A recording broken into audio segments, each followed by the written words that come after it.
Hello and welcome to Unacademy IAS English, a one-stop destination for the English medium civil services aspirants. Welcome to the final revision series. Today I'll be taking up a marathon on international relations, focusing on different areas of the subject which can be very important for your upcoming prelims exam. So before we start, let me tell you how we will be approaching today's marathon session. Since UPSC will ask you static and as well as current affairs based questions from international relations, I have essentially looked at the current affairs of the last 12 to 18 months. And based on that, I've tried to identify the most important high yielding topics. And along with the current affairs portion, I'll be linking them with the static portion and the concepts as well. So I have divided this into different segments for your convenience so that it becomes easy for you to revise this particular session later. So we'll be talking about few important developments in India's bilateral relations. We'll also look at a number of international multinational organizations and groupings which can be relevant for the exam. And we'll also discuss few treaties and conventions which have been in the news. And we'll cover the static background as well. We'll also take up mapping based on places in news, because if you have seen previous prelims papers, you know for sure that UPSC asks a number of mapping based questions. And these locations which are given in the question, they're often in news because of international developments. And finally, at the end of today's class, I'll be discussing few security related topics as well. Because last year prelims, UPSC surprised everyone by asking 3 questions from internal security. So let's not leave anything behind. And today, in the next 10 hours or maybe more, we'll try to cover a number of important topics and subtopics. So if you want the PDF of this detailed session, please join my Telegram channel, scan the QR code, or the link also is provided in the description box below. So after the session ends tomorrow, I'll be sharing the PDF on this Telegram channel. Now, those of you who want to know the schedule of today's marathon, please take a look, take a screenshot. We'll be having the discussion in 4 segments today. I'll give you sufficient breaks in between. A 20-minute break from 4:10 to 4:30 and 6:40 to 7, and a dinner break from 9 to 9:30. So please make a note of this. Now, before I start, I have one important announcement. Those who are preparing for 2026 and beyond, you have a great opportunity to experience our dream project, Unacademy Platinum. This gives you an opportunity to interact with the teachers, keeping your camera on. The teachers will be able to handhold you, guide you throughout your preparation, and provide mentorship and guidance support, including answer evaluation under the Platinum program. So recently, the Platinum batch has begun, and all of you have an opportunity to attend the Platinum classes absolutely free of cost. So till the 16th of May, every evening at 7 p.m., you can experience the Unacademy Platinum session for free. So what you should do is click on the link provided in the video description below. So let's begin, let's get started, and let's start with India's bilateral relations, which could be very relevant for the upcoming exam. So what I've done, I've selected few important countries based on key developments. And using that as a basis, we'll discuss some related subtopics as well, so that we will try to expand our coverage of these topics. And even if UPSC were to ask any vague question, you should be in a position to answer them. So let's start with India's relations with China. Now, why am I taking up this topic first? There are 2 reasons why India's relations with China can be very important for this exam. One, in 2025, we are marking the 75th anniversary of diplomatic relations being established between the two Asian giants. It was in 1950 that official diplomatic ties were set up between India and China. See, UPSC tends to ask such anniversary questions or milestone related questions. Since it is the 75th anniversary in 2025, UPSC would definitely try to focus on this topic. And also last year, there was a big breakthrough between India and China with regard to the Ladakh standoff, which was going on since 2020. At the Kazan summit of the BRICS grouping, India brought the Ladakh standoff to an end by working out an agreement with China They both carried out de-escalation and disengagement from the flashpoints in Ladakh, and they've even worked out the patrolling arrangements to restore the normal patrolling which was seen in the Ladakh sector. So, because of these two developments, I feel this topic can be very, very important for the exam. So, let's start with a question. Of course, for almost all the topics, I'll try to give you as many practice MCQs as possible. Today, we'll be taking up number of practice questions. I want all of you to participate actively. Read the question, I'll give you some time and try to answer the question as well. Let's read the question quickly. Consider the following statements. India's diplomatic relations with China started in 1954 with the signing of Panchsheel Agreement. India's border with China has disputes across all the sectors. Both have no formal arrangement to share hydrological data over transboundary rivers. So, to answer this question, you need a very comprehensive understanding of India China relations. Because statement one is related to the establishment of the diplomatic ties, and you should know what is Panchsheel as well. And you should know about the border disputes between the two countries, whether it is present in all the sectors or not, across the entire stretch of the border. You should also know about the transboundary rivers that we share with China. And do we have any mechanism to share hydrological data? Yes or no? So let's see how many of you can get this right. Good. A number of them are saying D, but some are saying option 3 is also correct. Okay, let me give you the right answer. All the three given statements are incorrect. All the three statements are wrong. So what's the right answer? Option D, none of the above. Now let's understand this in detail. Since it is the 75th anniversary of the relationship, I would like to take you back and look at the background and analyze some key events in India-China relations, which have been in the news in recent times as well.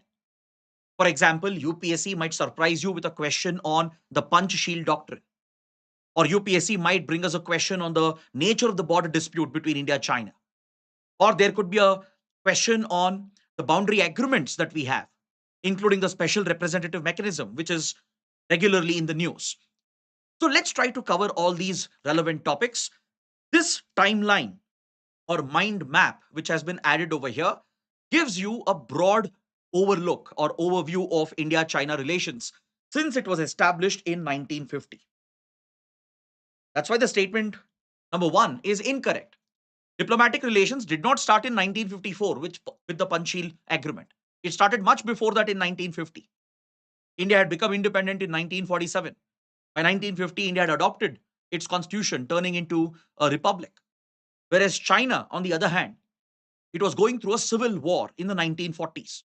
By 1949, the Communist Party of China, led by Mao Zedong, won the civil war against the then Chinese government, the Republic of China, which was ruled by the Kuomintang party. So the Maoists, under the Communist Party, they managed to topple the Chinese government, and the Kuomintangs were pushed into Taiwan. That is the reason why even today, China claims Taiwan as an integral part of its territory and sovereignty. Because the then regime, the Republic of China, which was led by the Kuomintang party, was pushed out into Taiwan, and mainland China was fully occupied by the communists under Mao Zedong. So in 1949, the communists established the PRC, the People's Republic of China. The current modern Chinese state was born. So next year in 1950, India-China would formally establish their diplomatic relations. Now, why am I stressing on this point? That's because it's very important. India would become one of the first democratic countries in the world to recognize and establish ties with the authoritarian communist China. Because please understand, that era was the beginning of the Cold War era, where the world had divided based on these power blocks. The democratic capitalist Western power bloc on one side, led by US and West European democracies, and on the other side, the Eastern Bloc, led by the communists and the authoritarian states. So, despite being an authoritarian communist state, India was one of the first countries to recognize this authoritarian regime.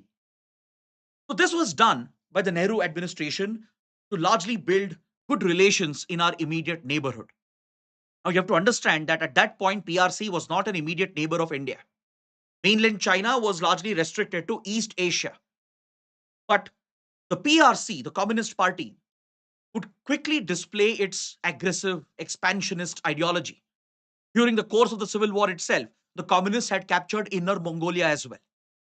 Then, after the PRC came into being, they would annex the frontier regions of Xinjiang towards Central Asia, and as well as Tibet would be annexed by the PRC in 1950. So, though India started out the relationship in a friendly manner by giving recognition and establishing diplomatic ties, with the annexation of Tibet in 1950, India started doubting the intentions of the Communist Party. As the expansionist territorial ambitions became clear, this became a cause of concern for India. In fact, the annexation of Tibet, it sent shockwaves across the Himalayan belt because there were many other smaller Himalayan kingdoms from Nepal to Sikkim to Bhutan, which were extremely concerned and worried about China's aggressive designs. So they all came to India for protection. In fact, that is how India built a strong strategic partnership with Nepal, Bhutan, and Sikkim. Because remember, Sikkim at that point was a independent state, which was a protectorate state of India. So India built strong defense relations. We built a very close strategic relationship with Nepal by signing the 1950 Treaty of Peace and Friendship. In 1949, we had signed a similar treaty with Bhutan as well, where India would not only support these small Himalayan states in their development by investing in their country, by creating infrastructure in their countries, but we would also protect these countries by providing defense, military support. So, in a way, China's aggression had a big role to play in the manner in which India developed its ties with Nepal, Bhutan, and as well as Sikkim at that point. India was basically cultivating them as buffer states to create a security buffer in case China plans further expansionist attempts.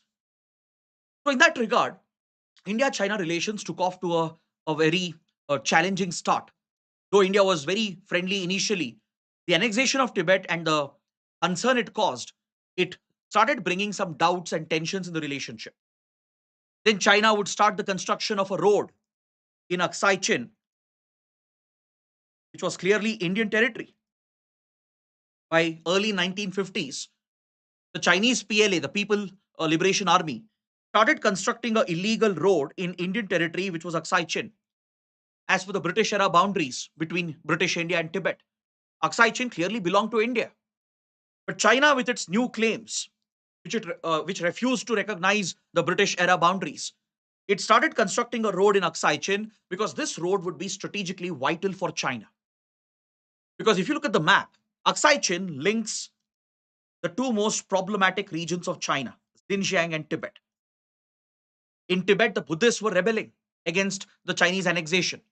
In Xinjiang, the Uyghurs, the Uyghur Muslim minorities, they were rebelling against Chinese control.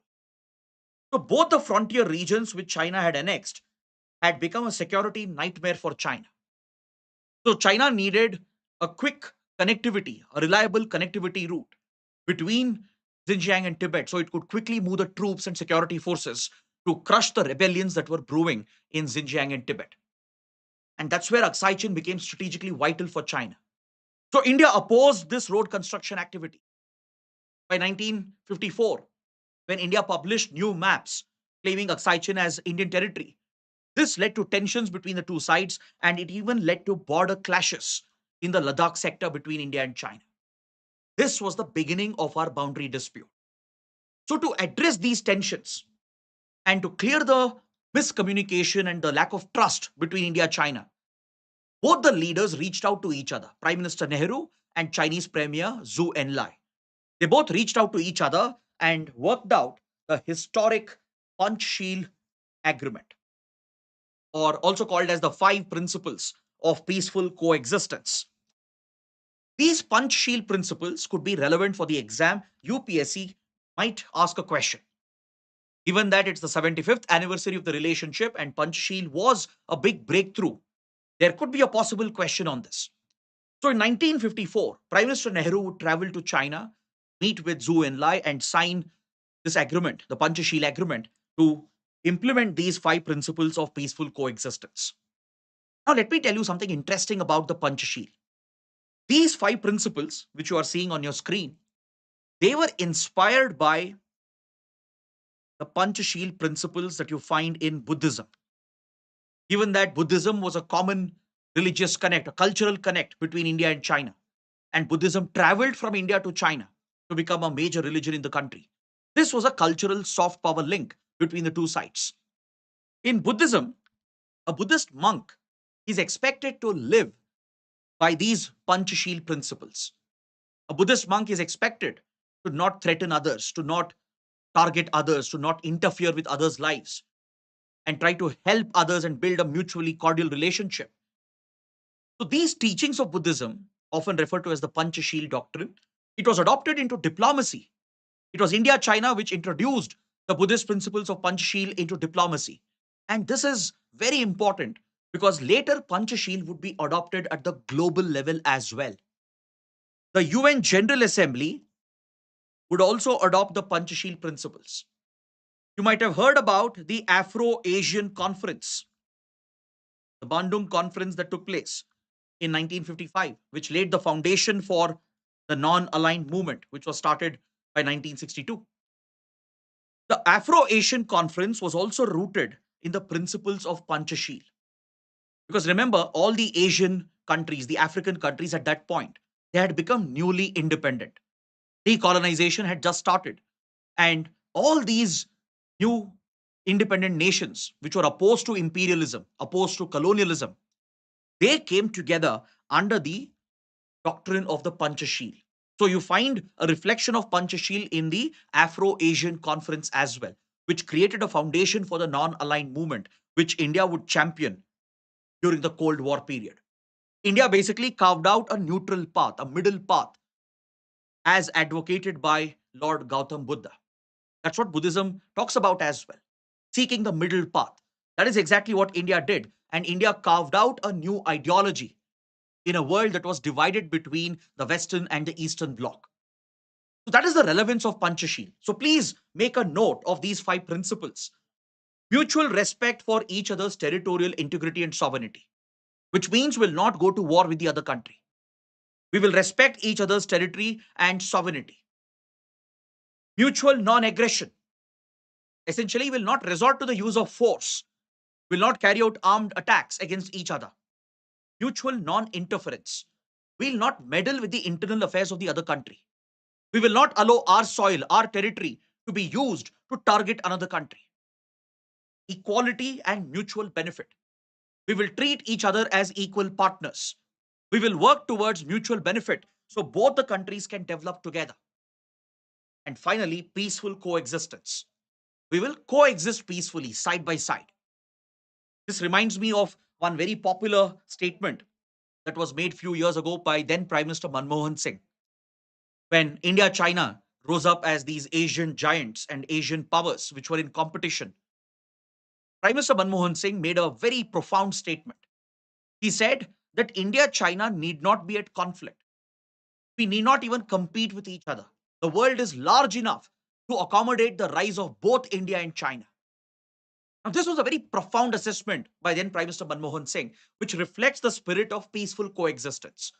We will coexist side by side without resorting to armed aggression, without questioning each other's territorial integrity and sovereignty, without meddling with the internal affairs of the other country. And any disputes, if at all it comes up, we will resort to talks and negotiations to resolve these disputes.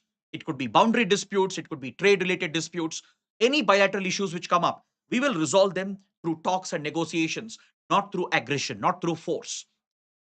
But however, the Panchashil failed spectacularly. Though it was a big breakthrough at that point, the border tensions in the Ladakh sector would escalate very quickly. And you all know what happened next. The escalation that continued throughout 1950s, the crushing of the uprising in Tibet by China. It triggered a huge refugee crisis. India would accommodate the Tibetan refugees and provide them shelter as well. We basically gave asylum to the Dalai Lama and the Tibetan refugees and allowed the Tibetan refugees to set up a parallel Tibetan administration at Dharamshala, which is present even today, the central Tibetan administration. So China saw this as a hostile activity by India because China saw Tibet as an integral part of its territory. It saw the Tibetan Buddhists who were rebelling as anti nationals. So when India sheltered them, protected them, allowed them to form a parallel government, China concluded that India has become hostile. And given that India was a democracy, China assumed that India is aligned automatically with the US, that India is working with Western powers to interfere with a communist country. India also would make some mistakes. Nehru would adopt the forward policy despite the advice of the military and strategic establishment. The Indian armed forces were simply not prepared for such a escalation and forward deployment. We didn't have the numbers, we didn't have the equipment, but India still went ahead for the forward policy. Diplomacy had completely failed, and tensions kept on rising on both the sides. So many analysts they argue that Nehru had misread China. So this eventually culminated with the 1962 war, the Indo-China War. So this war was a crushing defeat for India. Of course, that is not uh, directly relevant for the exams, for prelims, but it's more important for the mains exam. So let's stop it over here. Later, I will discuss some outcomes of the war which can be important. There is one agreement which comes up after the India-China war, which could be relevant for our exams given the current circumstances. So we'll study that as we proceed through today's class. Now, I would like to shift towards another subtopic under India-China, the Kailash Manas Sarovar Yatra. Now, I think this topic could be very, very relevant because India and China have agreed to resume the Kailash Manas Sarovar Yatra starting from this year. I hope you know that the Manas Sarovar Yatra is a very sacred Hindu pilgrimage. But this pilgrimage had come to a halt since 2020 because first the pandemic, the COVID-19 pandemic caused a disruption as international borders were shut, international travel was completely closed. The Manas Sarovar Yatra came to a halt. But then China carried out a major escalation in Ladakh, resulting in a military standoff and clashes. So there was a complete breakdown of diplomatic relations between India and China from 2020 to 2024. So we never had the opportunity to resume or restart the Manas Sarovar Yatra. Now that India and China have normalized the relationship and ended the standoff in Ladakh during the Kazan BRICS summit last year, the right ground has been created to resume Manas Sarovar Yatra, and both countries have announced that starting from June 2025, we are going to resume this sacred Hindu pilgrimage. So, with regard to Kailash Manas Sarovar Yatra, there are some key points which could be important for the exam. You should know the sacred sites, where it is located, which are the routes which are taken as part of this pilgrimage, and who organizes this entire yatra. These are some basic pointers that you need in order to answer a question. The Mount Kailash, which you can see here in the map, is located in Tibet. Obviously, it's under Chinese control. Mount Kailash has a lot of religious, spiritual, cultural significance across multiple religions, not just in Hinduism, even in Buddhism, Jainism, in Sikhism as well. There are mentions of Mount Kailash. In Hinduism, Mount Kailash is considered to be the abode of Lord Shiva. So, near Mount Kailash, there is a very important lake, a sacred lake, the Manas Sarovar Lake. You also have the Rakshas Tal. So these are sacred pilgrimage points for Hindus. So obviously, with the emergence of these international boundaries in the modern era, access to Mount Kailash Manasarovar Lake had come to a halt, especially given the hostile relations that developed between India and China. So after decades of effort and final improvement in India-China relations, we started opening up this route with the help and assistance of China. This is one aspect of our cultural ties. In 1981, as relations were slightly improving after 2 decades after the war, because after 1962 war, our relations had took a nosedive. It did not improve for almost 20 plus years. So one opening was made in 1981 by establishing this cultural relationship where China would allow and permit Indian pilgrims. A pilgrimage would be organized by the government of India, by the Ministry of External Affairs. The MEA organizes the Kailash Manasarovar Yatra in coordination with the state governments of Uttarakhand and also the state government of Sikkim. The tourism departments of Uttarakhand and Sikkim, they play a pivotal role in organizing the Yatra. It is facilitated under the overall leadership of Ministry of External Affairs. So for this, we have worked out a special arrangement with China to process the travel documents, to provide for the required facilities and amenities for the pilgrims, right? So the Tibetan authorities, they provide these amenities and facilities that are needed. And India essentially organizes this yatra in coordination with the tourism departments of Uttarakhand and Sikkim. Now, to reach Mount Kailash, there are two routes which are considered to be viable routes. Because please understand, this whole terrain, the Himalayan terrain, is very complex. It's a very difficult terrain. So there are a couple of routes from India through which you can access Mount Kailash. There is one route from Nepal as well. So from India, there is one route via the Lipu Lake Pass. Can you see the Lipu Lake Pass over here? It's a strategic Himalayan pass, which is of great historical, cultural, and economic value. Lipu Lake Pass is located at the tri-junction of India, Nepal, and China. At the point where India meets with Nepal and China, over here, that is where the strategic Lipu Lake Pass is located. So this is one of the routes for Kailash Manas Sarovar Yatra. As you can see in the map, this is a shorter route.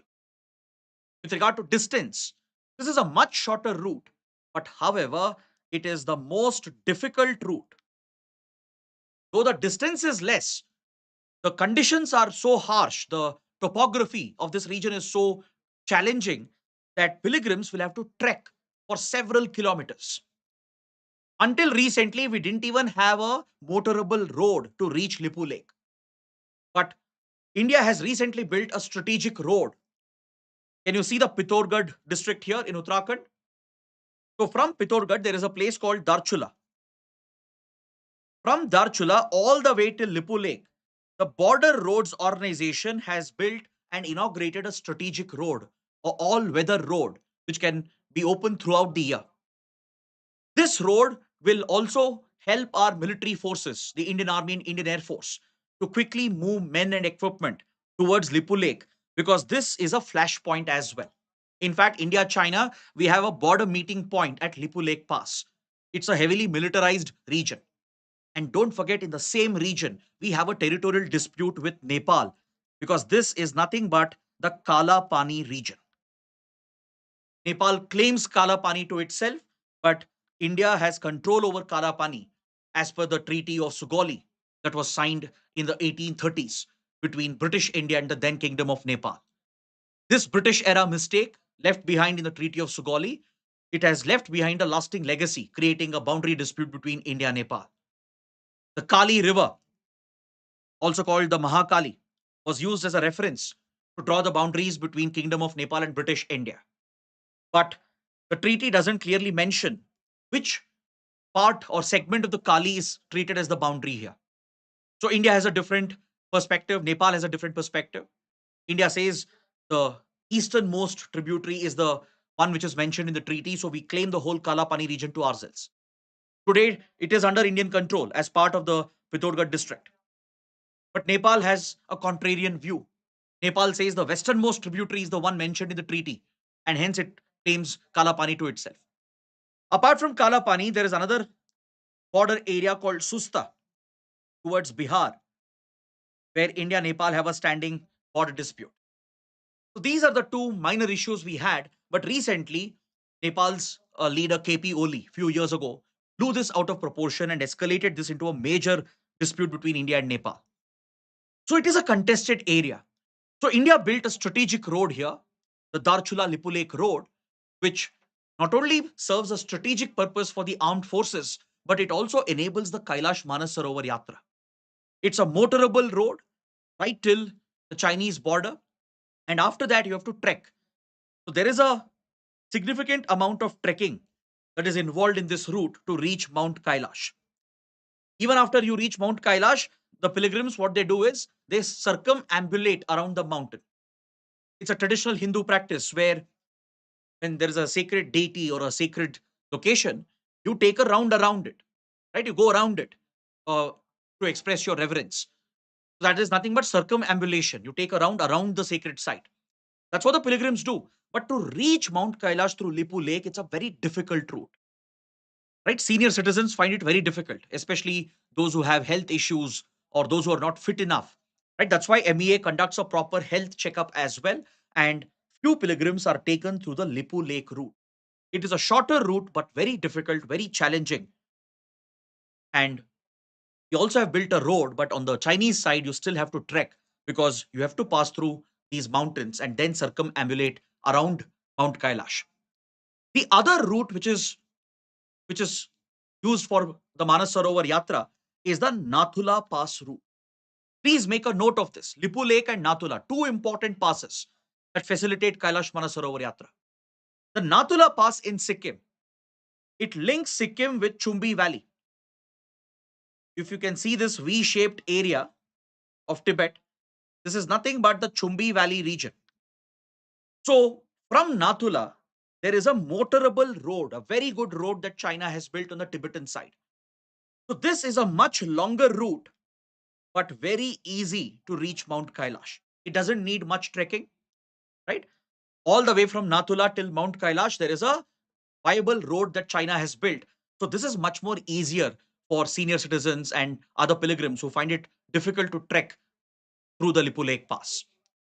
So both the routes are used by the Indian government, right? Those who register for the trip, essentially the Ministry of External Affairs, it picks the pilgrims through a lottery system.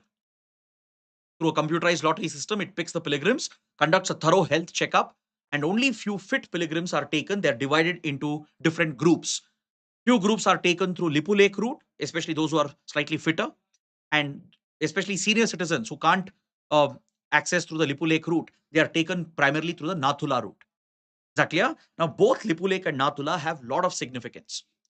Since ancient times, Lipu Lake and Nathula have been critical links between the great Indian civilization and Tibet and the Chinese civilization. This is the route through which Buddhism traveled as well towards Tibet and China. This is a trading route since historical times. So it has a lot of economic, cultural, and of course, strategic significance. So please make a note of these points. It could be very, very important. So India, China are all set to restart the Kailash Manas Sarovar Yatra. Now, coming to the boundary issues, which is another important aspect of our relationship. So, if you look at the India China border, it can be divided into three sectors. It is divided into the western sector, the middle sector, and the eastern sector. When we say western sector, the western sector of this border refers to the border that Ladakh shares with China. If you look at the map carefully, you will notice that Ladakh and China share a boundary, right? So this boundary is considered to be part of the western sector. But of course, this is not the ground reality. India claims the whole state of Jammu and Kashmir as it existed in 1947. But as we all know, China has illegally occupied Aksai Chin from India. This whole territory is under Chinese illegal occupation. So there is a temporary de facto border that runs through this region. There is a temporary de facto border that runs through over here, which is the LAC, the line of actual control. Following the 1962 war, a temporary de facto border has been accepted by India China, which is the line of actual control, which will be a temporary border until we find a final solution to the boundary dispute. Then comes the middle sector. The middle sector is over here, covering the borders with Himachal Pradesh and Uttarakhand. So across this boundary as well, there are few disputed sites at places like Demchok, also near the Lipu Lake Pass. There are disputed sites present here as well. Next, you have the eastern sector, covering the borders with Sikkim and Arunachal Pradesh. Now, as you all know, China claims the whole of Arunachal Pradesh as South Tibet. It does not recognize Arunachal Pradesh as an integral part of India. It doesn't recognize India's sovereignty over Arunachal Pradesh. So this is a major flashpoint. Just yesterday, China has tried renaming few places in Arunachal Pradesh. You might have read that in newspaper reports. Few years ago, there was a major escalation over here at Tawang. China has always kept its eyes on Tawang, which is strategically located, because Tawang is an access point to reach the rest of Northeast India. And also, Tawang is home to a sacred Buddhist monastery, the Gelugpo Buddhist monastery, which is which is quite powerful as a institution, as a religious political institution in Tibetan politics. Since China wants to control Tibetan Buddhist politics, it tries to keep a close watch on the activities at the Gelugpo Buddhist monastery in Tawang. So it has always tried carrying out incursions over here. There have been repeated clashes between both the sides, and India rejects these Chinese claims. Now look at Sikkim. See, Sikkim, as I said earlier, it was independent at one point, just a protectorate state of India. But in 1975, Sikkim would merge with India, the merger of Sikkim. In 1974, there was a crisis brewing in the Chogyal dynasty of Sikkim. And eventually, this culminated with Sikkim opting to merge with the Indian Union. So, given that Sikkim merged with India under controversial circumstances, because there were allegations that India had engineered the crisis in Sikkim, China and few other countries were blaming the Indira Gandhi government for using covert methods and destabilizing the Chogyal kingdom in Sikkim to force its merger with India, though India denied all these allegations. So, given these controversial circumstances, China did not recognize Sikkim as a part of India for many, many years. Until 2003, for almost 30 years, China did not recognize Sikkim as a part of India. So, obviously, it would not respect this boundary as well. But in 2003, following a historic visit by Prime Minister Vajpayee, finally, China gave recognition to Sikkim as a part of India. So, at Sikkim, there is no dispute between India and China. That's why second statement is incorrect. There are disputes in the Ladakh sector, in Himachal and Uttarakhand sector. Whole of Arunachal sector is disputed, but in the Sikkim sector, there is no dispute. Now, some of you might say, sir, how about Doklam? Isn't Doklam a dispute between India and China? No, it's not. Doklam is a dispute between Bhutan and China. It's Bhutanese territory that China is trying to claim. So it's a border dispute between Bhutan and China. Then why does India get involved? Why did India involve itself in a major military standoff in 2017 over the Doklam Plateau? That's because India is obligated to defend Bhutan as per the 1949 treaty. India has a strategic interest over here. At one point, Bhutan was guided by India in its foreign policy as per the 1949 treaty. But since 2007, Bhutan runs its own foreign policy. It's no longer guided by India, but it still depends on India for its defense and security. So India has a duty, according to the 1949 treaty, to defend Bhutan against external threats. And this is in India's interest. The only threat Bhutan has here is from China. So to push back any Chinese expansionist moves, India has a constant military presence here near Doklam and in Bhutan as well, given the region's proximity to the Siliguri corridor. If China were to control Doklam, right, then it would open up access towards Siliguri, which is a choke point for India. It's called the chicken's neck, a vulnerable choke point for India. Right? These fears came quite true in 1962 when Chinese troops intruded across Assam and Arunachal Pradesh and Sikkim. They came quite close to Siliguri. So since then, India's strategic establishment has feared a possible blockade from China across the Siliguri, which could cut off the northeast region from rest of the country.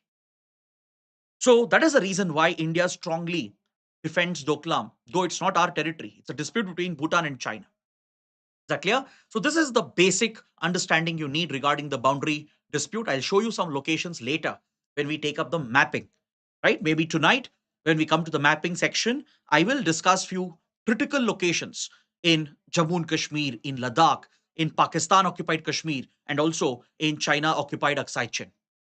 So that's why please wait till the end of the session. Don't leave midway.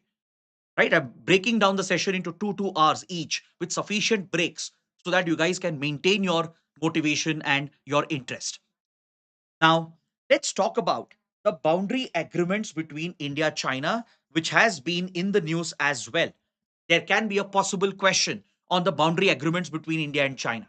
So let's understand this quickly.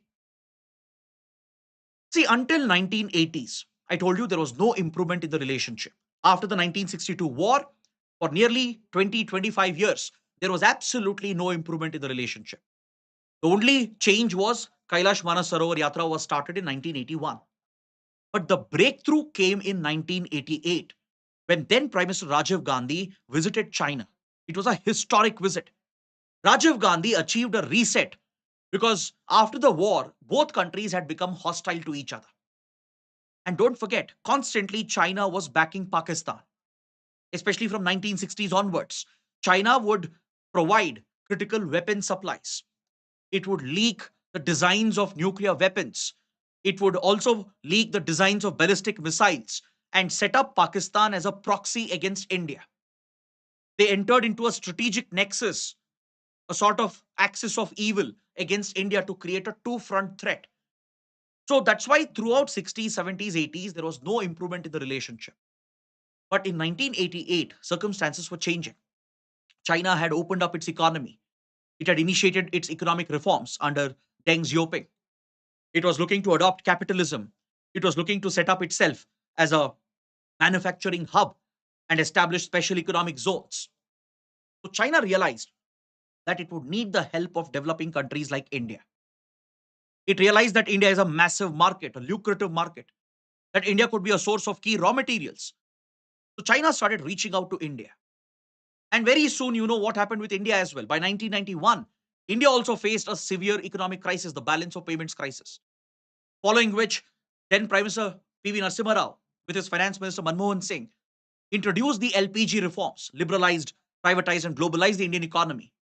So India also needed investments, foreign investment from abroad. We needed raw materials from other countries to power our industrialization. We needed massive markets where we could increase our exports. And China was a lucrative market for India. So these developments that were happening, right, economic and as well as geopolitical. Because don't forget, by 1991, the Cold War came to an end. The USSR had collapsed. Communism had been defeated. So with these changes in geopolitics and in global economy, India-China finally came together. In 1988, Rajiv Gandhi created a new opening. Then P.V. Narasimha Rao carried out a historic visit in 1993. And for the first time, India-China started talking about their boundary issues. They started showing mutual respect towards each other. And as a result, the first ever boundary agreement was signed in 1993. It's called the Peace and Tranquility Agreement along the LAC. Please make a note of this. It is very important for the exam. Don't think it's an old topic. Because last year, when we resolved the Ladakh standoff, it was primarily done on the basis of this very agreement, the Peace and Tranquility Agreement along the line of actual control. Through this agreement, a set of standard protocols were created between India and China to resolve any border escalations. See, since India and China have a different perception of the border, you will have certain incursions happening from both sides. Every now and then, Chinese troops might cross over into the Indian side, or vice versa. Indian troops might accidentally step into Chinese territory as well. So this would result in an incursion, it could result in a face off between the troops, and it could quickly escalate, it could go out of control. So, to prevent those escalations and contain them, and to resolve them immediately at the local level itself, a standard protocol was established through the Peace and Tranquility Agreement. It provides for different levels of engagement between the armed forces so that the militaries can resolve the local standoffs without allowing this to escalate into a bigger conflict. Without getting the senior leadership involved, the local military commanders at the local level, they will engage with each other. They have a hotline. They can call for a meeting and try to discuss and work out a de-escalation and then disengage from the standoff. If they fail to achieve a resolution, then senior military commanders will get involved. Brigade level commanders, senior commanders of both the sides will meet, discuss and work out a de-escalation and disengagement. This is exactly what was used. It is this protocol which has been used multiple times between India and China to resolve any standoffs that have occurred. Understood? That is why Peace and Tranquility Agreement is very, very important. When the Doklam crisis happened, when the Ladakh crisis happened, India blamed China for not following the terms of the Peace and Tranquility Agreement. But finally, we managed to use the very same agreement, the provisions contained under it, the protocols present under it. And using that, today, complete de-escalation, disengagement has been achieved. Both sides have pulled back their troops, and they've also agreed upon patrolling points to resume normal patrolling in this region. Next, in 1996, 3 years later, another important agreement was signed, the Agreement on CBMs, confidence building measures between the armed forces, to build trust between the armed forces on both the sides. So, a number of CBMs were conceptualized under this 1996 agreement.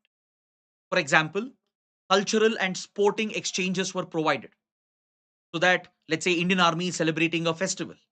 It could be, let's say, Diwali or Eid. The Indian troops will invite the Chinese troops over.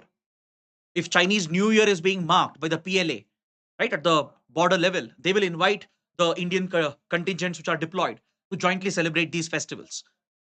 They hold, they used to hold sporting events, a football, cricket, etc. The idea was to build some element of trust between the two armed forces. And also, it places few restrictions. It places few restrictions on both the sides to ensure that a minor incursion doesn't escalate into a bigger standoff. For example, Indian Army and PLA are prohibited from carrying heavy weaponry, and they are prohibited from opening fire. Have you ever wondered why, whenever there is a clash between the armed forces of India China at the border, why do you think they pelt stones at each other, or they use wooden sticks or clubs or cricket bats or hockey sticks to beat up each other? Right? They form a human chain or a human wall, and they get into a fist fight or a hand to hand combat. Why do they fight like that? As if they are street gangs. They don't fight like professional armed forces. Why? They don't use pistols or guns or small arms or heavy weapons. Why? Because it is prohibited under the confidence building measures. Both sides are prohibited from bringing heavy weaponry during regular patrolling.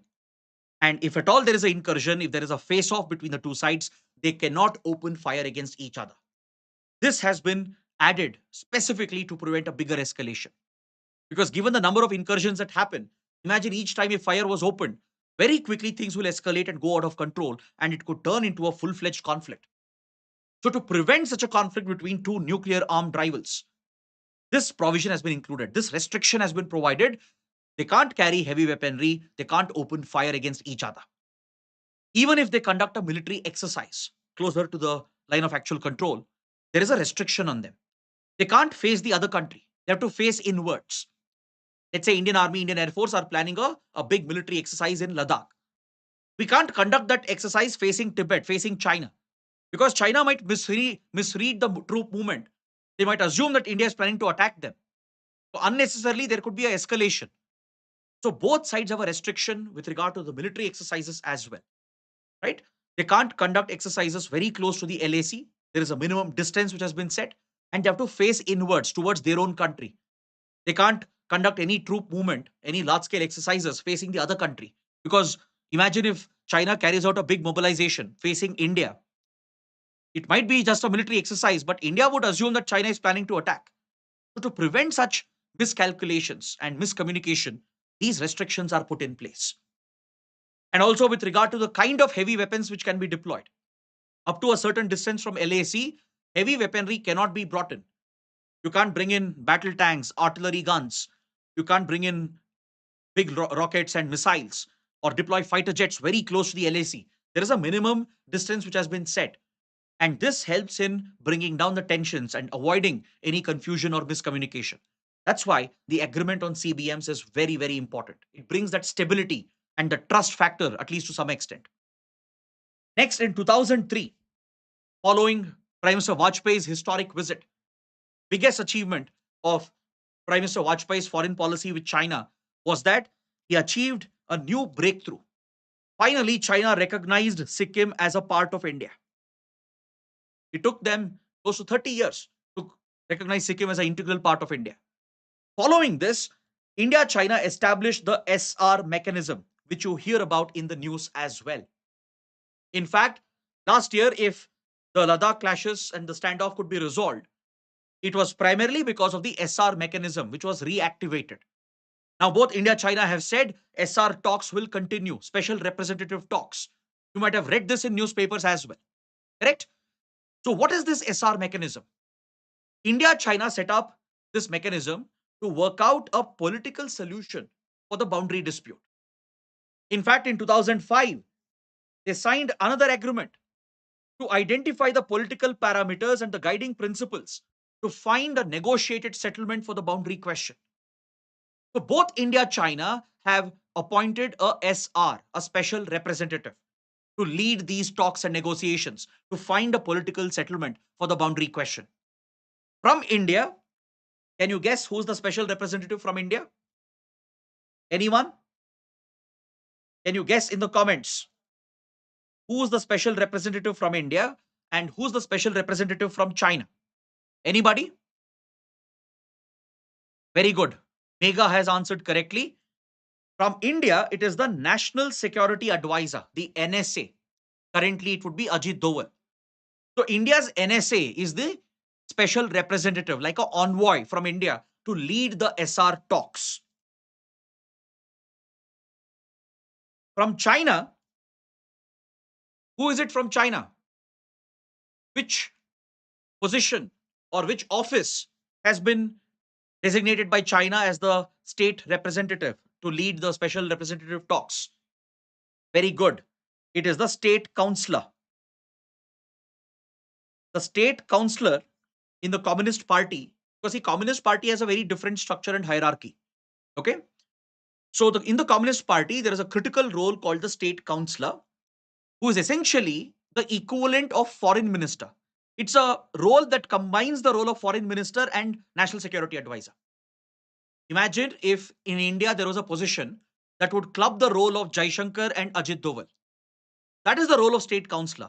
He advises the general secretary, that is the president of China, on foreign policy matters, on security matters. So the state counselor is the special representative. So please make a note. From 2003 to 2010, multiple rounds of SR talks were held and they achieved some progress as well to find the guiding principles and the political settlement. But it all came to an abrupt halt. After 2010, there was an abrupt halt to SR talks. Can someone guess why did India-China stop the SR talks, though it was making progress? Suddenly, something happened. So what happened in 2009, 2010 during that period, which brought the SR talks to an end? Very good. Again, Megha has answered. The booming relations between India and United States. US became a strategic partner for India. US saw India as a counterbalance to China. In the year 2007, the Manmohan Singh government elevated the Malabar naval exercise. I'm sure you would have heard about Malabar exercise. Malabar was just a bilateral naval exercise between India and US. Only Indian Navy and US Navy were participating in it. But in 2007, Prime Minister Manmohan Singh decided to build a bigger alliance with few other like-minded powers. And he invited Japan, Australia, Singapore as well. So 5 like-minded powers in Indo-Pacific were brought together by India for one of the biggest naval exercises which was ever conducted in the Indian Ocean region, in Bay of Bengal. So this Malabar exercise, which now became a multilateral exercise with Japan, Australia, Singapore, along with India, US, this created alarm for China. China panicked. China believed India was trying to encircle and contain China. China assumed that India has become a puppet of the US. So as a result, India-China relations started getting affected again. From 1990 to, let's say, 2008, the relationship was actually improving. Though we had our differences, we had our disputes, right? Because in any relationship, it is common to have these differences.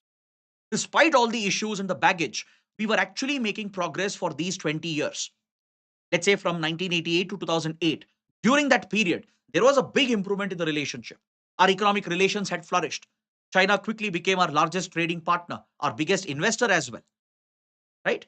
And we were actually working together at many important platforms, multilateral institutions like United Nations or WTO, climate change negotiations.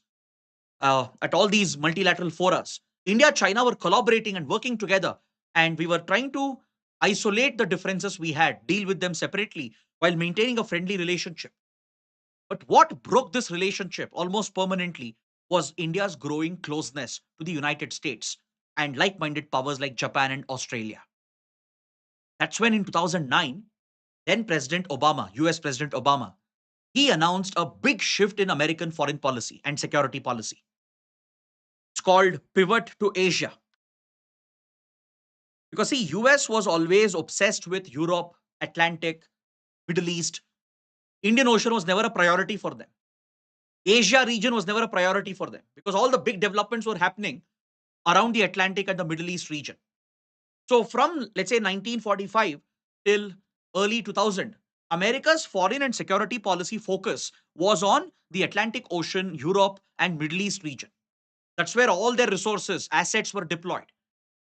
So in 2009, President Obama shifted America's policy and pivoted America's policy towards Asia to focus on the Indo Pacific. Because by then, Indo Pacific had emerged as the most important region in geopolitics. This is where all the big economies were located, the rising powers were located.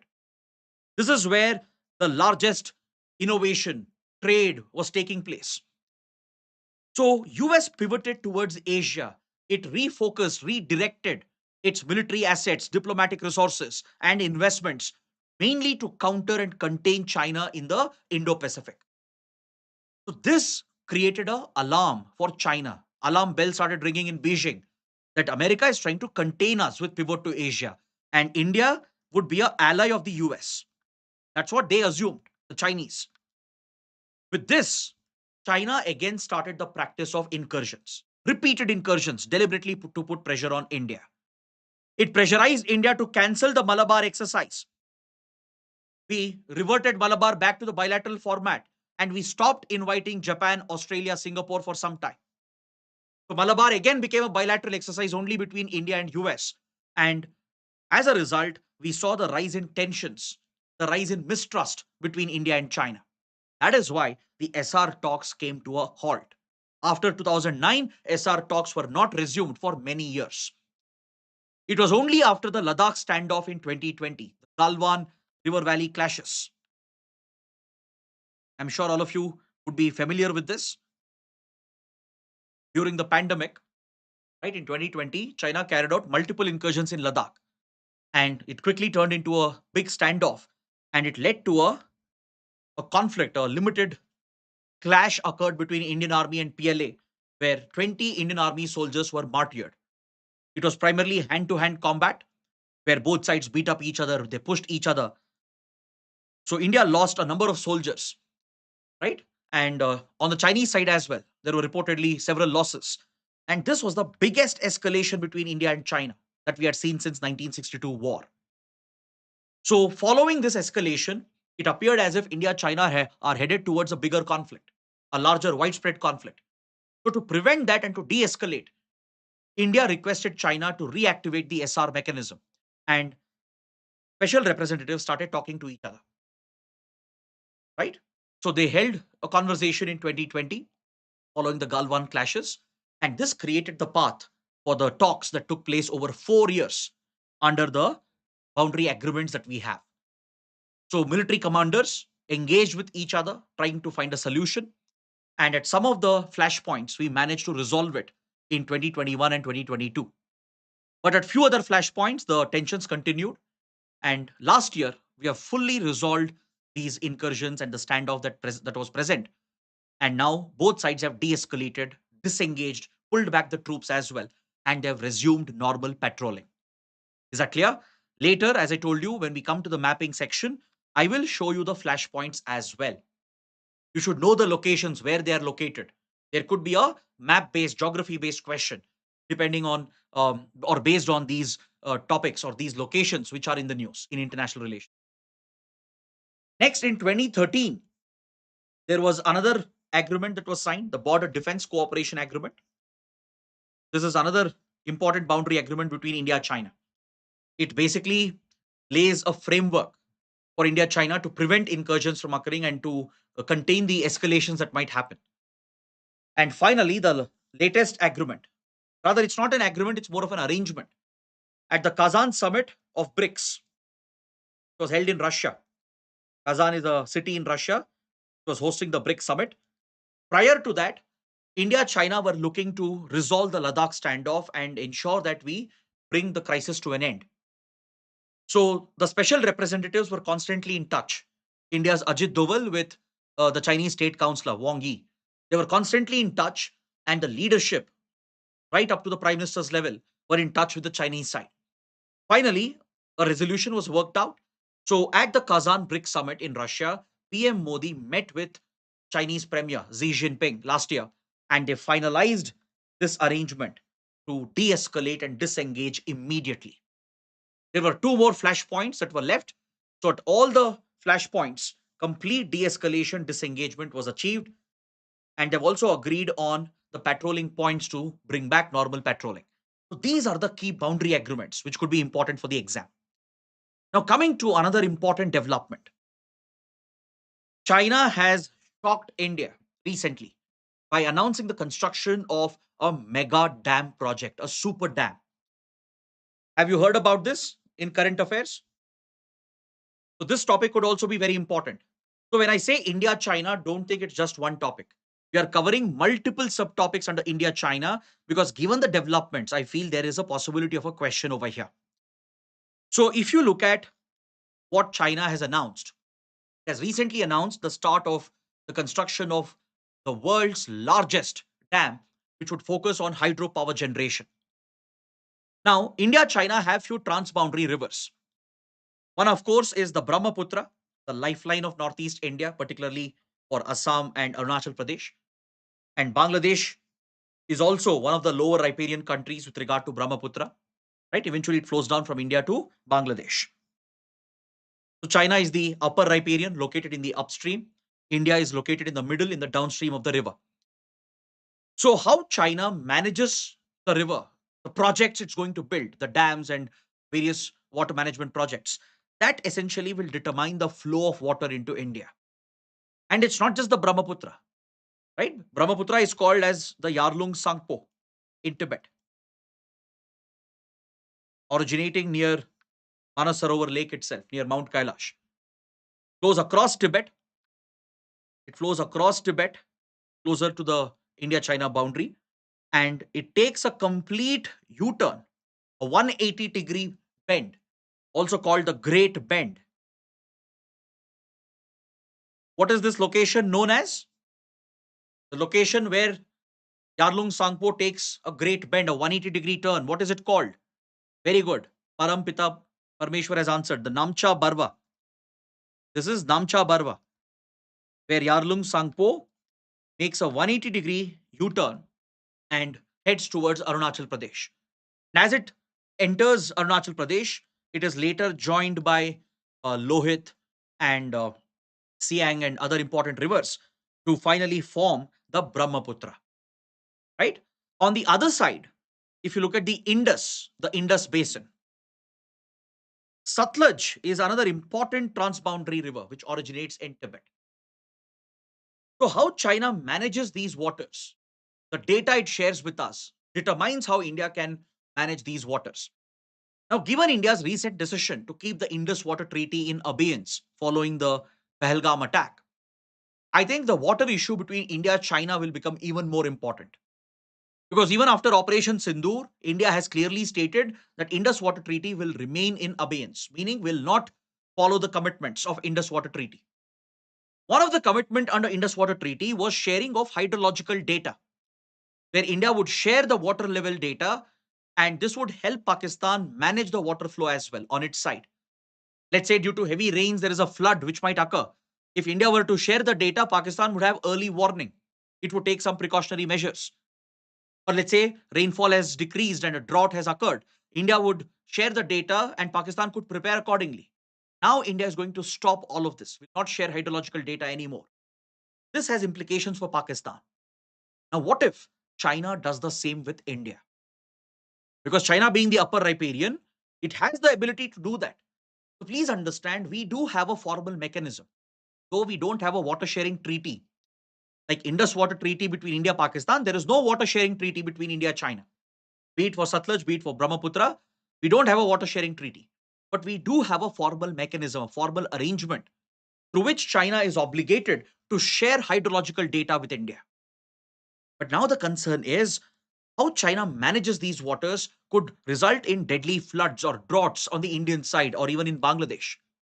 Because don't forget, the Brahmaputra is already known to flood heavily during the monsoons, bringing a big disaster in Assam and Arunachal Pradesh.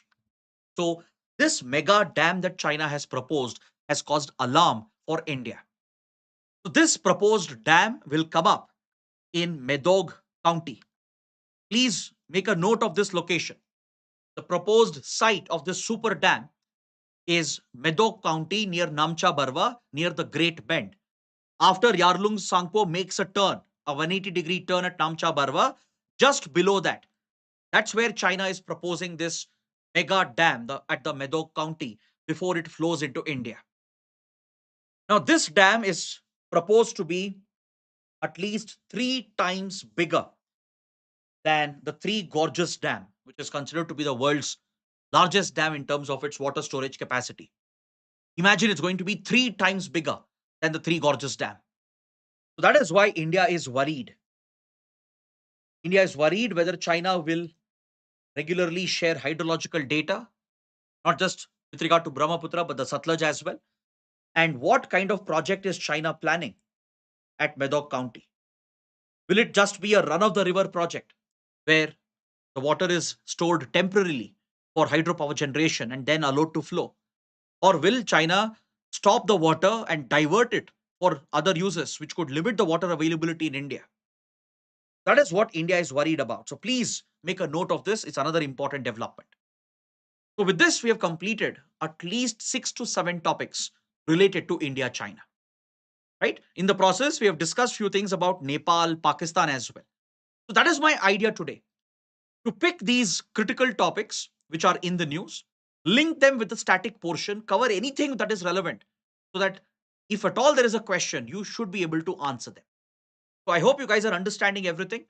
This has to be a comprehensive discussion because this is a final revision for you guys. I'm sure many of you, you might have completed your syllabus, but you may not remember everything. You may not recollect. Or there are others who might have left few subjects till the last minute. So our intention here is to make an honest attempt to give it our best effort so that we will comprehensively cover the maximum portion of the subject, including the static portion and current affairs. So this should be a one-stop solution for you. If you're spending 10 hours with us, right, we have to ensure that this is fruitful for you and hopefully questions should come out of it. Now, let's look at the next topic, India-Mauritius. So another important country which could be relevant for this year's prelims is Mauritius, because there have been some important developments and I feel because of that, Mauritius can be very, very important. So let's know what is in the news between India and Mauritius, and let's talk about this relationship because this is again a big topic. There are many developments which have taken place and I would like to cover all of them because I strongly feel there is a possibility of a question here. Prime Minister Modi recently visited Mauritius just a couple of months ago in March 2025, specifically on the 12th of March. On 12th March 2025. I'll explain why the date is important. We'll come to that later. On 12th March, PM Modi was in Mauritius to attend the National Day of Mauritius. Mauritius marks its National Day on the 12th of March, and the leader of Mauritius, Prime Minister Naveen Chandra Ram Gulam, who is a very good friend of India, had invited the Prime Minister to grace the occasion as the chief guest. Just like we invite foreign dignitaries to be a chief guest for our Republic Day parade. Similarly, Mauritius had invited India's Prime Minister to attend the National Day celebrations on 12th of March. So important issues were discussed, important agreements were signed. The National Day of Mauritius itself is relevant for us. It's important for the exam. Then India-Mauritius have elevated the relationship to enhanced strategic partnership level. We have already been very close to each other since 1960s. And now the two countries have elevated the relationship to enhanced strategic partnership, which means there will be greater focus on defense, security, economic, trade, cultural relations. It's a very well diversified relationship. And also, PM Modi made a big announcement PM Modi announced that India is upgrading the SAGAR Doctrine to the Mahasagar Doctrine, right? I'm sure you would have heard about it, you would have read this in newspapers. So let's understand all these key points. Let's focus on India's ties with Mauritius. But before that, please take up this practice question. Which amongst the following can be seen as India's soft power links with Mauritius? So these are the options given: Hinduism, Geet Gawai, Gandhian principles, Ayurveda. Which of the below can be considered as a soft power cultural link between India and Mauritius? Let's see how many of you can answer this. Take a few seconds. All of you, please, those who are watching live, please participate. Ensure that you stay constantly in touch so that you can keep interacting and your concentration levels will stay higher as well. Good. Most of you are giving the right answer. The correct answer is option D, all the four. Hinduism is a strong connect. I'll explain what is Geet Gawai. I'll come to that point. It's very important again. We'll discuss the Gandhian angle as well, how India Mauritius are connected through Gandhian principles. And Ayurveda. Ayurveda is very popular. Ayurveda, which is a traditional alternate form of medicine promoted by the government of India, it has a very popular appeal in Mauritius because of its large Indian diaspora. So that is what we are going to discuss right now. Did you know Mauritius, though it's very far away from India, geographically it is part of Africa. It is seen as part of Southeast Indian Ocean region, Southwest Indian Ocean region, and it is seen as part of Eastern Africa. This is where Mauritius is geographically located. It's in the southwestern part of Indian Ocean region, and it is seen as part of the African continent, as part of Eastern Africa. Now, this faraway country, located several thousand miles away from India, is very, very close to India. We almost treat Mauritius as a neighboring country, though it's not an immediate neighbor. We don't share any boundaries with Mauritius. We don't share a maritime boundary. Our exclusive economic zones don't meet. Mauritius is very far away towards Southwest Indian Ocean, towards Eastern Africa. But still in the relationship, we consider Mauritius as though it is a neighbor of India.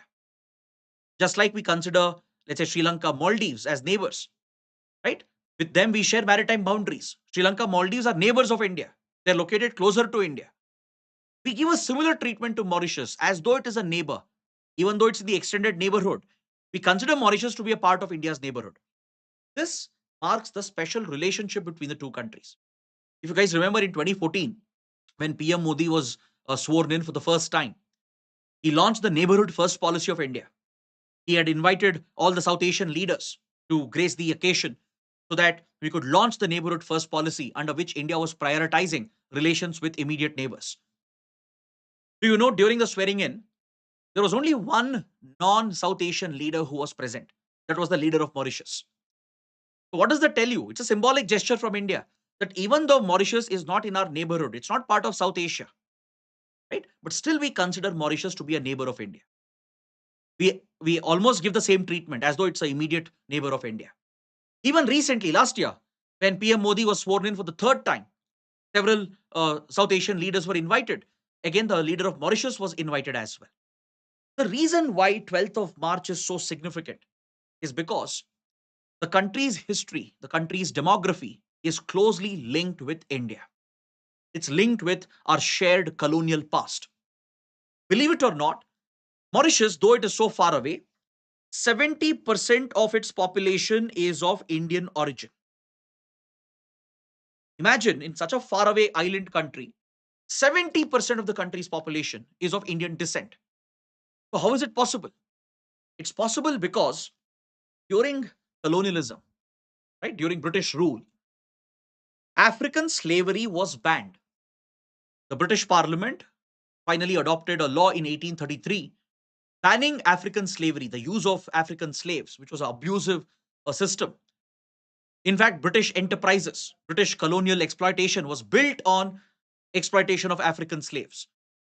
So, on humanitarian grounds, using African slaves was banned through a law passed with the British Parliament. So British companies like the East India Company, they needed cheap labor. They needed someone to replace the African slaves.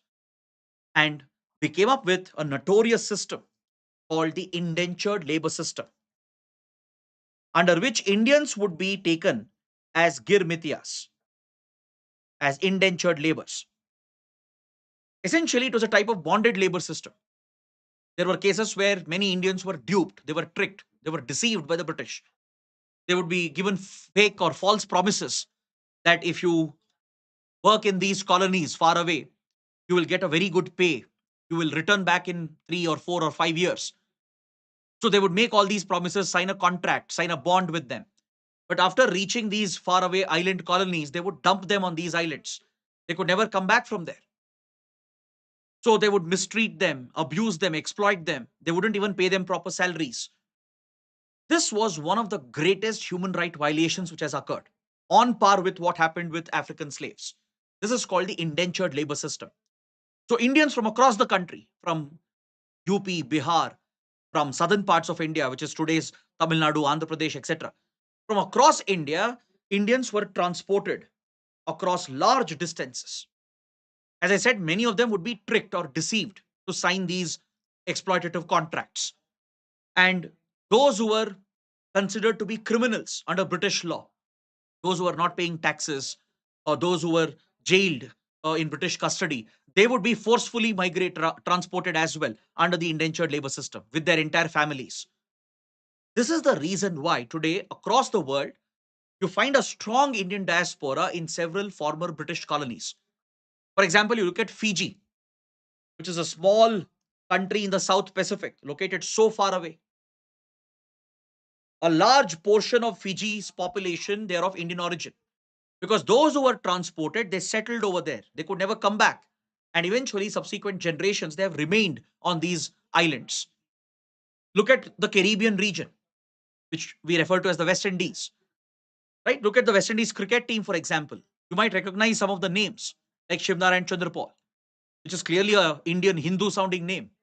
That's because across the Caribbean region, there is a very strong Indian diaspora who are basically descendants of the Kirmitias or the indentured laborers. In South America as well, which we'll discuss later today, there are few countries where you have a strong Indian community. Across Africa, in Mauritius, this is how you have a very strong Indian community present today. They are the descendants of the indentured laborers who were abused and discarded on these islands by the British. So, the day on which the Indian laborers landed in Mauritius at Port Louis, this day is marked and celebrated even today as Apravasi Day, a day to mark and celebrate the migrant workers.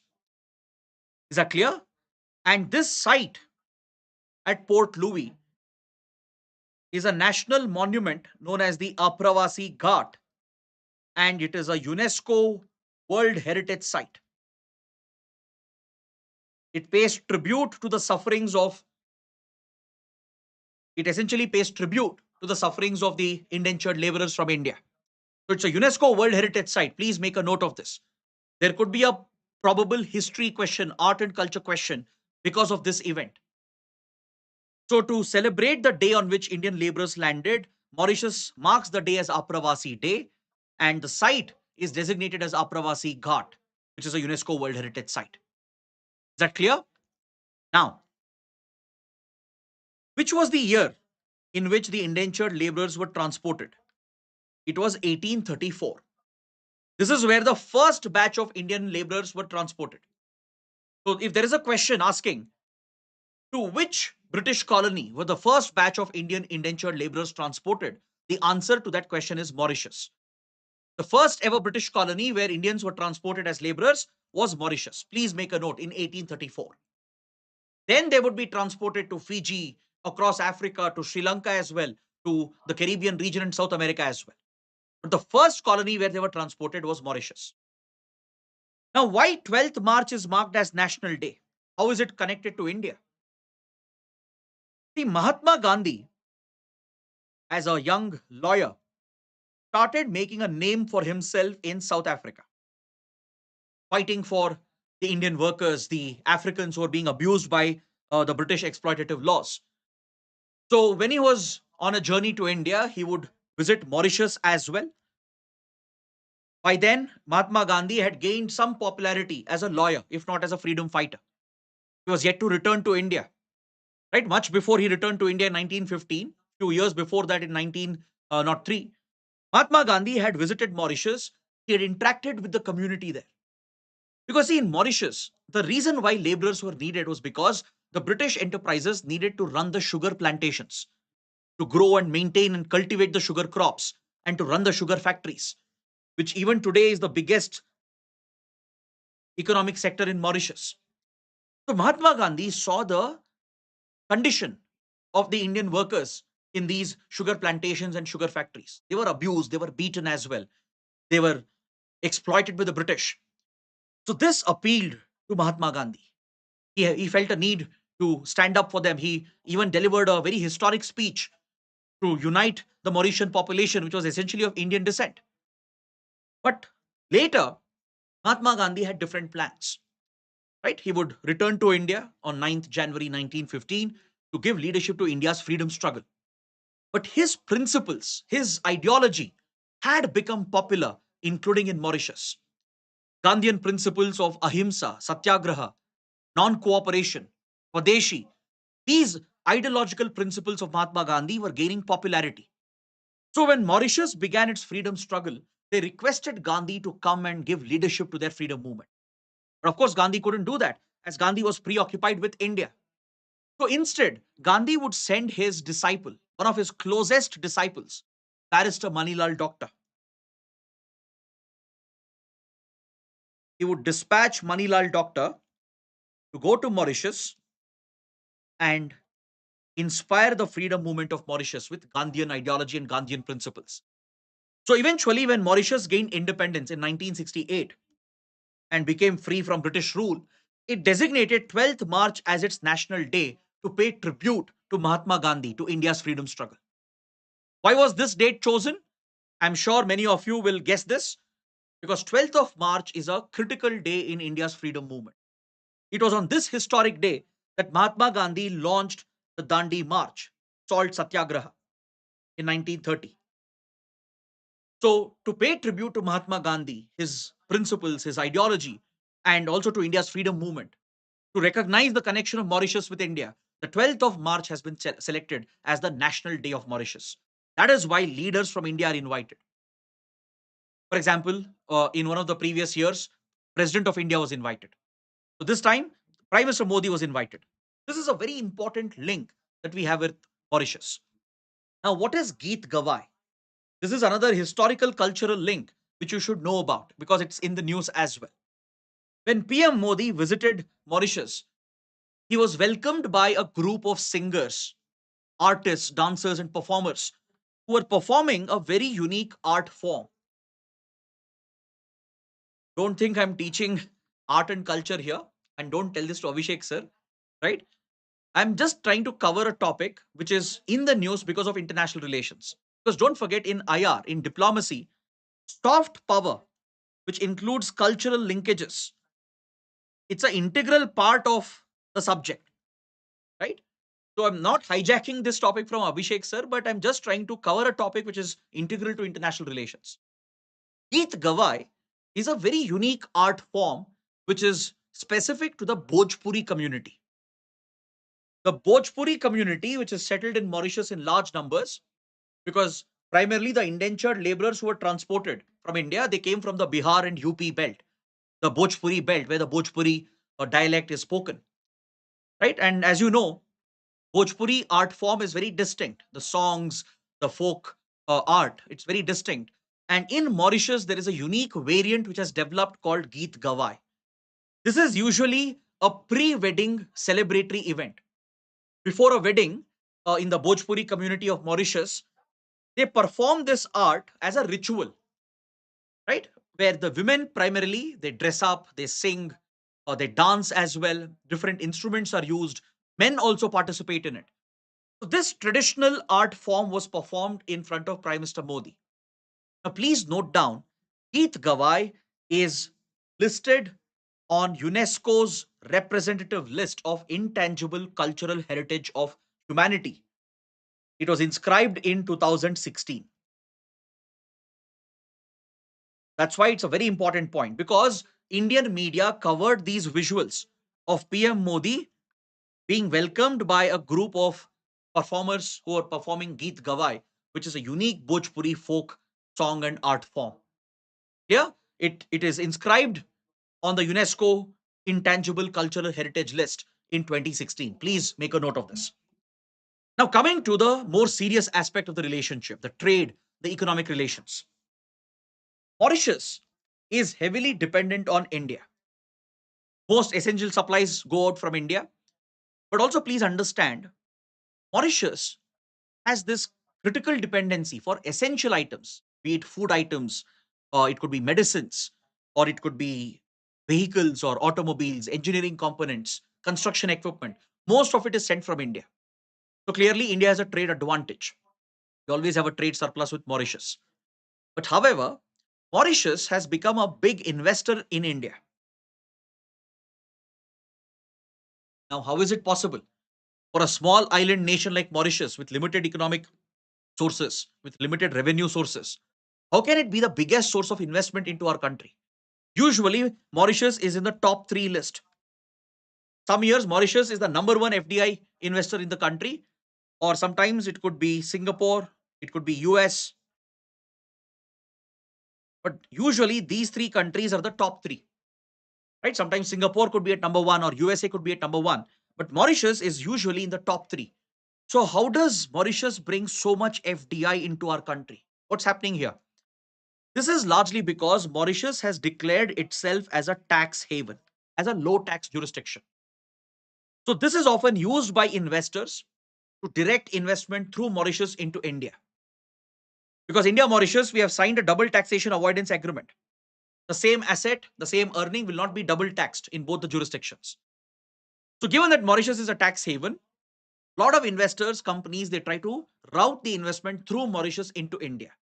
And small countries like Mauritius, they earn a basic commission on that, which is enough for their small economies. But however, the same route can be misused. See, being a tax haven is not a problem in itself, but tax havens are misused for money laundering.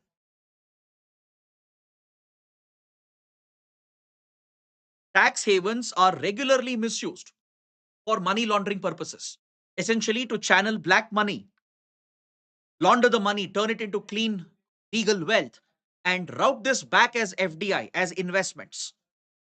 This illegal criminal process is called round tripping. Because in many cases, the black money generated in India through corruption, through criminal activities, through fraudulent activities, it is taken out of the country and through the process of laundering, it is cleaned of its illegal source. And it is brought from a tax haven like Mauritius into India as genuine, legitimate legal investments. That's why in these tax havens, the launderers, they often set up shell companies or shell corporations. They set up these front entities or fake organizations which are registered in Mauritius. They don't have any genuine business of their own, but they are set up, registered here just to enjoy the benefits of being a tax haven. And they use the laundered money, which has been turned into clean wealth, and route this back into India as legal investment. This enables criminal activity, terrorist activity, because money laundering is not just an economic offense, right? It's a national security risk because it's closely linked with terrorist financing. It enables criminal activities like drug and arms trafficking. That is why tackling this menace is a priority for India. The double taxation avoidance agreement helps in sharing of tax information as well, which helps our authorities like Enforcement Directorate to tackle the cases of money laundering where investment is being brought into the country, which is essentially black money. We have amended the double taxation avoidance agreement to plug the loopholes as well, but it remains a persistent issue. Mauritius remains a route through which black money is being laundered back into India. Then we have also signed a free trade agreement in 2021. I know it's an old topic, but still it's relevant. Why? Because Mauritius is in news. PM Modi has visited the country. There are some other big developments related to Mauritius. So UPSC might ask a older development as well. Until now, we have not got a question on India-Mauritius FTA. Please make a note. In 2021, we signed the Comprehensive Economic Cooperation and Partnership Agreement, a free trade agreement to address the trade imbalance. And by the way, this is our first ever trade agreement with a African nation. So these are some important facts that you need to note down. Now we look at the defense security relations. There could be a question related to the defense security ties between India and Mauritius. So let's take a quick look. India has set up coastal radars in Mauritius and few other Indian Ocean countries. After the 26/11 Mumbai attacks, it exposed the gaps in our maritime security. So, to improve our maritime security preparedness and to track the movement of ships and vessels, India started a program, a very ambitious security program, which is part of border security, border management, known as the Coastal Surveillance Radar Project. In phase one of the project, India set up coastal radars all across the coastline of India, covering the island territories as well. So, from Gujarat to West Bengal, along with Lakshadweep and Andaman Nicobar Islands, they were all covered with a chain of radars developed by Bharat Electronics Limited. These radars would primarily track white shipping. What is white shipping? It refers to those ships which are legally moving in the seas and the oceans, which keep their transmitters on. These are registered vessels. They would have taken permissions, approvals to dock at ports. They would be paying the required fees. So, such legal shipping, commercial shipping is called white shipping because there is something called as dark shipping as well. There are few ships which turn off their radios and transmitters. They wouldn't be registered. Usually, they would be illegal vessels. They would be smuggling, trafficking drugs and weapons and resorting to human trafficking as well, or enabling terrorist activities as well. They would also be helping few countries evade sanctions. Let's say Iran is under sanctions, right? Under Western sanctions. Now, to basically smuggle Iranian oil and evade America's sanctions, dark ships might be used by Iran. They might be used, they might be using ships registered with different countries, different entities and jurisdictions to basically conceal the identity so that it can't be tied with Iranian oil in order to escape the impact of sanctions. Russia would be doing it. Since Russia is also under American sanctions, it would be resorting to dark shipping using different shipping companies and container ships where they turn off the transponders and radios as well. They would give fake registration documents primarily to avoid being detected. So such form of shipping is dark shipping. So when it comes to maritime security from the perspective of Indian Navy, Indian Coast Guard, it's very important to identify and distinguish between white shipping and dark shipping. For this, you need surveillance. You need to monitor the traffic, the vessel traffic across the seas and the oceans. That's why you need coastal radars. Radars which can track these ships and vessels, which can point out their location, communicate with them. So this plugs a critical gap in maritime security. So India scaled this project in phase two. We expanded this to other friendly foreign countries as well. India has expanded India has expanded the coastal surveillance radar, and it's no longer just a domestic project focused on the coastline of India. We have expanded this to friendly countries as well, such as Mauritius and Seychelles, and as well as Sri Lanka. In 2015, when PM Modi visited Mauritius and Seychelles to launch the SAGAR Doctrine, that's when the coastal radars were inaugurated. We have more ambitious plans to expand them even further to other countries, maybe Maldives, Bangladesh, Myanmar, if they agree to it.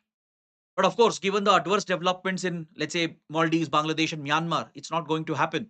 But at least India has those plans and ambitions to expand the coastal surveillance network. Now, all the radar data coming from multiple radar stations from India, from Mauritius, and Seychelles, it is all integrated into one intelligence facility, which is nothing but the IFC IOR, Information Fusion Center for Indian Ocean Region. This serves as the headquarters for maritime intelligence gathering. the intelligence collected through coastal surveillance radar network of India. It is operated by the Indian Navy. It is located in Gurugram on the outskirts of Delhi. The Information Fusion Center for Indian Ocean region, it's like a command control center where all the intelligence regarding white and dark shipping is collated, integrated. All the radar data is integrated. You can track all the vessels, communicate with them, locate them. And this maritime intelligence, naval intelligence, can serve a critical security purpose. In fact, this facility, this command and control facility and the intelligence collation center, it has become so prominent that many foreign countries, foreign navies which are friendly to India, they have deployed their liaison officers, close friends of India like US, France, Japan, Australia, even UK, Russia, many others, several countries from around the world. They are deploying their contact officers, their point of contact or liaison officers who work with Indian Navy at IFC IOR in Gurugram. So Mauritius is integral part of this project. India has set up coastal radars here along with radars in Seychelles, which were inaugurated in 2015. Now coming to Sagar and Mahasagar. This honestly is one of the biggest developments in Indian foreign policy in the last 1 year. Understood? That's why the topic is so important and I'm spending so much time in covering each and every subtopic. So what was Sagar and how is Mahasagar different from it? Yeah, I know Prime Minister Modi has a liking for acronyms, right? These fancy, easy, catchy acronyms. From government schemes to foreign policy, everywhere we have so many acronyms. But Sagar is actually a very profound statement from India. It's a very powerful doctrine from India focused on our maritime interests, our geopolitical strategic interests. SAGAR stands for security and growth for all in the region. Through this doctrine, for the last decade, India has promised security and growth for all the countries in our immediate neighborhood, specifically in the Indian Ocean region. So we have promised security. What kind of security? Maritime security, to deal with terrorism, to deal with organized crime, to provide disaster management assistance during natural disasters. So this requires the involvement of security forces, especially the Navy. Then growth, that is economic growth, economic opportunities, or even assisting a country during an economic crisis. Like Sri Lanka fell into a crisis, India stepped in and helped the Sri Lankan economy. So we guarantee security and growth for all countries in Indian Ocean. That is the vision of Sagar Doctrine.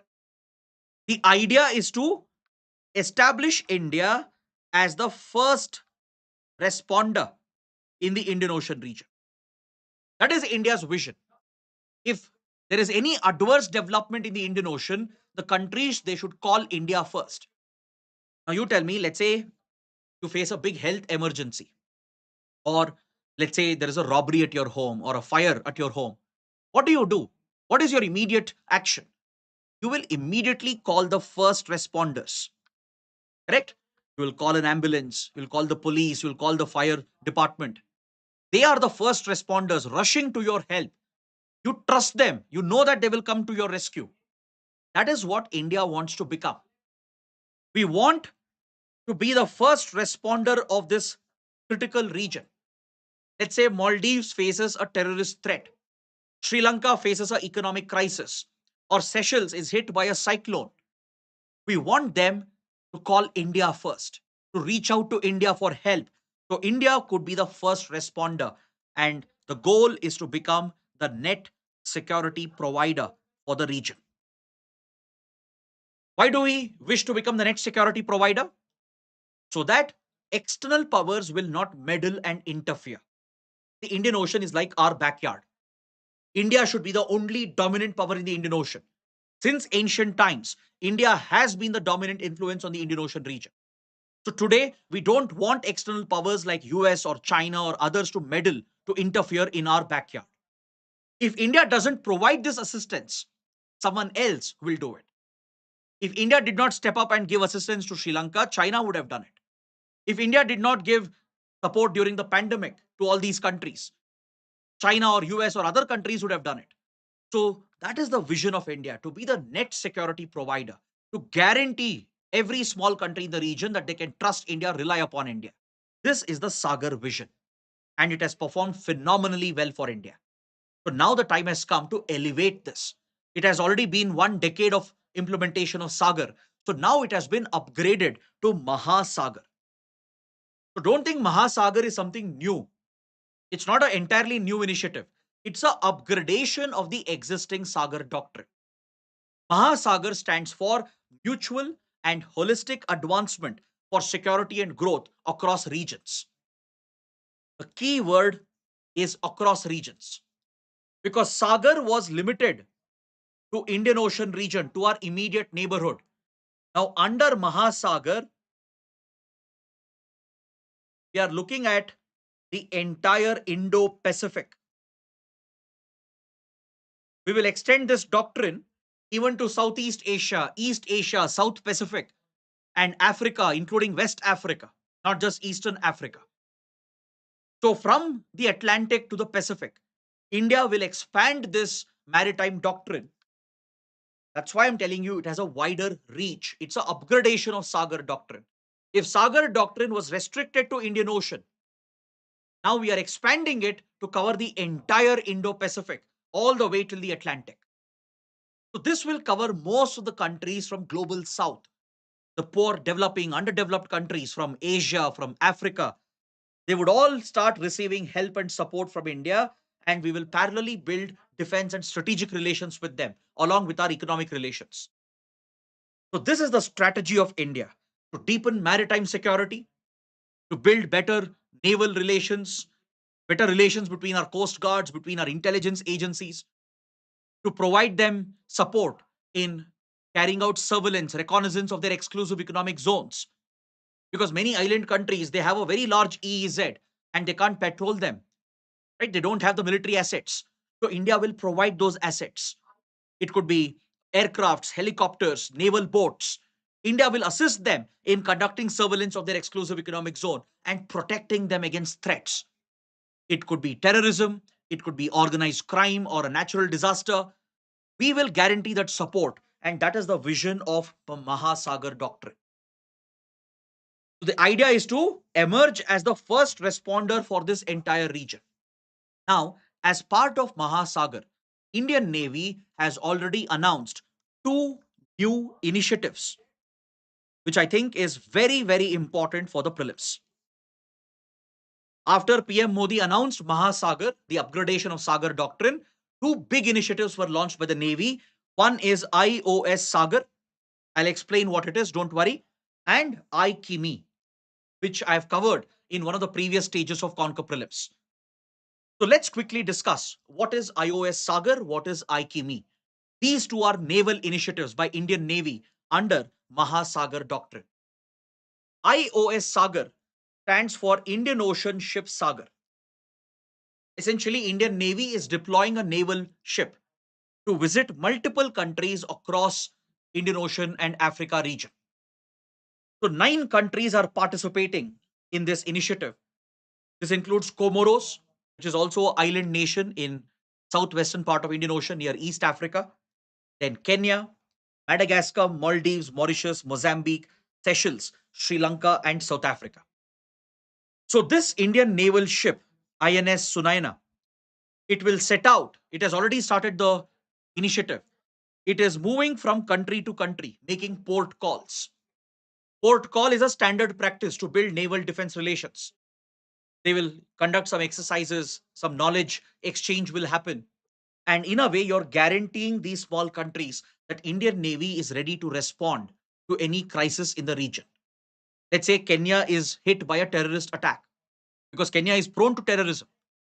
Terror groups like Al Qaeda, Al Shabaab, they're very active in Kenya. So, if at all there is such a crisis, Indian Navy would step in.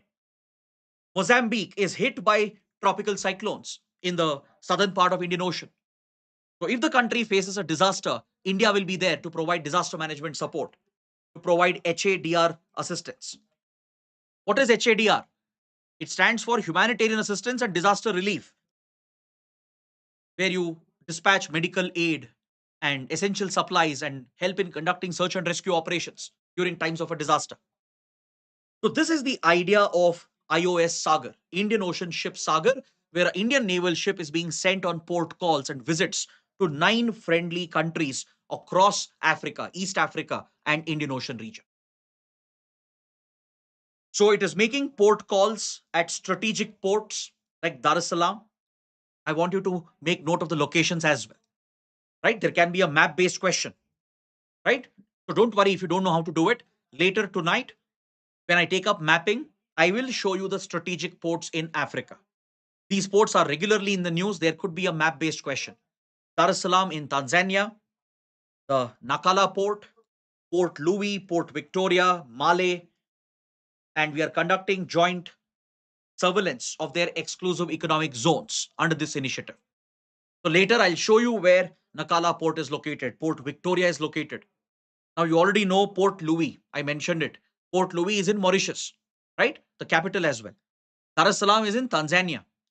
But the rest of it we'll discuss as we proceed with this class. Now, what is IKIMI initiative? Please make a note. This is one of the most important developments.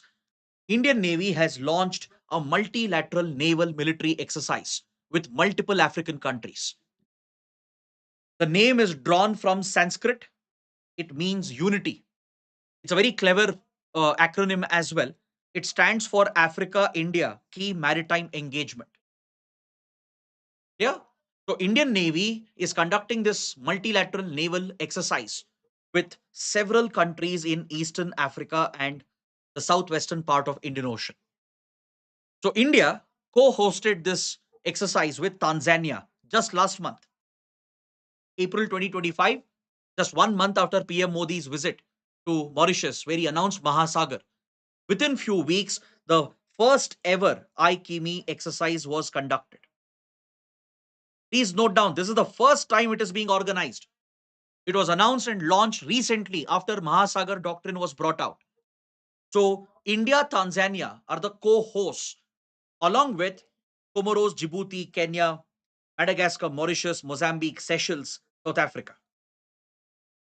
So, these are the countries that have participated in IKIMI military exercise. Going forward, we have even more ambitious plans. We want to expand this further to invite West African navies as well. West Africa is a priority for us. We want to bring in West African countries and many other African navies under the IKIMI military exercise. Now, coming to one last point, which is related to Mauritius, it's a separate development, but it is connected to the same topic, the Chagos Island dispute.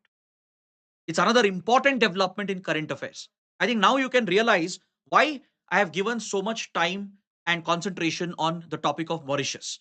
Because related to Mauritius, a lot of things have happened. And trust me, one question might come out of this, either on India-Mauritius relations or Sagar Mahasagar doctrine or these exercises, or it could be on the Chagos Island dispute. The Chagos is essentially an archipelago, which is a group of atolls. I hope in geography you would have studied about atolls. An atoll is a ring shaped island or islet like structure formed by coral reefs. It is surrounded by a lagoon, right? It's a very low lying area, submerged almost, and there is just a small land surface which is present. So, a country like Maldives, it's an atoll state. Most of the islands of Maldives is made up of these atolls. So, in Mauritius as well, see, Mauritius is located over here. This is the main island of Mauritius, okay, in southern western part of Indian Ocean towards East Africa. This would be Madagascar. This is East Africa, as all of you know. Now, far away from Mauritius in the northeast direction towards Sri Lanka, Maldives, in the central part of Indian Ocean, there is this group of atolls or islands called the Chagos group of islands, the Chagos archipelago. Now, this whole region has a very interesting history behind it. See, the Chagos Islands were largely uninhabited until few centuries ago. No humans were present here.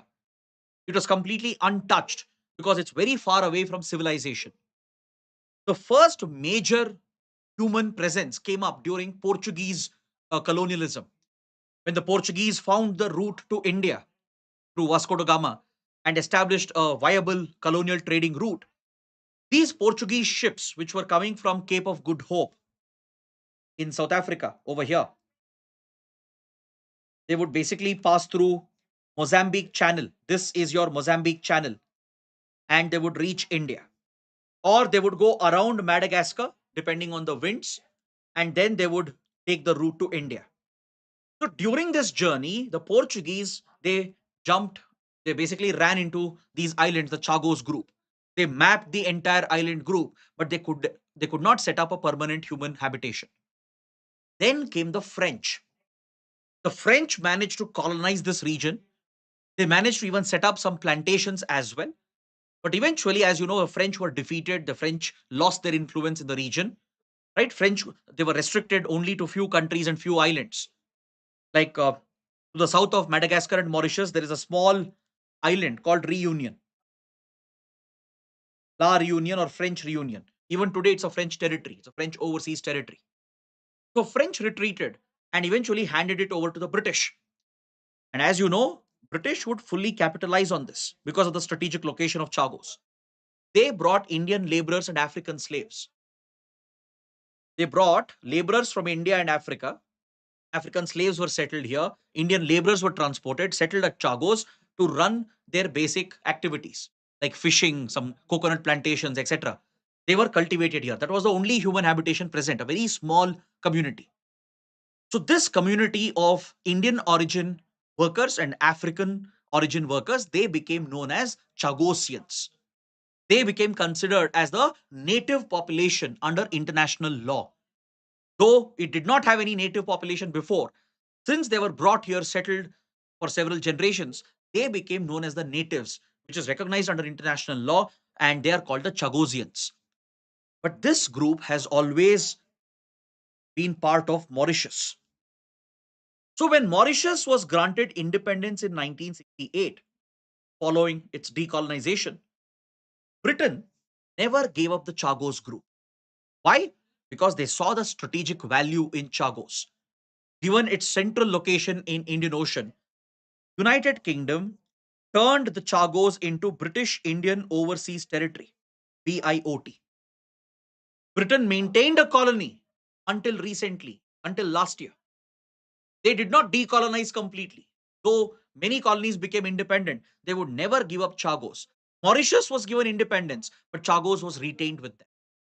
So this became the center of a legal diplomatic battle between Mauritius and UK. This dispute has gone on for many, many years. Mauritius approached the United Nations.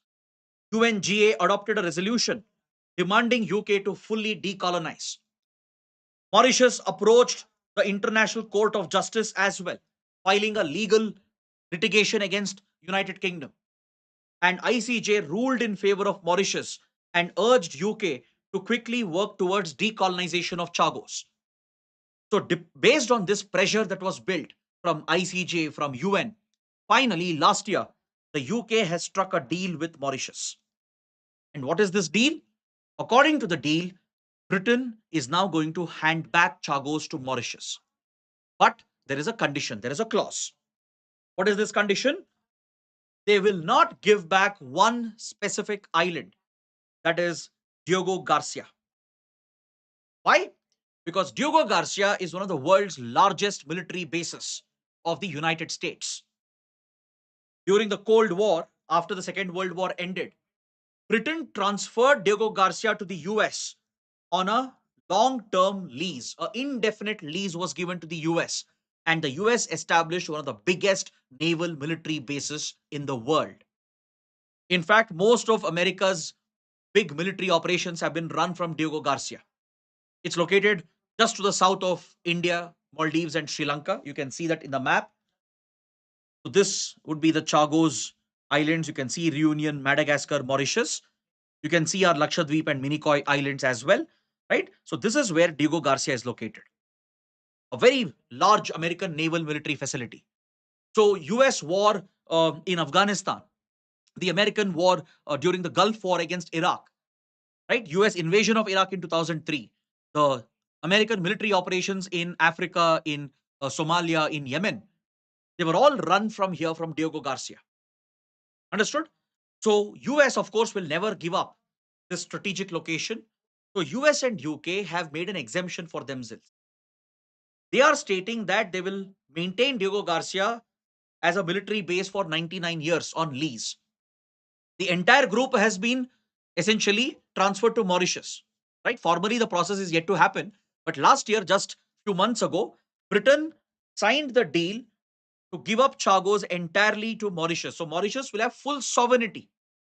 But however, Diego Garcia will remain with Britain and the United States as a naval military base for 99 years. And this can't be questioned by the Mauritian government. That is why the issue has come up again. Because in Mauritius, there was a change in government, a change in leadership. The current government, the current Prime Minister Naveen Chandra Ramgoolam, he wants to take a relook at the deal. He wants the deal to be amended and he is urging India to help. Because see, India gets caught in between here, right? On one hand, we need to back Mauritius as well. On the other side, we should not affect our ties with US and UK. So carefully, we have struck a balancing act. We support the decolonization completely. We have urged UK to give up its sovereignty and decolonize the region and hand it over to Mauritius. But India carefully never mentions Diego Garcia because American military presence today is good for India. Maybe in 80s and 90s, it was a threat for us during Cold War because we were on the opposite sides of the Cold War. But today we are strategic partners and American military presence at Diego Garcia is crucial to counter the Chinese naval presence, which is increasing in the Indian Ocean. That's why we don't say anything about Diego Garcia, but we just support Mauritius because it's a key partner. We can't lose Mauritius. So we supported Mauritius throughout this legal and diplomatic battle. Even now, we are supporting Mauritius to seek an amendment of the deal that was signed last year in 2024. All right. So this is another important topic with several subtopics that we have discussed and covered. Now, let's quickly look at one more topic before a break. 4:10, we will take the first break today from maybe 4:10 to 4:30. 20 minutes break so you can refresh yourselves and come back. We still have few minutes to go, I think around 12 minutes. So in that time, I can try to finish the next topic. Please take up this question. India is backing which of the following projects in Sri Lanka? The rehabilitation of Kanke Senturai port, developing Trincomalee as a energy hub, solar power plant at Sampur, the West Container Terminal at Colombo. India is involved in which of these projects? Which are the projects we are backing in Sri Lanka? This again is based on current affairs and also a static portion of India-Sri Lanka relations. Some are saying C, but some are saying D. Okay, let me give you the right answer. Correct answer is option D, all the four. We are currently backing all the four projects. So let's understand this quickly. Sri Lanka also has a strategic location in the Indian Ocean. It is home to some strategic ports on which India is dependent, like the Colombo port, for example. Right? We are closely linked with Trincomalee, Kanke Senturai. So in Sri Lanka, the major competition we face is primarily from China. China, under its Belt and Road Initiative and the String of Pearls strategy. String of Pearls is a so-called Chinese strategy to encircle India, to contain India through strategic projects across Indian Ocean. And some of them are part of Belt and Road Initiative.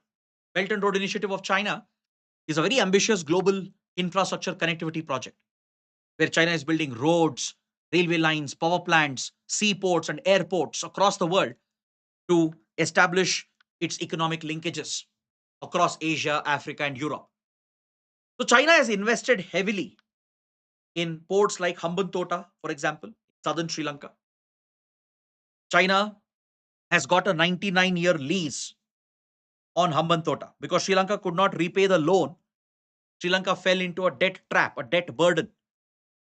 And eventually, China has got a 99-year lease over Hambantota port.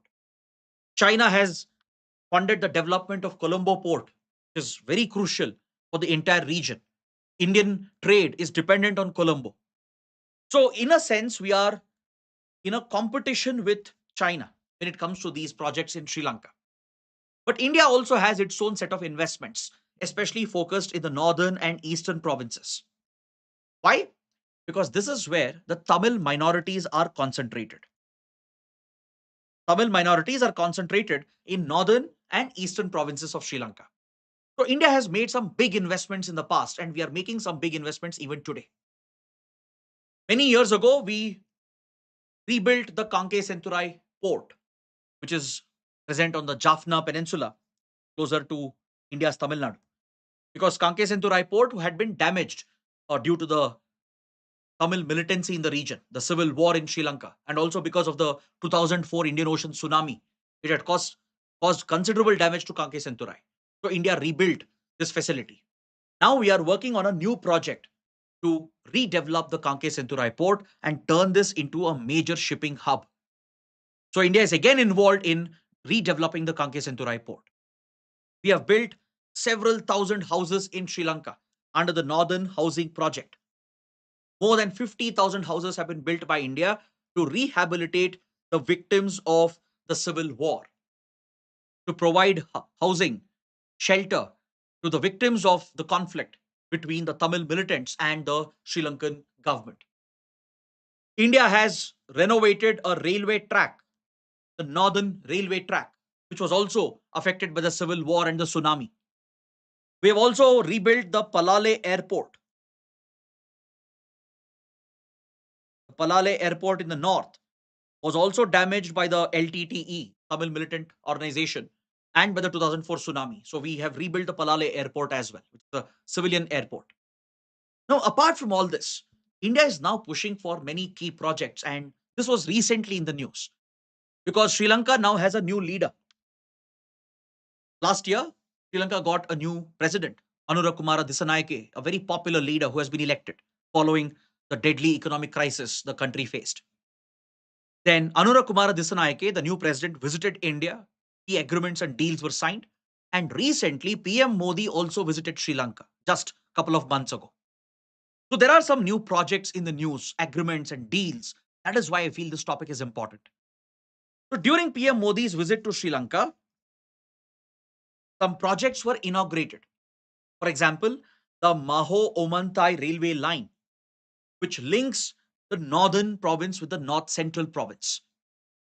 So India has funded the entire reconstruction of this railway track with modern signaling systems. The Maho-Omantai railway line is being extended to connect with Anuradhapura. Anuradhapura is a very vital location with deep historical cultural linkages with India. Now, please look at the map on your screen. You can spot Anuradhapura over here. Anuradhapura is linked with Buddhism. It's linked with Emperor Ashoka. It's linked with the Cholas. So there is a lot of history behind it, cultural links that bind India, Sri Lanka together. So Anuradhapura is a very sacred place. So Prime Minister Modi visited Anuradhapura. He visited the Bodhi temple, the Jai Shri Mahabodhi temple, which is present. Because here it is believed that the daughter of Emperor Ashoka, Sangamita Mahatheri, brought a sapling right from Bodh Gaya in India, where Lord Gautam Buddha is believed to have attained enlightenment. That's why this is also a Bodhi temple. That sapling, which was reportedly carried by the daughter of Emperor Ashoka, was planted here at Anuradhapura, and there is a sacred Buddhist temple that forms a cultural link between the two countries. So PM Modi visited the site. This railway line, the Maha-Omantai railway line, it comes somewhere over here on the map. This would be Maho, this would be Omantai. Now this is being further extended up north to connect with Anuradhapura. So India is funding this entire project. So please remember this. There could be a possible prelims question. Then apart from this, India has announced complete support to Sri Lanka's unique digital identity project. India has successfully established a very robust digital public infrastructure. Right? We rolled out the Aadhaar, which is a unique identification number for all Indian residents. We have linked the Aadhaar numbers with bank accounts and mobile phone numbers, the JAM Trinity. And today, through the JAM Trinity, The government and private companies in India are delivering services to you, right? Direct benefit transfer is taking place for, let's say, the funds which has to be credited to the beneficiary in a government scheme, or scholarship or pensions which has to be paid to the beneficiaries. So this has transformed governance, e-governance in the country. It has transformed economic activities, pushing India towards a digital economy. So India is sharing this expertise and knowledge with other countries, right? India is championing the export of DPI, digital public infrastructure, to help other countries create their own digital public infrastructure. So Sri Lanka is looking to set up a unique identification project, just like India's Aadhaar, and India would be providing complete support, the technological support in particular. Then India has approved the conversion of a grant. Basically, it was a loan. India had lent a lot of funds to Sri Lanka, especially after the 2022 economic crisis. Sri Lanka had received nearly $4 billion worth of financial support and economic assistance from India. So some of the pending loans, which Sri Lanka may not be able to pay back immediately, part of it has been converted to a grant, and we've also provided a special development package for Eastern Province towards the Trincomalee region. Understood? Now, there are other key projects which were mentioned in the question. See, at Colombo, India was supposed to take up the execution of East Container Terminal along with Japan. India Japan had won the project under Asia Africa Growth Corridor, which is a joint Indo Japanese initiative to fund infrastructure projects across Asia and Africa. But at the last minute, the Rajapaksa government, which was in power, was hostile to India. They took away this project from India and Japan and gave the same project to a Chinese company. This was seen as a strategic loss.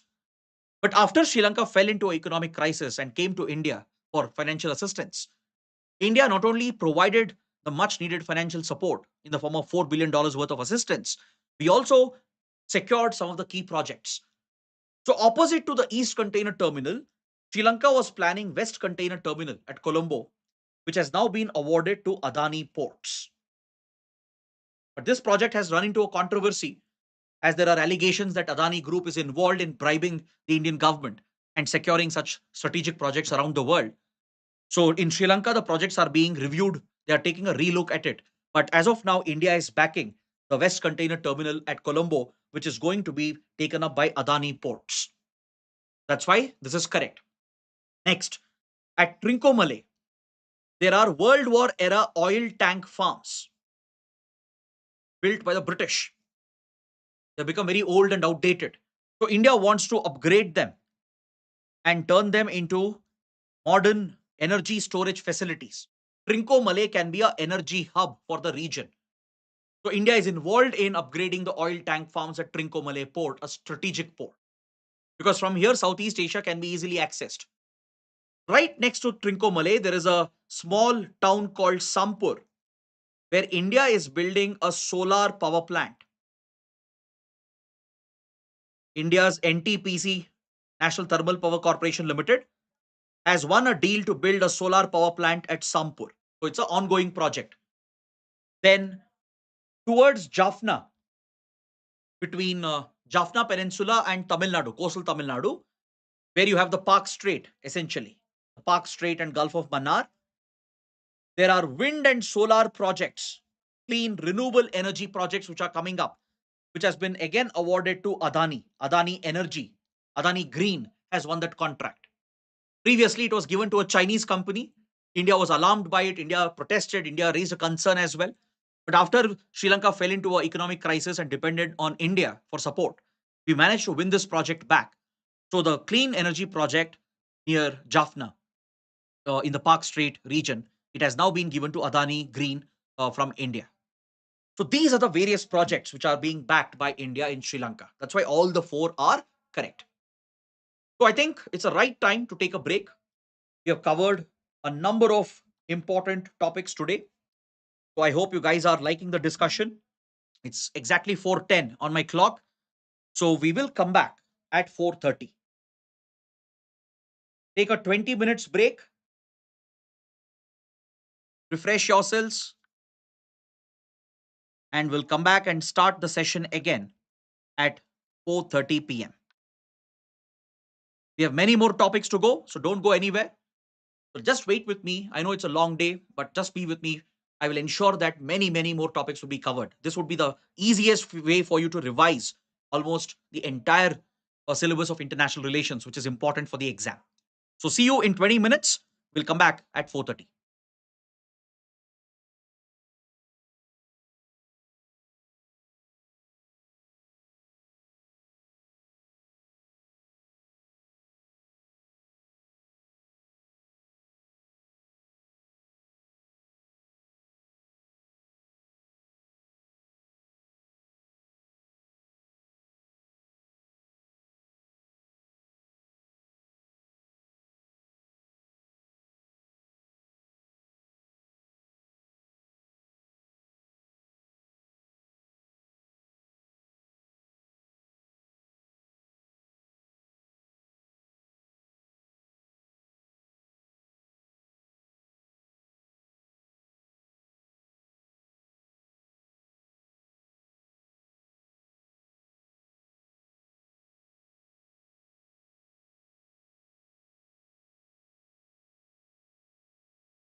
Hello, everyone. Welcome back after the short break. So, before the break, we had covered few important topics related to India's bilateral relations. So, now let's continue the discussion and let's look at the next question. Which of the following statements is or are correct? The FAVA dialogue was recently launched between India and Nepal. It will be Nepal's first official think tank forum dedicated to South Asia regional economic integration. Which of these statements are correct? Please let me know the answer. Think carefully. You might have read this in current affairs. So, this topic is an opportunity to talk about Nepal and the India China competition that we witness in Nepal. So, related to this topic, there have been a number of developments in the last 12 to 18 months. So, let's take a quick look at some of these key developments which could possibly help us in the exams. So, what's the right answer? Some of you are saying B, some are saying A and C as well. So the opinion is largely divided. So let's solve this question. Let me give you the right answer and then we'll discuss this topic. The FAVA dialogue was recently launched between Nepal and China. It's a China backed initiative. It does not involve India. So statement one is wrong, it's incorrect. So, what is the FAVA dialogue? The FAVA dialogue is essentially like India's Raisina dialogue or the Shangri La dialogue. Have you heard about the Raisina dialogue? There is a think tank in New Delhi called ORF, Observer Research Foundation, which works closely with Ministry of External Affairs to organize this mega conclave where we invite global leaders, diplomats, military and intelligence officers, strategic experts and journalists, and even academicians and students to hold a conclave on foreign policy, geopolitics. This is India's flagship event called Raisina Dialogue. It is modeled on the Shangri-La dialogue, which is hosted by Singapore at the famous Shangri-La Hotel. On similar lines, Nepal has started its own think tank initiative. This is backed entirely by China. This would be the first official think tank forum in Nepal to focus on geopolitics. The focus is on South Asia's regional economic integration. So many countries, participants from around the world were invited and discussions took place on China's investments in Nepal, the current global issues, including the current conflicts, the economic challenges in the world. So, all these key issues were debated and discussed. So, don't think it's a small event. China backing such an initiative in Nepal is a very big development because this clearly shows that China is trying to undercut India's influence. Because traditionally, India has been the most influential power in Nepal. And over the last 4 to 5 decades, China has consistently tried to undermine India and to cut down India's influence in Nepal. So, what's the right answer? Second statement is obviously correct. It is Nepal's first official think tank forum focused on South Asia's regional economic integration. So, option B, 2 only, is the right answer. Now, first, let me explain why China is so focused on Nepal. What could be the reason? There are few reasons why Nepal is so important for China. One, Nepal is sandwiched between India and China. Remember, earlier we spoke about the buffer strategy that India followed, how we set up these Himalayan states as buffer between India and China. So, India traditionally has been the most influential power given our historical, cultural links. Since ancient times, India and Nepal have been part of the same civilization, the great Indian civilization. Hinduism and Buddhism are a common religious cultural connect. Nepali people are dependent on India for their livelihood. They come to India for studies, they come to India for work. Nepal depends on India for trade because don't forget, Nepal is a landlocked country. It is bound by India and China in the Himalayan belt. It does not have direct access to the sea. So if Nepal has to trade with rest of the world, it has to depend on either India or China.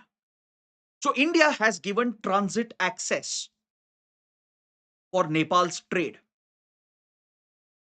So Nepal's exports to other countries, they pass through India. We have given them access to our ports, strategic Indian ports like Kolkata Haldia Port, Vishakhapatnam, Paradip. These eastern ports of India are made accessible to Nepali traders, where they can export Nepali goods, import from other countries, transport them through India via Indian ports across the border into Nepal. So Nepal has this dependency on India. India has funded many projects over the years. We have built hydropower plants. We have set up power grids of Nepal. We have also constructed the roads, bridges, and some railway lines as well. So Nepal has this dependency on India. India provides all the essential supplies. So to facilitate this cultural and economic relationship, India and Nepal decided to keep their borders fully open. Did you know that India and Nepal have an open border? This is the only country with which we have a fully open border. This provision was included in the 1950 Treaty of Peace and Friendship, which I was mentioning earlier. This treaty is the foundation of this relationship. We have maintained open borders, meaning there are no hard border controls. The border is not fenced, and you don't have security forces taking an aggressive posture at the border. Immigration controls have been eliminated. That's why you don't need a visa to go to Nepal. Indians don't need a visa to go to Nepal. Similarly, Nepalese don't need a visa to come to India. So we give each other's citizens national treatment. How India treats its own citizens, we give almost the same treatment, the same facilities and privileges to Nepali citizens as well. That's why Nepali aspirants can take up government exams in India, including the UPSC exams. Similarly, Nepal provides national treatment. Just like it would treat Nepali citizens, it is supposed to give equal treatment to Indians as well.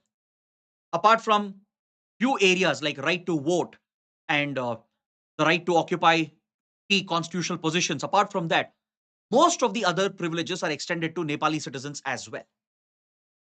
Now, I feel this topic is very important because recently we had a very tragic incident in Odisha. In one college, the KIIT, a Nepali student committed suicide, and the college authorities, they misbehaved with Nepali students. They targeted them racially. They evicted the Nepali students as well, turning it into a major issue, a diplomatic issue between India and Nepal. So, because of all these developments, these points that we are discussing could be important for the exam. So, China wants to compete with India and it wants to undermine India's influence. And also, please understand, Nepal is home to Tibetan refugees as well. The Tibetan refugees are not only settled in India, there are few Tibetan refugees settled in Nepal. China would like to monitor their activities as it considers them to be anti nationals. So, these are the reasons why China is so invested in Nepal. China has tried to create a wedge, a divide between India and Nepal. So, the favor dialogue is another step from China in this regard to promote its own presence and influence and undermine India's influence. So, this think tank forum was hosted at Pokhara. There is a very famous lake called the Feva Lake. So, this dialogue is named after the lake present at Pokhara. This is where the event was organized. So, it was organized in collaboration with Chinese universities and Nepali think tanks and universities. The focus is promoting regional economic integration in South Asia, looking at the economic challenges in South Asia and how Nepal can overcome them. Because Nepal's economy faces multiple challenges. Now, this is where we should learn about Chinese investments in Nepal and how it counters Indian influence in the country. Nepal has joined China's Belt and Road Initiative in 2017. In fact, please write down this point. It's very important. Listen to me carefully. All the neighbors of India, they have joined Belt and Road Initiative except for Bhutan. With the exception of Bhutan, every neighboring country, Pakistan, Bangladesh, Sri Lanka, Maldives, of course, Nepal, Myanmar, All the neighboring countries of India, they have joined China's Belt and Road Initiative, except for Bhutan. China has proposed the Trans-Himalayan Connectivity Network project. Across the Himalayas, China wants to build strategic infrastructure projects, including road and railway projects, which will directly link Tibet with Nepal. These projects have caused alarm in India because some of the road and rail projects being pushed by China under the Trans-Himalayan Connectivity Network, they reach right up to India's borders. Do you see Lumbini over here, the birthplace of Lord Gautam Buddha? India wanted to develop this site, but China overtook India, and China played a role in the development of Lumbini, which is so sacred in Buddhism. Now, look at the irony of this. India is the birthplace of Buddhism, right? Buddhism spread from India to China. Ideally, India and Nepal should have developed Lumbini together. But China managed to overtake India, and China played a role in the development of Lumbini because Buddhism is popular in China as well. And China is trying to leverage this, which undermines India's Buddhist diplomacy. In our foreign relations, we use Buddhism and our ancient cultural religious links across Asian countries to promote our influence. From Japan to South Korea to Sri Lanka to Bhutan and Southeast Asian countries. Across this region, we use Buddhist diplomacy to gain leverage. But China is trying to undercut India's leverage by pushing its own Buddhist diplomacy. It has proposed these road and rail projects and has started the construction as well. And these projects are reaching the Indian border. So the fear for India, the concern is, will China misuse these projects for strategic purposes? Imagine if at all a India-China conflict breaks out. What if China uses the road rail infrastructure in Nepal and moves the troops all the way from Tibet across Nepal right to the borders of UP and Bihar? This is the region which we call as a Terai belt, the Terai plains of Nepal, the southern plains of Nepal. The Terai region is very crucial because in the border villages of UP and Bihar, there are families which share relations with the other side in Nepal. In the Terai belt, you have a indigenous native community called the Mades people or the Madesis, who are native to the Terai region. The Madesis of southern Nepal, they have familial relations, marital relations on the other side of the border. They marry into Indian families. So there is a strong cultural bond, a people to people relationship that exists. And China has been making attempts to break those bonds, to weaken India's influence in the country. So projects such as these definitely is a big concern for India. So please mark the locations which are being linked by Chinese roads and rail projects. Places like Pokhara, Lumbini, Bairini, all these places are linked with Tibet in Kerung and Lhasa, which is the capital of Tibet.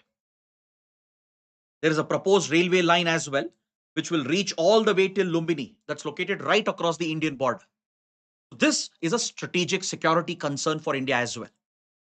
If you look at hydropower, Nepal has tremendous hydropower potential because it's a Himalayan state, right? Because you have perennial rivers here fed by the glaciers. They're not dependent on rainfall. There are deep valleys and gorges, so water flows down with great velocity, and that generates your hydropower potential. India has tried to invest in hydro projects, but repeatedly we face challenges. Either India is not able to mobilize the funds, or we face local protests. The people in Nepal, right, who are concerned about the ecological, social impact of a hydro dam, they have often protested against Indian projects, trying to block Indian investments.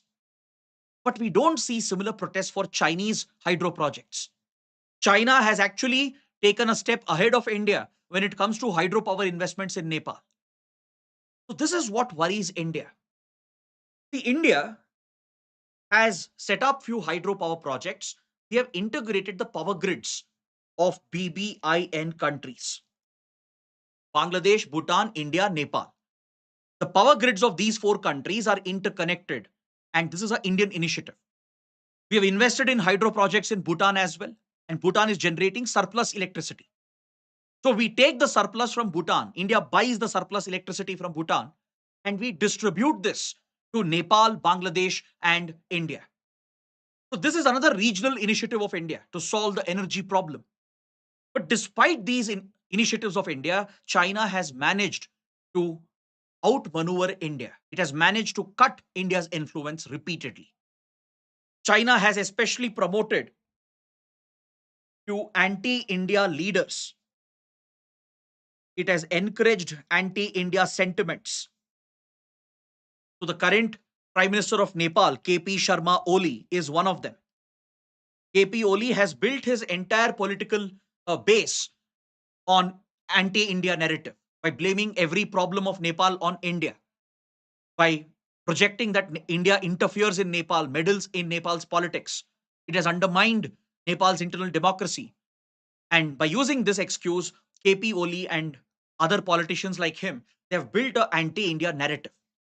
It was KP Oli who exaggerated the border issue, the Kala Pani border dispute, which we were discussing earlier today. So these are the issues that we have. So based on all these points that we have discussed, the projects and the history of India, Nepal, China equation, you can expect a possible question. Now let's look at the next question. We are moving on to the next topic. Read this question carefully.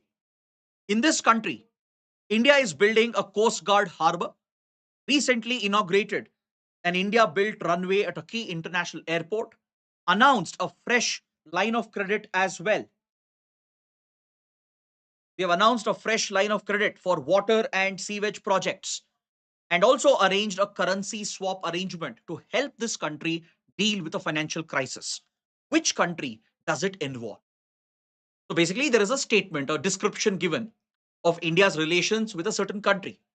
It's talking about India's investments and projects. So which country does it involve? Sri Lanka, Maldives, Seychelles, Madagascar. Think carefully and answer. Because Sri Lanka also has gone through an economic crisis. Maldives is also going through an economic crisis. So which country could it be? Some are saying B, some are saying C, some are saying A as well. The right answer is option B, Maldives. So we have to talk about India-Maldives relations and some recent developments between India and Maldives. So there are a lot of points to be discussed here. It's slightly a bigger topic, but I will try to compress it. I'll try to give you only that information which is necessary for the exam. Some of you might be thinking that we are discussing almost everything, but that is the purpose of a marathon session, right? A one short session through which we can try to revise the entire subject, cover all the key pointers from different topics so that nothing is left behind for the prelims. Right? So don't think it's a waste of time. We need to discuss all these pointers because this will help you in your mains exam as well later. So what we are doing is we are focusing more on the factual pointers, which is relevant for prelims, and leaving the analysis behind because analysis is mainly for the mains exam. But wherever necessary, I'm trying to integrate both so that it's a one-shot solution for complete IR syllabus. Now let's talk about Maldives. Maldives has been a great friend of India. India-Maldives have enjoyed a fantastic relationship since it became independent from British rule in 1965. India built very cordial relations. Maldives trusted India. Please note, Maldives is a Sunni majority country. It's a Islamic nation, a Sunni majority nation, which enjoyed very good ties with India. Because with Maldives as well, we have historical, cultural links. Indian traders from southern India, in particular, from the Malabar coast, they have been trading with Maldives from centuries. Indian empires like the Cholas, for example, they have exercised their influence over Maldives. The Arab merchants who would come from the Arabian Gulf, they would form a link between Maldives and India, especially southern India, that is today's Kerala and Tamil Nadu. So there is a long history of cultural, economic, and as well as historical ties between India and Maldives. So we built upon this foundation, and the then leader of Maldives, Maumoon Gayoom, who became the president by 1970, he was an authoritarian leader. He was almost like a dictator. He was not known for violating human rights, but He was an authoritarian leader of Maldives. So Maldives was not a democracy. So from 1970s with Gayoom, India built a fantastic relationship. We gave them investments, we gave them all the essential supplies. Maldives also is dependent on India, right? India sends all the essential goods and items. If you look at the Maldivian economy, it is dependent on fisheries, tourism. They have a very limited economy because Maldives has a geographical disadvantage. It's entirely made up of atolls. It is made up of hundreds and hundreds of these small islands that are scattered across the Indian Ocean. So it's an archipelago of islands. It sits on the Chagos Lakadiv Ridge. In geography, Mukesh sir might have taught you about the Chagos Lakadiv Ridge, which is an underwater ridge present in the central Indian Ocean. Right? We spoke about Chagos Archipelago. We understood Chagos Islands. This underwater ridge extends all the way till Minicoy, till Lakshadweep of India. So on top of the ridge, you have these coral structures, which are these atolls, which basically form the country of Maldives. There are close to 1,000 islands. Most of them are uninhabited. There's no population at all in most of these islands, but it has great tourist potential. That's why Maldives is known as a tourist destination. There are several resorts, hotels, and there are many Indian companies which have made big investments in Maldives in the tourism and hospitality industry. So India, which has given all the kind of support needed to Maldives, has always tried to protect its traditional influence. Because Maldives is strategically located in the Indian Ocean. And Maldives returned the favor by adopting India First policy. Gayoom was in power for almost 30 years, from 1970 till 2008. He was an authoritarian dictator who ruled the country for more than 3 decades. During this entire period, he was very friendly to India. He was a trusted leader, a good friend of India, and always gave first priority to India to protect India's strategic interests, security interests. Because 1970s and 80s was a difficult period for India during the Cold War. Don't forget, after the 1971 war with Pakistan, United States had become hostile to India. During the 71 war, US had threatened India as well with military action. So during 70s, 80s and 90s, US was a threat for India, and especially in the Indian Ocean, because Americans were setting up a military base at Diego Garcia, which I showed you earlier. US was expanding its surveillance program to spy on India, mainly to counter our nuclear weapons program and our space program. So during this critical juncture, it was Maldives which protected India's security interests because Sri Lanka was problematic as well. Sri Lanka was targeting Tamil minorities. Sri Lanka had turned against India. So in a hostile neighborhood, Maldives was a reliable, trusted friend of India. In 1988, Gayoom faced a serious security threat. In the year 1988, Tamil militants from Sri Lanka, from a group known as PLOTE, they planned a coup to throw out Gayoom from power in collaboration with some of the opposition leaders and Maldivian businessmen. It was a conspiracy which had been hatched. Few opposition leaders in Maldives who wanted to remove Gayoom from power, they colluded with a businessman who got in touch with Sri Lanka's Tamil militants from a group called PLOTE, and they planned to topple the government and kill President Gayoom. When these militants attacked the capital, Male, Gayoom managed to escape the attack.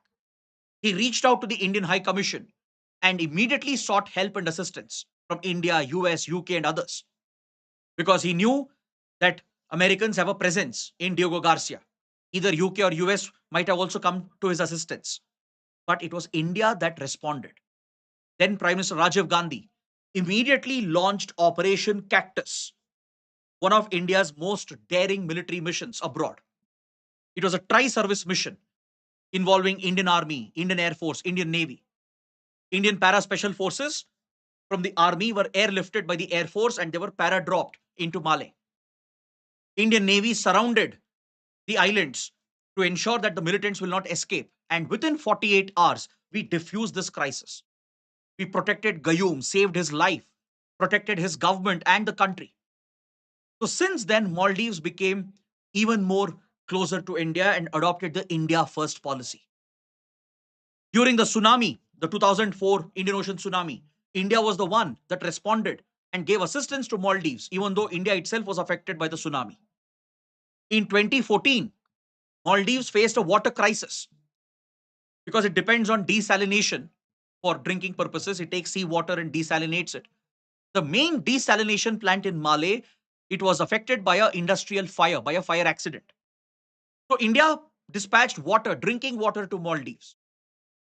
Even during COVID-19, all these countries, Sri Lanka, Maldives, Mauritius, Seychelles, and many others, they all received support from India under Mission Sagar. Under Mission Sagar, India provided medicines and essential medical devices and components needed to deal with the pandemic. We dispatched sanitizers, oxygen, PPE kits, testing kits, right? Essential medicines. Everything was provided by India free of cost to all these small countries across Indian Ocean. But in 2008, Maldives transitioned into a democracy. Gayoom stepped down in 2008, elections were held, and a pro-India party came to power. A party known as MDP, the Maldivian Democratic Party, came to power. This new government was headed by Mohammad Nasheed, again, a very good friend of India, a pro-India leader who considered India to be the most important partner, and he reiterated the India First policy. So further close relations were built, defense, security relations developed. We donated military equipment as well. Indian Dornier aircraft was provided by India. We provided the ALH Dhruv helicopters. We also donated naval boats so that Maldives can carry out surveillance of its exclusive economic zone and protect itself against any threats from criminal groups or terrorist groups, etc. So India built such a solid relationship with this country. We had absolutely no problems until 2012. But in 2011, the problem started. China opened its embassy in Malé, and as soon as China stepped up its presence and influence, a lot of trouble started for India. Mohammad Nasheed's government was toppled. Nasheed was removed from power by the opposition parties and leaders. And overnight, we had a hostile government in Maldives. From 2012 till 2018, for 6 years, we had to deal with a hostile Maldives under Yamin Gayoom. Abdullah Yamin Gayoom, who was the nephew of former President Mamoun Gayoom, he assumed power, and for 6 years, Maldives turned hostile to India and it became pro-China.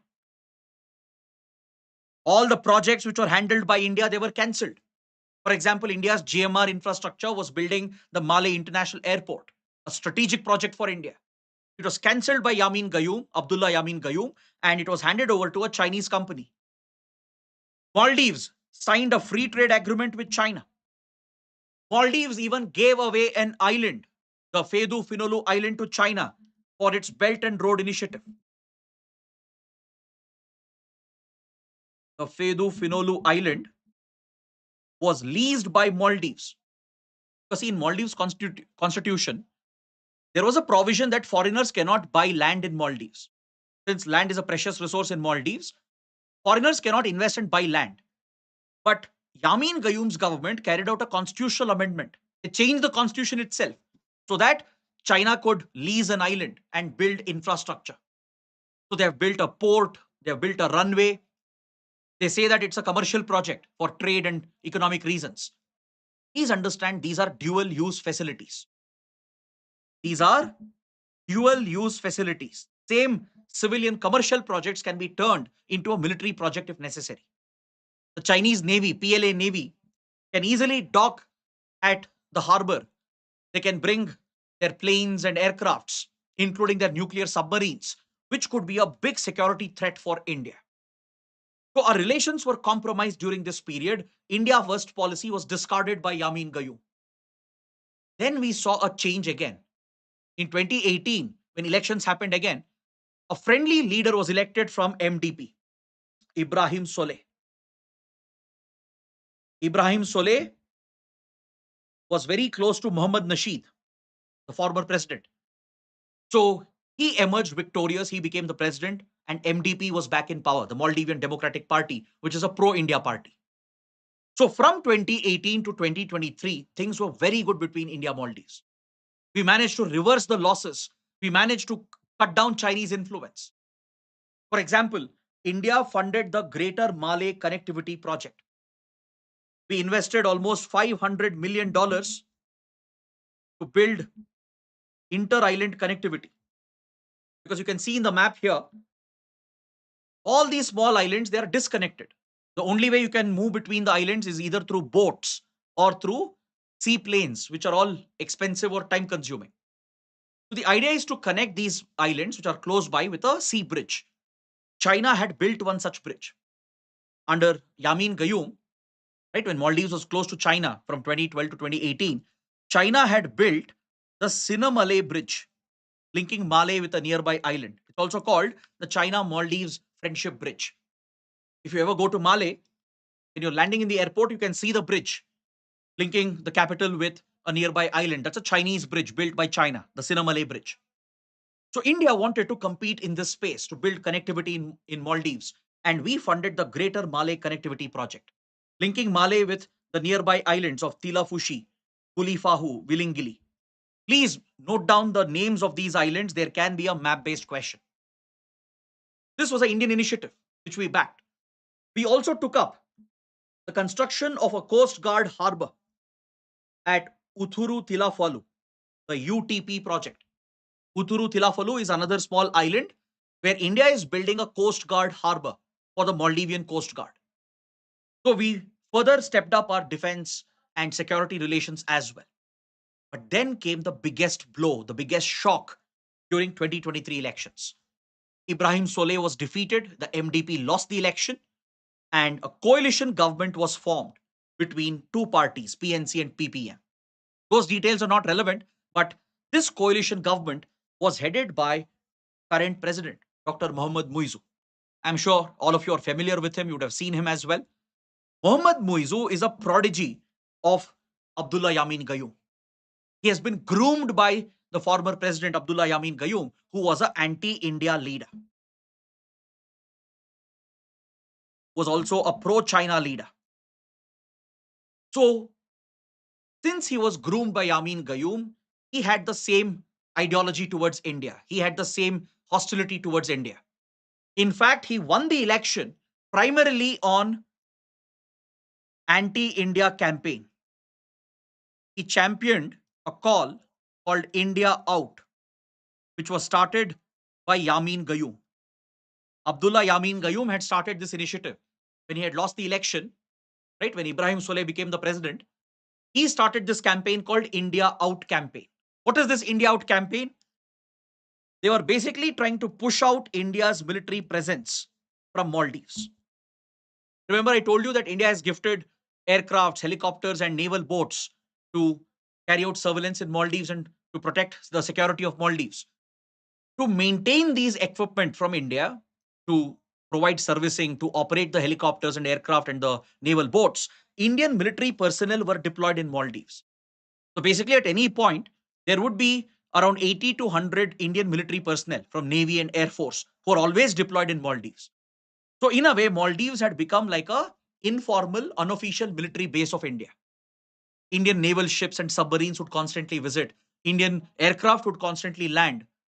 That is something that threatened Chinese influence. So I think you can see the link.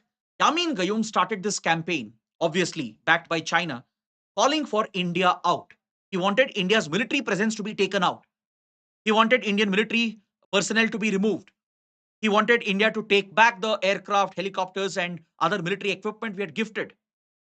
This campaign was continued by Mohammad Muizu.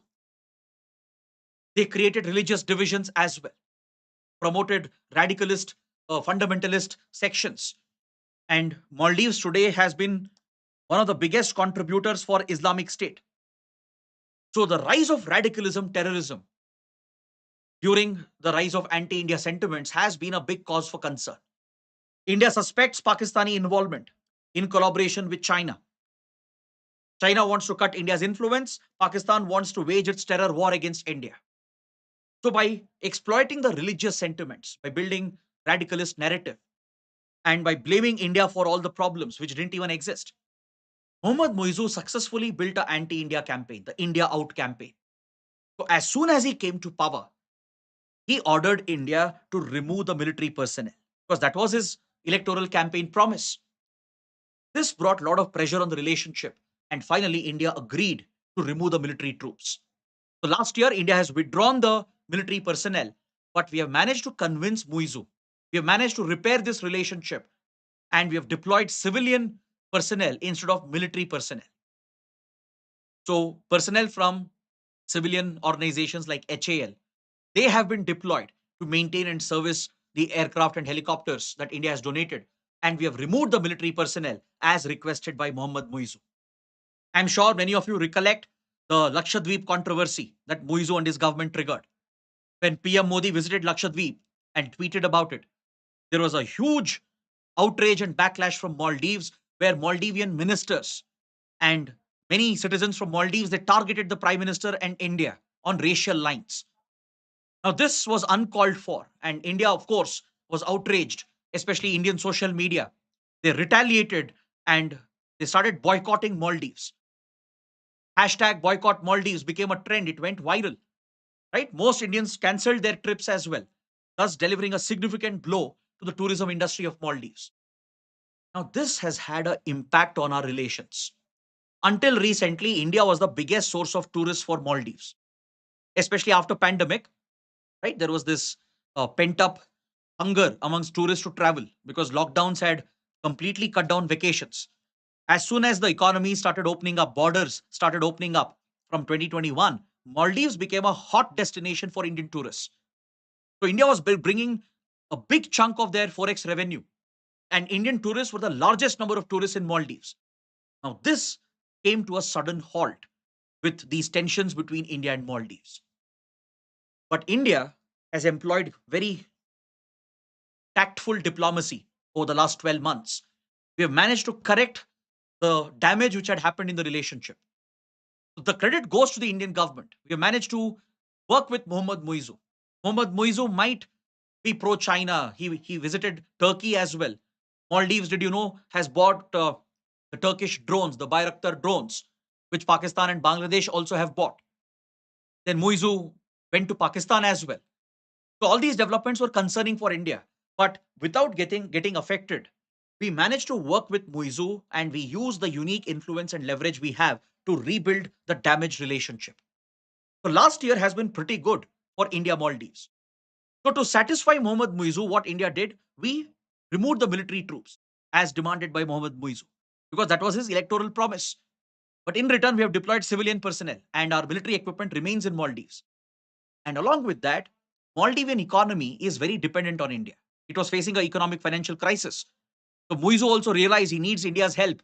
Without India's financial support, Maldives can't survive. So India used that leverage. We have given a lot of assistance in the last 1 year, along with many new projects. So slowly, we have repaired this damaged relationship and brought it back on track.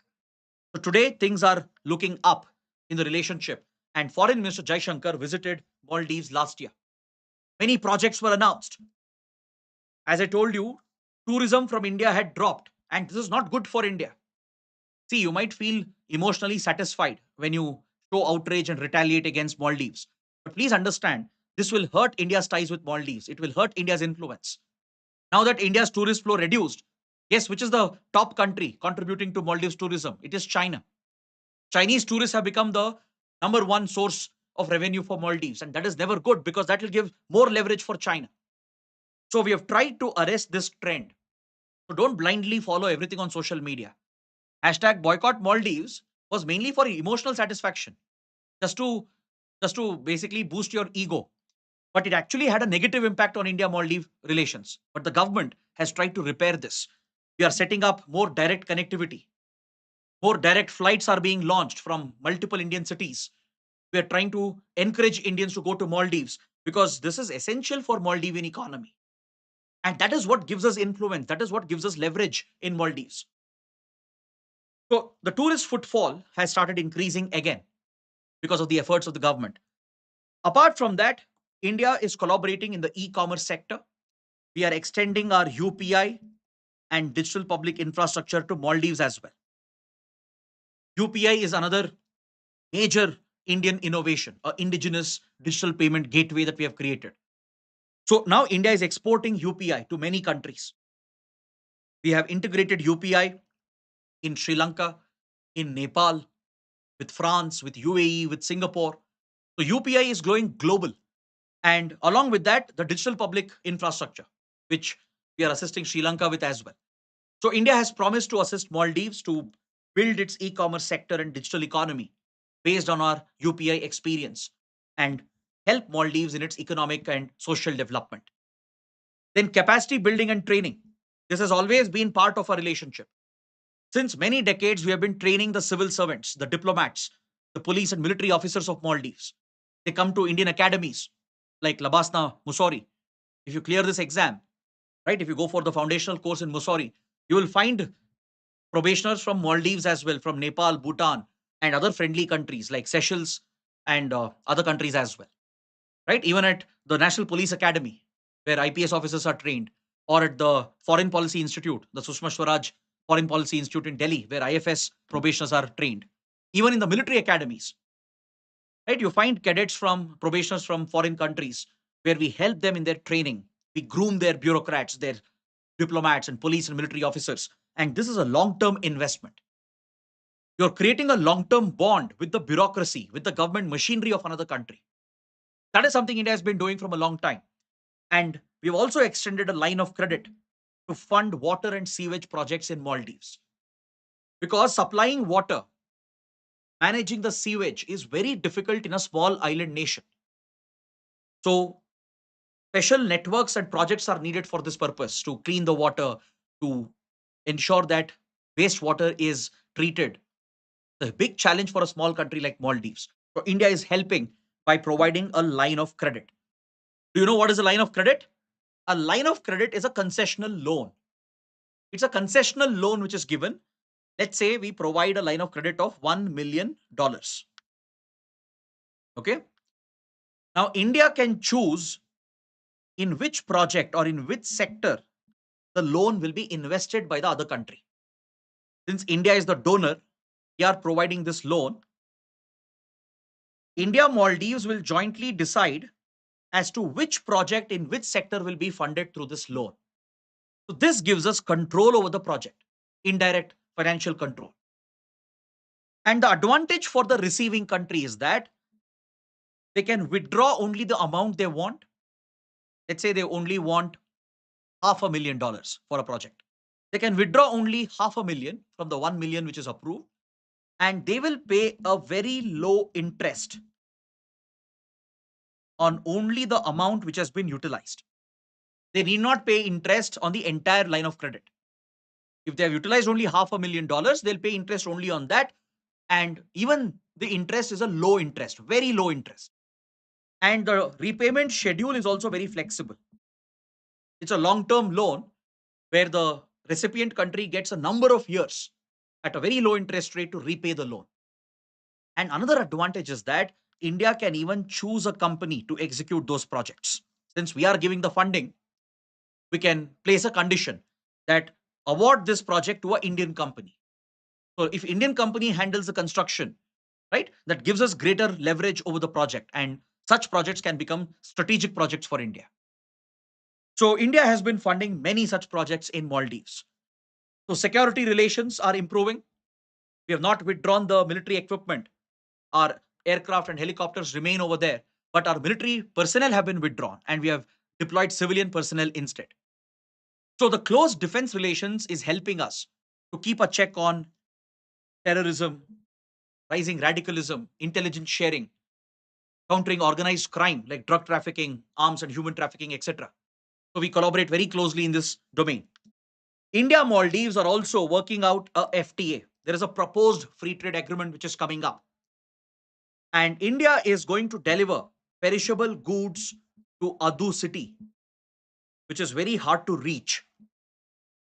So essential perishable items like fruits, vegetables, milk, meat, right? This is essential for day-to-day livelihood and as well as for the tourism industry as well. So far away islands and atolls like Adu, it's not well supplied. Maldives finds it very challenging to supply these perishable items because you need modern ships, you need cold storage, warehousing facilities as well. So India has said that we will permanently supply perishable goods to Adu. The loan repayment, which was pending, has been deferred. Since Maldives is facing this deep economic crisis, it's in no position to pay the loan back. So India has given a relief, deferring the loan repayment, and we have given extended timeline. So along with that, India has arranged a currency swap arrangement. A currency swap arrangement has been arranged by India's RBI under the SARC currency swap framework. SARC, we will discuss this later. We'll come to SARC later. So under SARC, there is a currency swap framework which is managed by India's RBI, the central bank. So in a currency swap, you're trading the currencies. Basically, we will pay them in dollars. Let's say $10 million is given from India, for example. They will pay in their currency. Maldivian currency is given back and deposited with the RBI. So they can make use of the US dollars RBI has given to clear their dues, to overcome the liquidity crisis. And at a later date, a pre-agreed date, they will buy back their currency from RBI. So currency swapping, that's why it's called currency swap arrangement. So it's a tool basically to fix liquidity problems, right? If they don't have enough US dollars to continue their imports or to continue paying their debt, they often borrow US dollars and swap that with their currency. And after a period of time, they will try to buy it back. So Mohammad Muizu visited India as well last year. He was invited for the swearing in ceremony of PM Modi. He attended. And after that, he carried out a high profile visit during which many new initiatives and projects have been launched. So please pay attention. There can be a question on any of these points. The currency swap arrangement of $750 million has been extended under the SARC currency swap framework by RBI. Please note this down. We will discuss SARC later, don't worry. So under SARC, there is a currency swap framework which is managed by India's RBI. Because if our neighbors, if they face a liquidity problem, right, if they have a shortage of forex reserves, India's RBI will arrange for a currency swap so that they have sufficient dollars with them to continue their debt payment and as well as their imports. Next, there is a very, very important development. Please make a note of this. Both PM Modi and Mohammad Muizu, they inaugurated a runway which is built at a strategic airport with Indian funds, the Hani Madhu Airport. Hani Madhu is an international airport in Maldives, strategically located in the Indian Ocean. The new runway, it has been repaired and built with Indian funds, Indian assistance. This project was inaugurated. Next, India has agreed to refit the Coast Guard ship Kuravi, which is basically an Indian naval vessel that we had donated. Few years ago, Indian Navy, which had decommissioned INS Tarmugli, it was an Indian naval ship. We had donated this to Maldives and it was renamed as Huravi, which was being used by the Coast Guard of Maldives. So now it's very old. It needs a complete refabrication, upgradation. And India has taken up this project. India will be basically retrofitting this old naval vessel with better equipment, modern communication and avionic systems and weapon systems. So this shows the defense relations that we have, the security ties that we have. RuPay card has been extended in Maldives. We have built houses as well for the poor people in Maldives and especially for Indian workers. There are a lot of Indian workers who struggle in Maldives. So we have built few houses for Maldivians as well, for Indian workers as well. So this basically projects our Sagar, Mahasagar vision. So please note down all these new developments that have taken place. Based on this, there can be a possible prelims question. So I hope you can see how we have covered multiple countries in our neighborhood in just a couple of hours, right? So this almost completes our discussion on the neighborhood, which is so important for our exams. Now let's take up one more topic from the neighborhood again. The Petropol Integrated Check Post, which has been in the news, Petropol ICP. It is a key land port of India located on the borders of which neighboring country? Can you answer this? Have you heard of Petropol Integrated Check Post? It's a land port of India. It is located on the borders of which country? Very good. Majority of you are giving the right answer. It is Bangladesh. Option B is the right answer. So why is Petropol in news? See, Bangladesh has turned hostile towards India. Until last year, Bangladesh was our best neighbor. Under Prime Minister Sheikh Hasina, her Awami League government, which was in power, was India's best friend in the region. Since Awami League came to power in 2009, Sheikh Hasina had transformed the relations of Bangladesh with India. Sheikh Hasina had ensured that there is no terrorist safe haven in Bangladesh. She decimated the terror infrastructure of Northeast insurgent groups.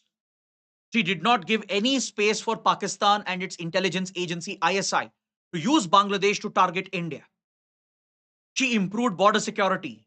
She managed to develop the Bangladeshi economy, and Bangladesh was about to become a developing economy. She improved border security. She ensured that the criminal activities in border areas was brought down and border management became more efficient. Bangladesh became a critical trade and development partner. Did you know Bangladesh is our largest trading partner in South Asia compared to all our neighbors? We actually have a robust trading relationship. India exports a lot of goods.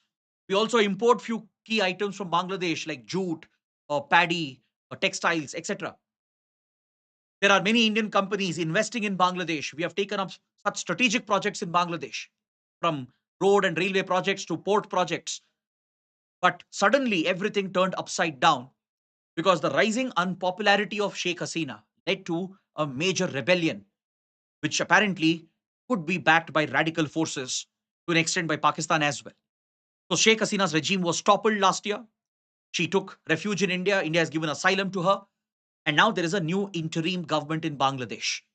An interim government headed by Muhammad Yunus, a former Nobel laureate, but a controversial figure as far as India is concerned.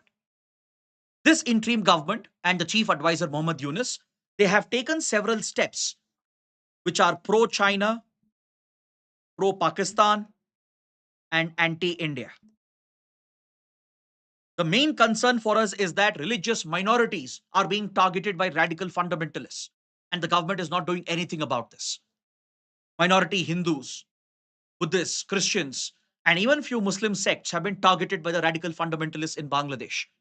India has been appealing to protect the minorities, but this has become a major concern for India. Recently, Muhammad Yunus, he traveled to China. He went to Beijing to meet with President Xi Jinping. And when he was on the soil of Beijing, he made a very controversial statement. He basically said that Northeast India is landlocked, and he asked China to use Bangladeshi ports like Chittagong and Mongla to develop the northeast of India, to play a role in India's northeast. See, technically speaking, from a geopolitical viewpoint, what he said was correct. Northeast of India is landlocked. Its development is curtailed because it doesn't have access to sea. India has been working on projects to link Northeast India with Chittagong and Mongla port. This is true, but the statement he made in China on Chinese soil and stating Bangladesh is the guardian of the sea. He basically said Bangladesh is the one which owns Bay of Bengal. And he was inviting China to use these Bangladeshi ports to play a role in Northeast India. This can be misinterpreted, or this could mean something else. So the question is, was he calling China to interfere in India's Northeast through Bangladesh? Obviously, India was furious at this statement and India retaliated very soon. Within a day, India announced that we are cancelling the transshipment facility that we had given to Bangladesh. So let's understand this and talk about the implications. Here you can see India, Bangladesh. Northeast India also is clearly seen in this map. So Bangladesh has two major ports. Chittagong, also called Chattogram Port, very old, busiest port in Bangladesh, and Mongla. Now China has made big investments in Chittagong under Belt and Road Initiative. In fact, Chittagong is considered as one of the string of pearls project to encircle India. Recently, China has announced $400 billion worth investment in Mongla port. But India also has investments in these port facilities. We have also invested in Mongla Chittagong. We have been connecting our road, railway, and inland navigation routes to improve trade between India and Bangladesh. Because, see, we share transboundary rivers. India, Bangladesh, we have some 54 rivers that flow from India to Bangladesh. On major rivers like Ganga, Brahmaputra, Barak, we have created inland waterways or the national waterways. So we are linking the national waterway number one on Ganga with inland navigation routes in Bangladesh. Similarly, on Brahmaputra, Barak, we are creating those linkages so that road, rail, and inland navigation can be opened to create alternate access to the northeast region of India. Because through Siliguri corridor, it's very difficult for India to create transport and connectivity infrastructure. Because after Siliguri, which is our chicken's neck, our weak point, the terrain is very complicated, very hilly, mountainous, forested as well, and you have the Brahmaputra Valley. So it's not easy to create infrastructure through the Siliguri corridor. So Bangladesh was a viable alternative to create these bypass routes or alternate routes. And things were really looking up. We could connect Northeast India with Chittagong and Mongla. Across the land border, we had set up integrated checkposts, which are basically land port facilities of India. And mind you, this is the longest land border of India. A very important point. Compared to all the neighboring countries, the longest land border is with Bangladesh, stretching to 4,096 kilometers approximately. Through these land ports, we were trading with Bangladesh. We had allowed for movement of people, movement of goods, and we gave a special facility to Bangladesh in 2020 when Sheikh Hasina was in power, when Bangladesh was friendly to India. We allowed Bangladesh to use the integrated checkposts, such as the one at Petropol, to carry its goods to Indian ports, Indian airports. Why? So that Bangladeshi exports can increase. Not to India. India's trade will continue. But Bangladeshi exports to third countries, let's say European countries, United States, Australia. Bangladesh could export its goods via Indian ports, Indian airports, by bringing them through the land ports that we have set up. This was a big benefit for Bangladeshi economy. Because see, Bangladesh is a major producer of jute, paddy, textiles, and other goods. There's a huge global market for that. In fact, most of your designer clothes, designer shoes, footwear, and even bags, most of it actually comes from Bangladesh or Vietnam. So Bangladesh is a global leader in textiles and related sectors in apparel industry. It is India which has enabled Bangladesh because we allowed Bangladesh to use our land ports. Because the one at Petropol, it is the largest land port in Asia. It's also one of the busiest in South Asia. So we allowed Bangladesh to use this free of cost, bring their goods to Indian seaports and airports, and export from India to other countries. This is what we call as transshipment. Instead of directly exporting from Bangladesh, because Bangladeshi ports had limited capacity, there was a lot of congestion at Chittagong, Mongla, and this was hurting Bangladeshi exports. It was slowing down the exports of Bangladesh. So we gave them an alternate route that bring your export goods into India through the land ports, use our seaports and airports and export this to other countries so you can benefit. But now India decided to punish Bangladesh for what Muhammad Yunus had stated and also for the hostility that's rising in Bangladesh. Because see, this is not just about trade. Bangladesh has been getting closer and closer to Pakistan. Right? This goes back to the very root of the foundation of Bangladesh, the creation of Bangladesh, which was largely on ideological lines. When the West Pakistani Punjabi elite discriminated and targeted the Bengalis, that is when India intervened to help in the liberation of Bangladesh. But today, the rise of radical fundamentalists, such as the Jamaat or Bangladesh Nationalist Party, the BNP, which are all pro Pakistan, and to see the interim government favor them, support these elements, that is concerning for India. And not just that, Bangladesh has invited China to step up its investments. I told you earlier, Bangladesh has joined Belt and Road Initiative. China already has some big projects in Bangladesh. It has built road and bridges and railway projects, power plants. It is now investing 400 million in Mongla port. Clear? And also, according to reports, classified reports, Bangladesh has allowed China to access a strategic air base near the Siliguri corridor of India. Now, this is a big red flag for India. Siliguri corridor is already a weak choke point for India. It's a vulnerable choke point. Right next to it, barely few kilometers from Siliguri, there is a air base of Bangladeshi Air Force. And Bangladesh has invited China to invest in the development of this air base. Imagine if Chinese fighter jets, Chinese spy planes are stationed at this airbase. They can easily carry out surveillance on India and use this to threaten India's interests in the northeast and also at the Siliguri corridor. So this has bigger security implications. That is why India has retaliated to hit the Bangladeshi economy, to hit their exports. India has cancelled the transshipment facility. This happened recently, just few days back. So I feel it's a very important topic. And we have stopped the movement of Bangladeshi goods into India, which were meant for re export to the Petropol Benapol land border. This is where Petropol is located in West Bengal. It's considered to be the largest land port in entire Asia, right? It's also the biggest in South Asia, definitely the busiest as well. It links with Benapol in Bangladesh. So this route has been closed for Bangladeshi exports to third countries. And Bangladesh also has retaliated.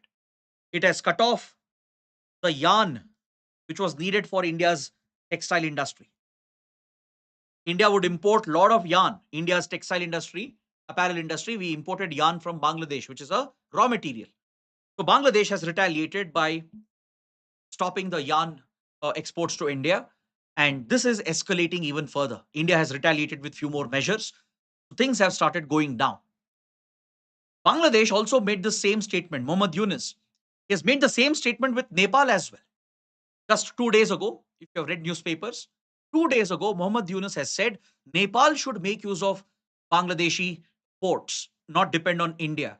He has said Nepal lies next to Siliguri corridor, which is India's weak point, and Nepal should rely on Bangladesh. So these are controversial statements. They are statements not made by friendly leaders. It's a statement that will be made by someone who's hostile, someone who has a vested interest. And that is what concerns India. That's why these port facilities, land ports can be important for your prelims. See, I could have just pointed out these locations and moved on. The reason why I'm discussing the background as well slightly is because it will become easier for you to remember and recollect. And what if there is a statement based question? What if it's not a map based question, but a statement based question? So, without understanding these related aspects, I don't think you'll be able to answer those questions. So, let's look at the next topic. So under this segment, this is likely to be the last topic, and after that we'll move to international organizations and multilateral groupings. So as you can see, this question is related to India's relations with Japan. I feel India-Japan relations can be very important.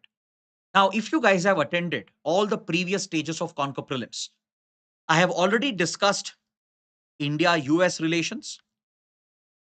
We have spoken about India's ties with many other countries, Russia, with the Europe region, and India's ties in Southeast Asia, India's ties in the Pacific, India's ties in Africa. All these topics are already covered. So I don't want to waste your time unnecessarily. In this marathon, I'm trying to cover something which we have not done because this is an opportunity as we get the time to discuss more topics, new topics. So whole idea is that if you have been following Conquer Prelims, this should be more than sufficient for you to prepare and appear for the exam, which is coming up very soon. So let's talk about India-Japan. According to me, these are the bilateral relations which are important. And after that, we can start with international organizations and groupings. Read the three statements and try to answer this. Japan was initially unwilling to sign a civil nuclear agreement with India. It was concerned about India's involvement in leakage of nuclear secrets. It has continued to block India's membership to the nuclear suppliers group. Which of the statements are correct? Some of you are saying A, some of you are saying B. What's the right answer?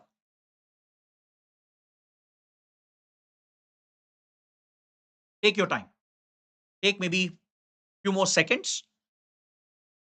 Take another 5 to 10 seconds and try to answer this correctly. Because it's clearly a divided house. Many of you are saying A, some of you are saying B.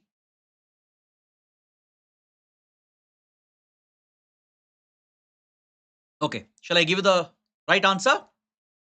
Statement 1 is correct. Initially, Japan was hesitant to sign a civil nuclear deal with India. We'll understand why. I'll come to that point later. Second and third, they are incorrect. Second, third statements are wrong.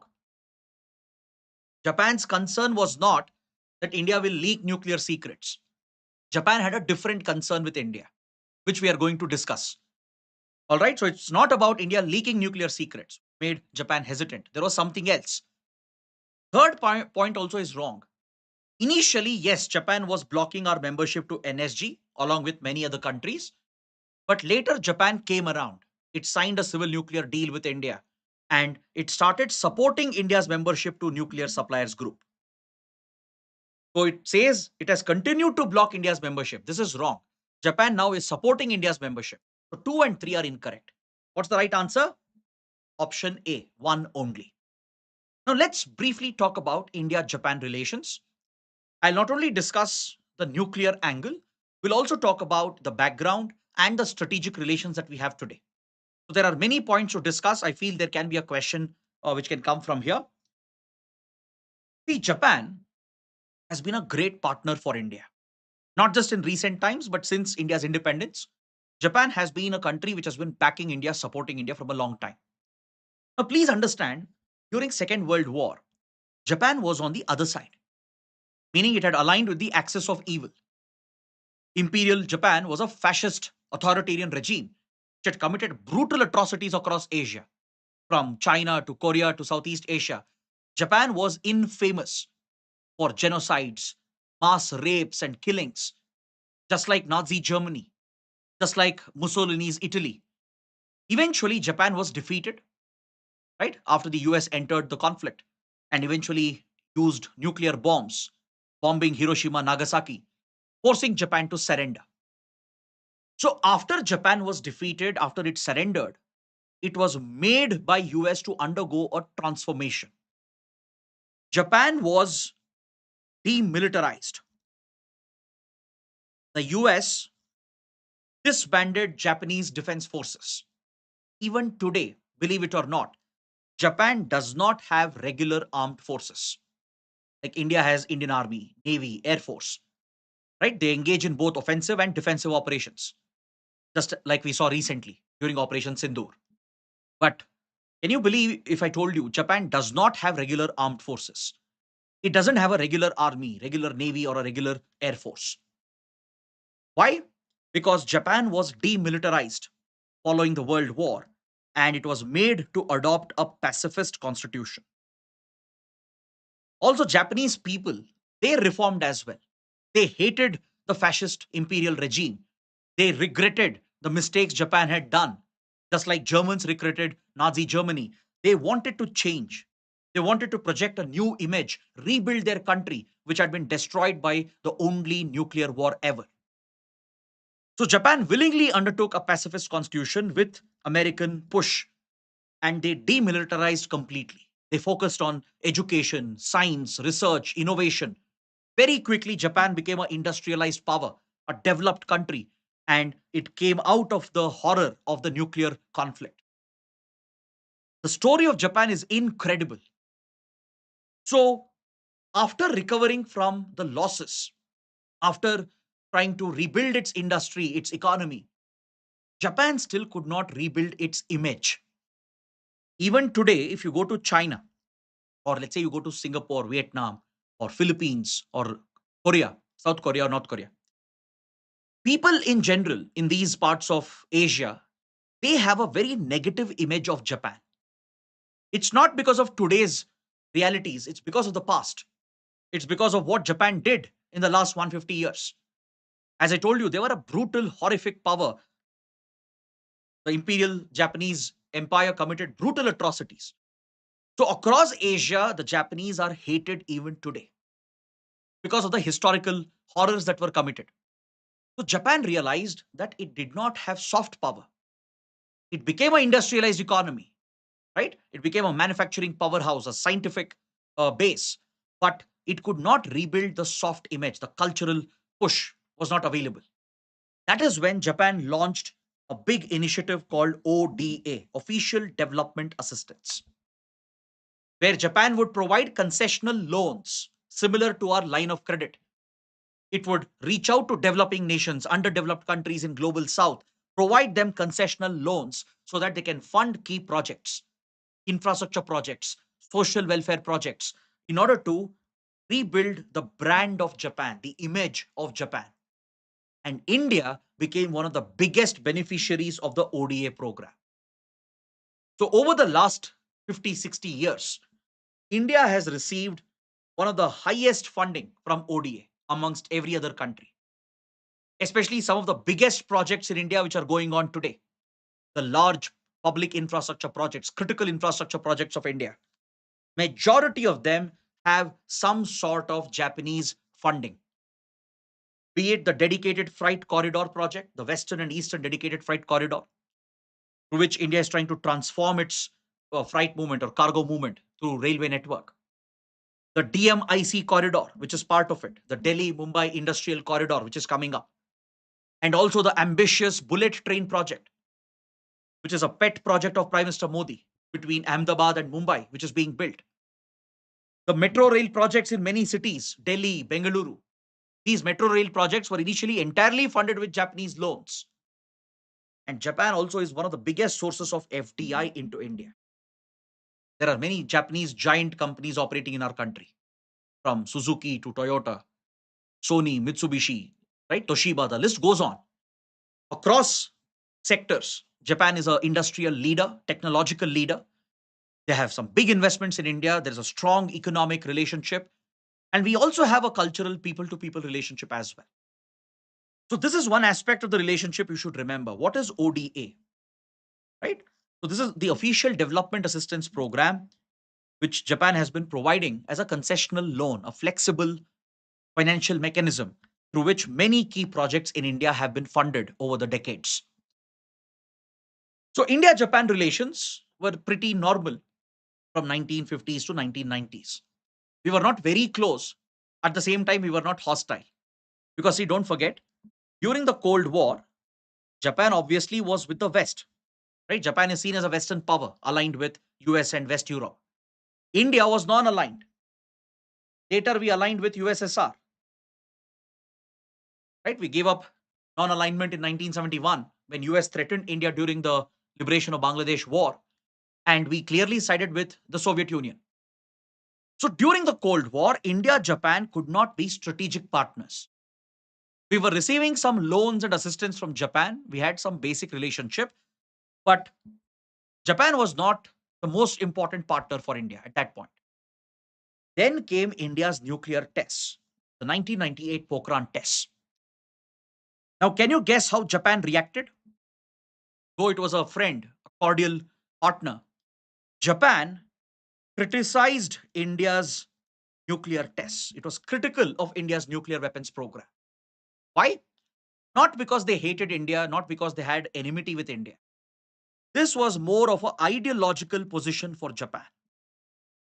Now, please imagine this. Japan is the only country ever to have suffered the horrors of nuclear warfare through the Hiroshima Nagasaki bombings. So, Japan has a very, very strict commitment to nuclear non-proliferation. Japan has always seen nuclear non-proliferation as a top objective. What is non-proliferation? Proliferation means the spread, the leakage of nuclear secrets. So non-proliferation is to prevent the spread, prevent the leakage of nuclear secrets. Japan believed that nuclear weapons and WMDs, they are dangerous for the world and human civilization. I think you can understand why, because they know the suffering that nuclear weapons can bring, WMDs can bring. That's why they have a pacifist constitution. They did not have traditional armed forces. Even today, they don't have traditional armed forces. Today, of course, for security reasons, for the purpose of defense, Japan has raised self-defense force. Japan has a self-defense army, a self-defense navy, a self-defense air force meant only for defensive action. They can't engage in offensive operations. It is prohibited by their pacifist constitution. Because of this ideological commitment, they were critical of India's nuclear tests. Why? Because India had rejected the Non-Proliferation Treaty, NPT, which we will study later. In the next part of the class today, we will study about Non-Proliferation Treaty, why India has not signed the NPT, why we have rejected the NPT. All right, we'll study and understand that. So also understand India received civilian nuclear technology in 1950s from Canada, from US, and we essentially took civilian nuclear technology, reverse engineered it, and applied it for a military weapons program. So obviously, Western powers, they were furious with India. In 1974, when India tested its first nuclear weapons at Pokhran again under Operation Smiling Buddha, under Prime Minister Indira Gandhi, Western powers were furious with India, and essentially they had brought out Non-Proliferation Treaty to block India's nuclear weapons program. The whole purpose of NPT was to prevent India and other countries from attaining nuclear weapons. So when India tested in 1974, all Western countries were furious with India, and Japan obviously was on their side. And also it criticized India for not being committed to the goals of non-proliferation. In 98 as well, the second Pokhran test, Japan was critical. Most countries were critical. There were only 3 countries which did not criticize our nuclear tests. You know which are those 3 countries? France, Russia, Israel. These were the only 3 major powers which did not condemn the Pokhran nuclear tests of India because they understood India's strategic needs. They understood that India needs nuclear weapons to deter China and also ensure that we maintain our superiority over Pakistan. So, given the immediate threats from China, Pakistan, developing nuclear weapons was a necessity for India, strategic necessity. Only 3 countries stood with us: France, Russia, and Israel. Japan was not hostile, it didn't do it deliberately. They had an ideological commitment against nuclear weapons, against nuclear proliferation. Since India had said we will never sign non-proliferation treaty, and we went ahead and developed and tested nuclear weapons in an illegal, rogue manner, Japan was critical of India and it even downgraded the relations at that point. It criticized Pakistan as well, obviously, because Pakistan also carried out tit for tat tests in 98 and Japan was critical of Pakistan as well. So Japan imposed economic and technological sanctions on India. After the Pokhran tests, US and Western powers, they brought sanctions on India and Pakistan to isolate them, to curb their access to key technologies. So Japan also joined the sanctions against India. So obviously our relations had taken a hit. But very quickly, normal relations were brought back. Why? Because both India and Japan were facing a common challenge. By early 2000, a common challenge was coming up, a common threat for both of them. I'm sure all of you can guess what is this common challenge or common threat. It was the rise of China. The rise of China as an aggressive expansionist power in Asia, which would not hesitate to pick border disputes, maritime disputes. It would not hesitate to use military force and diplomatic aggression to threaten the integrity and sovereignty of other nations. So both India and Japan were concerned about the rise of China. That is what brought the 2 countries together. So the credit for bringing 2 countries together goes to Prime Minister Manmohan Singh and the then Japanese leader Shinzo Abe. They laid the foundation for a new relationship, a strategic partnership. And as I told you earlier, in the year 2007, we invited Japan as well to the Malabar naval exercise. Until 2007, it was just a bilateral naval exercise with US. But we invited Japan, Australia, and also Singapore to take part in Malabar naval exercise. We signed a free trade agreement in 2011. India and Japan, we have a comprehensive economic partnership agreement, which is an FTA to boost our trade. It facilitates easier movement of goods and services, and investments. A lot of Indians study in Japan, they work in Japan. The trade agreement facilitates that. In 2014, it was elevated to the level of Special Strategic Global Partnership.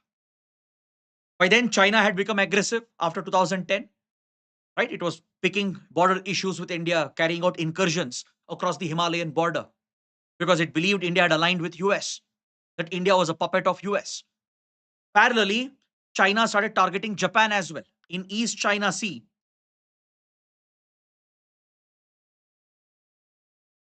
If you remember in Conquer Prelims, in one of the previous stages, I've discussed this topic, the Senkaku Diaoyu Islets. There has been a UPSC question as well on this. Under PYQs, I had discussed this topic, the Senkaku Diaoyu Islands. It is disputed between China and Japan in the East China Sea.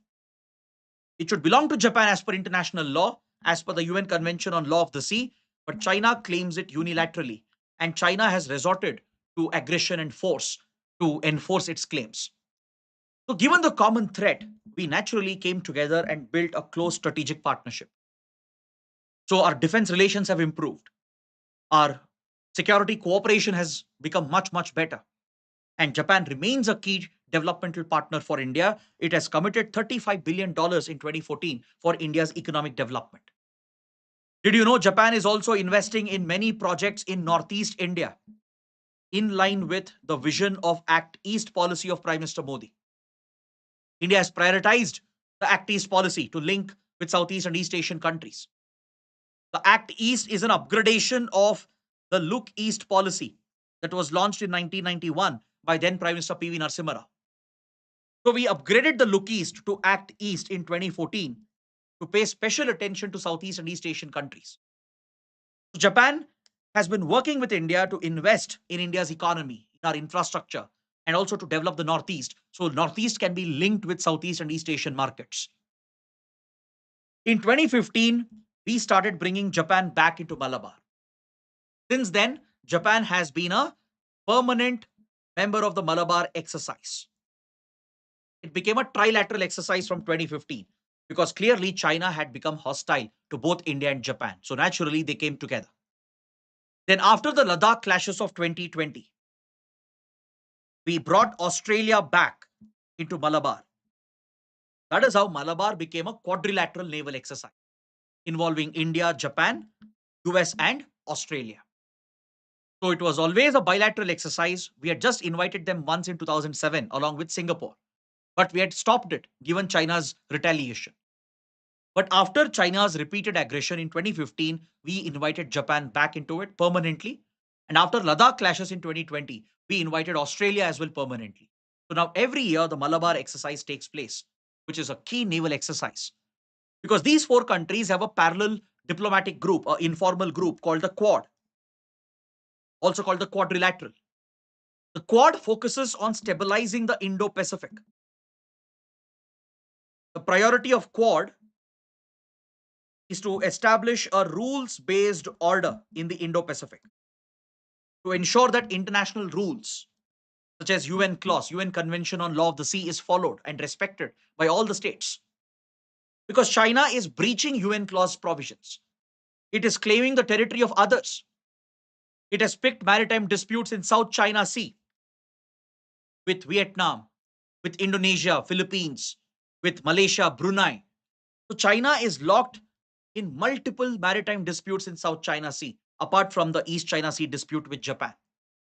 It has used military aggression to disrupt freedom of navigation and freedom of overflight, which is a guaranteed fundamental right under the UNCLOS.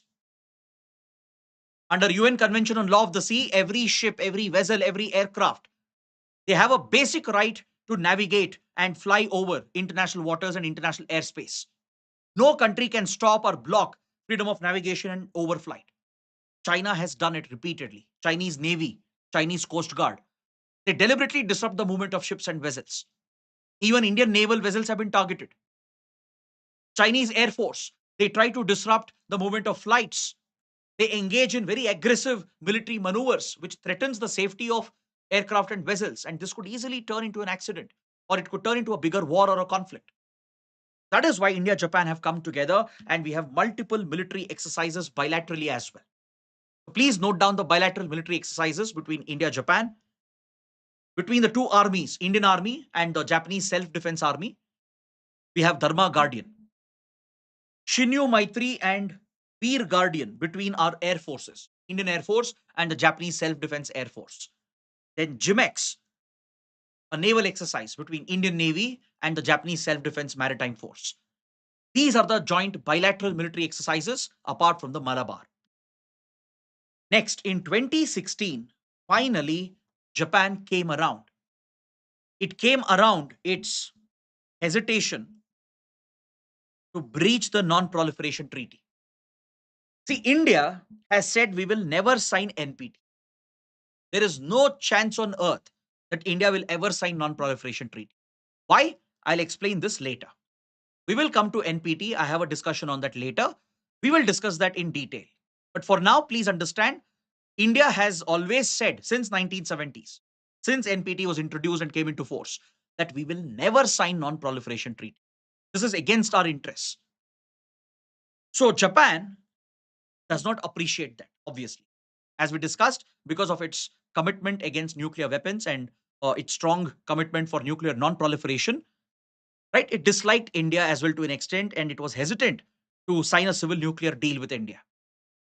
But after the India-US nuclear deal, it was a historic development that transformed India-US relations. Prime Minister Manmohan Singh achieved the unthinkable by working out a nuclear deal with the US. Because just few years before that, US was targeting our nuclear program, trying to prevent India from becoming a nuclear power. But finally, US came around as it saw India as a reliable strategic partner, and we signed the India-US nuclear deal so that American nuclear companies could invest in India, set up nuclear reactors in India, right? So as part of the nuclear deal, India agreed to follow the IAEA safeguards, International Atomic Energy Agency safeguards. We will study IAEA as well today, later. All right. Now, please understand, India had to match these international standards when it comes to nuclear safety, nuclear security, to prevent nuclear secrets from being leaked, from being spread. So we adopted the IAEA safeguards, the standards of IAEA, and US promised in return that it will help India to gain the support of other countries. US promised India to help India gain membership into export control regimes. Because of the technological and economic sanctions on India, we were not able to access readily available technology, high-end technology. We were not part of MTCR, Missile Technology Control Regime. We were not a member of Wassenaar Arrangement, which we will study later as well. We were not a member of Australia Group, and we were not a member of Nuclear Suppliers Group. These are the 4 export control regimes that deal with sensitive military technologies, which can be used to build weapons of mass destruction. So the US promised India that if the nuclear deal is signed, if American companies can invest in India and set up nuclear reactors in India, in return, India will get American support so that US will influence other countries. US will convince other countries to support India's membership into these export control regimes, including the NSG, the Nuclear Suppliers Group. So it was US which influenced Japan. Also, Japan-India relations were flourishing, right? We had strategic economic ties. FTA had been signed. Military relations were growing. China was a common threat. So naturally, Japan came around and recognized that India has a clean track record. Our nuclear program is clean, unlike the Pakistani nuclear program.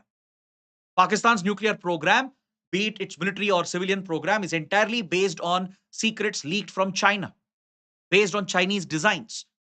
And Pakistan was at the epicenter of the biggest ever nuclear leakage. The secrets were leaked from Pakistani scientists like A.Q. Khan. It fell into the hands of rogue states like Libya, North Korea, Iran. They all bought nuclear secrets from Pakistan, which Pakistan was leaking. So Pakistan is the epicenter of nuclear proliferation, whereas India is the opposite.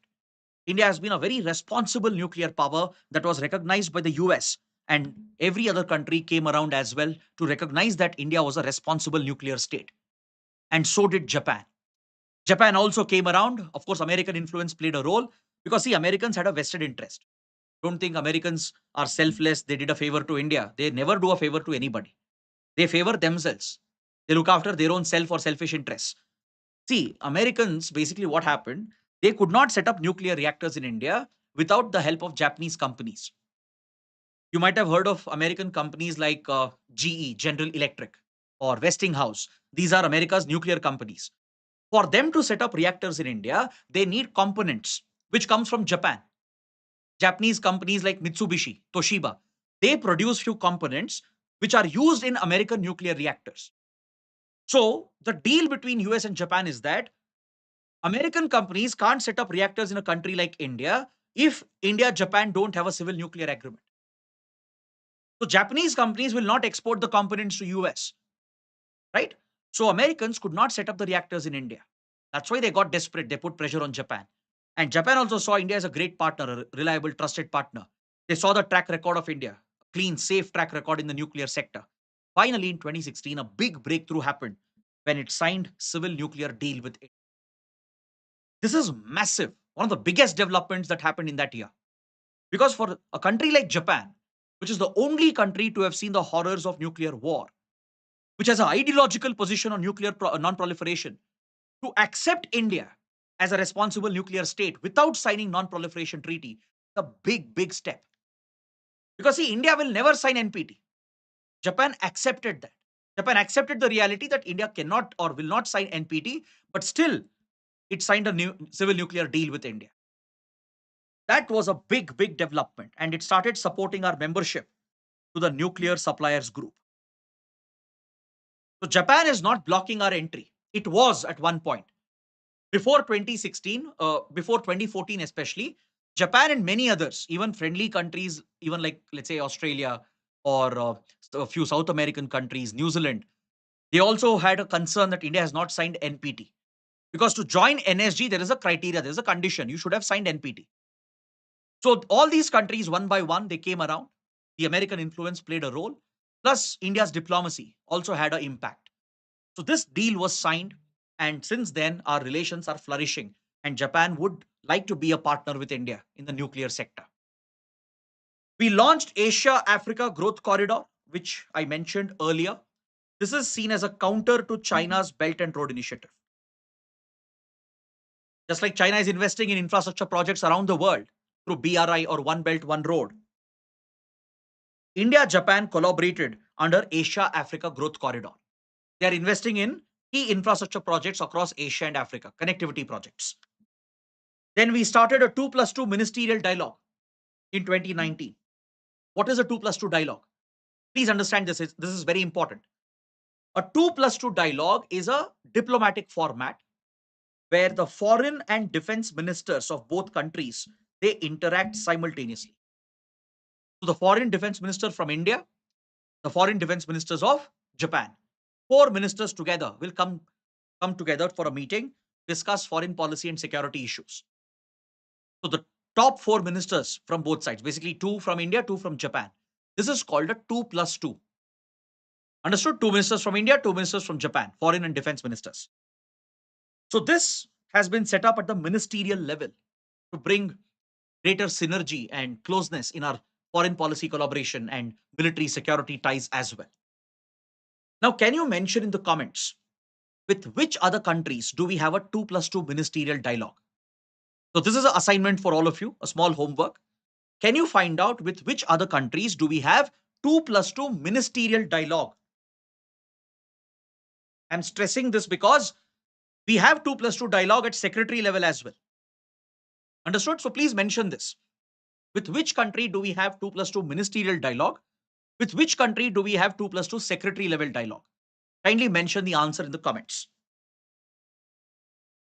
Then in 2022, Japan has promised further investments into India up to $42 billion, mainly through concessional loans, and our military ties in the defense domain with regard to weapons is also stepping up. India is looking to procure the amphibious Shinmaiwa US-2 aircraft for amphibious military operations. This is a Japanese aircraft platform, and Indian Navy is very interested to procure this platform. So there is talk going on between India and Japan for joint defense research, defense development, joint production. So, in the defense sector as well, our relations are growing and flourishing. Our Act East policy, it synchronizes with the free and open Indo-Pacific vision of Japan. Just like PM Modi laid down the Act East vision of India, similarly, Japanese leader Shinzo Abe, he championed the idea of a free and open Indo-Pacific. This vision of Japan was formulated by Shinzo Abe as a direct response to Chinese aggression. Because China was blocking freedom of navigation, freedom of overflight. It was essentially closing the Indo-Pacific to ensure its own dominance. That's why Shinzo Abe proposed this vision, free and open Indo-Pacific.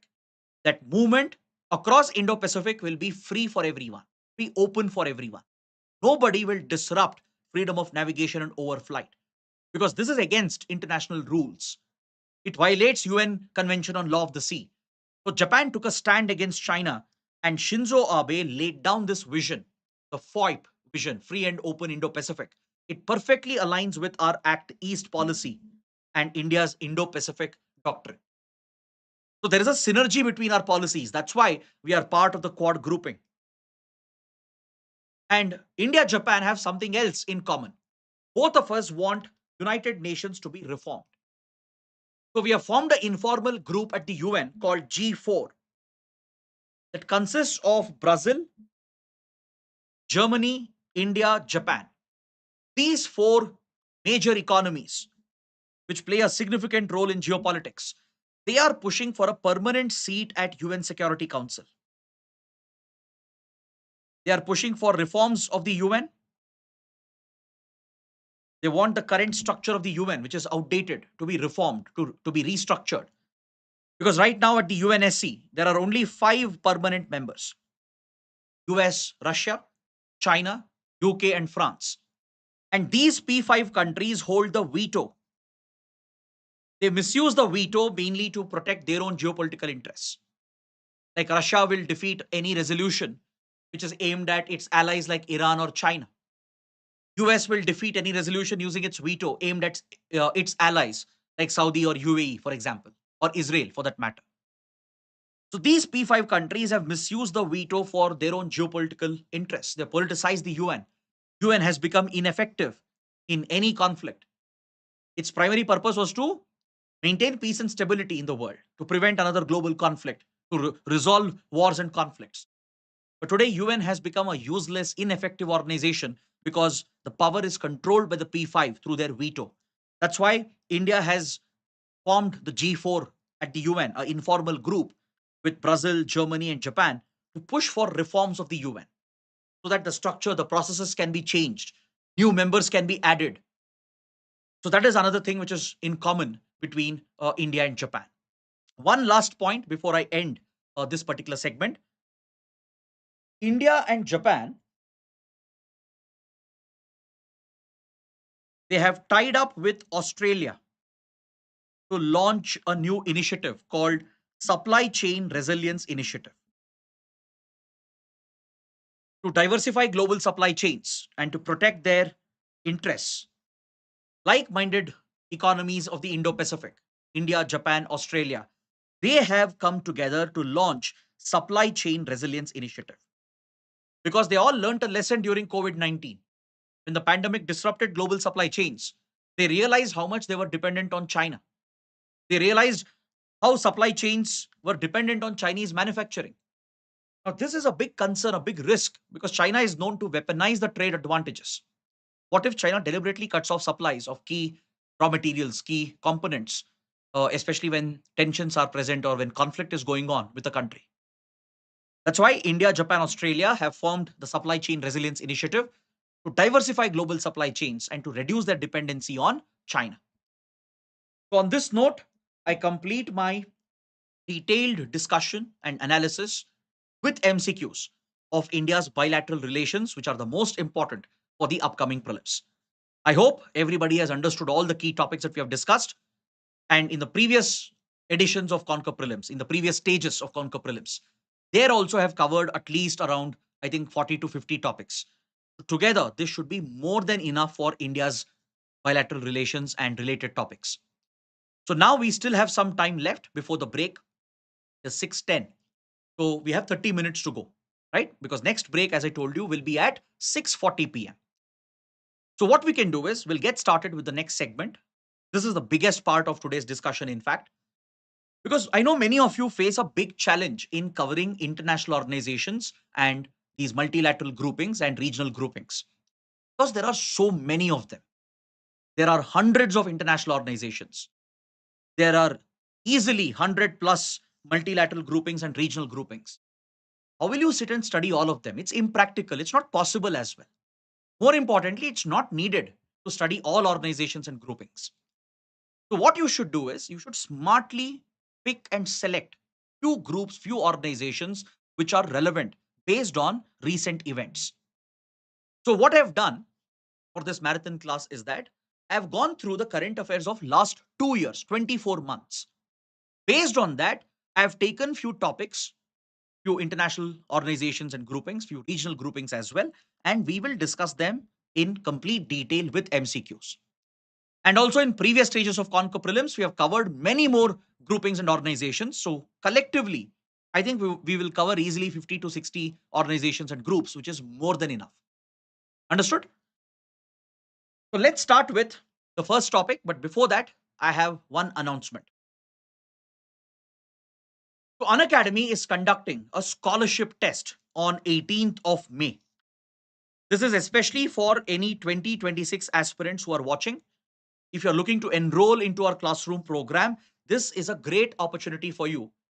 Not just to attempt full-length question papers, but also you stand a chance to win scholarships up to 100%, which means you'll get a flat-out discount on our courses if you perform well in the scholarship test. And if not the discount, there are rewards. There are exciting rewards to be won. But forget all of this. You still get a chance to attempt a full-length paper, which is very valuable for your preparation. So those interested, click on the link provided in the video description below. So let's start with the first organization, which is IORA. Maybe we'll try to cover 2-3 topics. We'll take a break and then we can come back and refresh ourselves and then we can start afresh. So we'll start with IORA, Indian Ocean Rim Association. Have you heard about IORA? IORA is not frequently mentioned in newspapers, but every now and then it does come back in the news. See, IORA is one of the most important groups for India, focused on Indian Ocean region, the IOR region. And the topic I feel is very important. Most likely you will get a question on this. Why? Because India has assumed the chair of IORA in 2025, this year. Starting this year, India became the chair of IORA. We will hold this position for 2 years. From 2025 to end of 2026. These 2 years, India will be the chair of this group, IORA, which means we can set the agenda. We can push our initiatives, promote our influence and protect our interests through this critical grouping called IORA. That's why I feel UPSC might ask a question based on this. So let's talk about it. But first, let's look at a question. The vision of IORA is credited to which great leader? It was a visionary leader who proposed the idea of a grouping for Indian Ocean countries. Was it Mahatma Gandhi or Nelson Mandela, P.V. Narasimha Rao or Atal Bihari Vajpayee? Who was it? Let me know in the comments.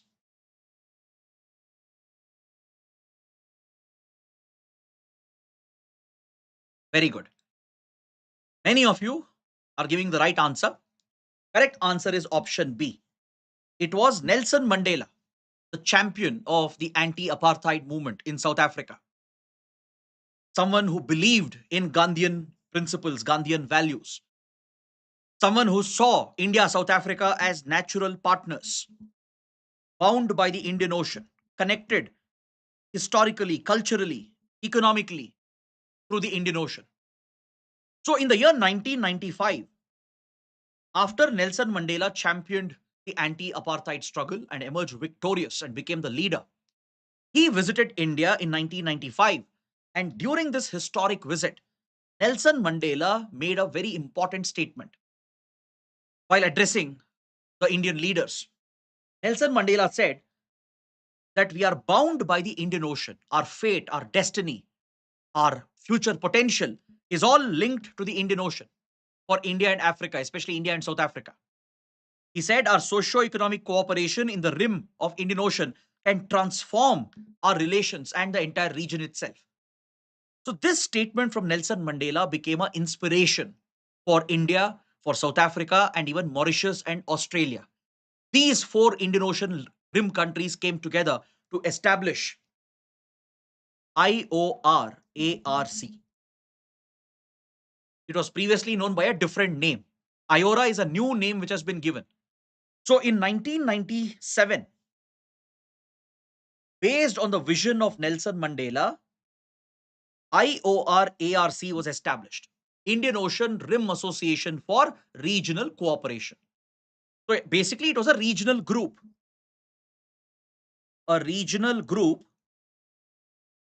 that focused on cooperation between the rim countries or the littoral states. Do you understand the meaning of rim countries or littoral states? You would have studied this in geography. Those countries which open towards the sea or ocean, which have a coastline.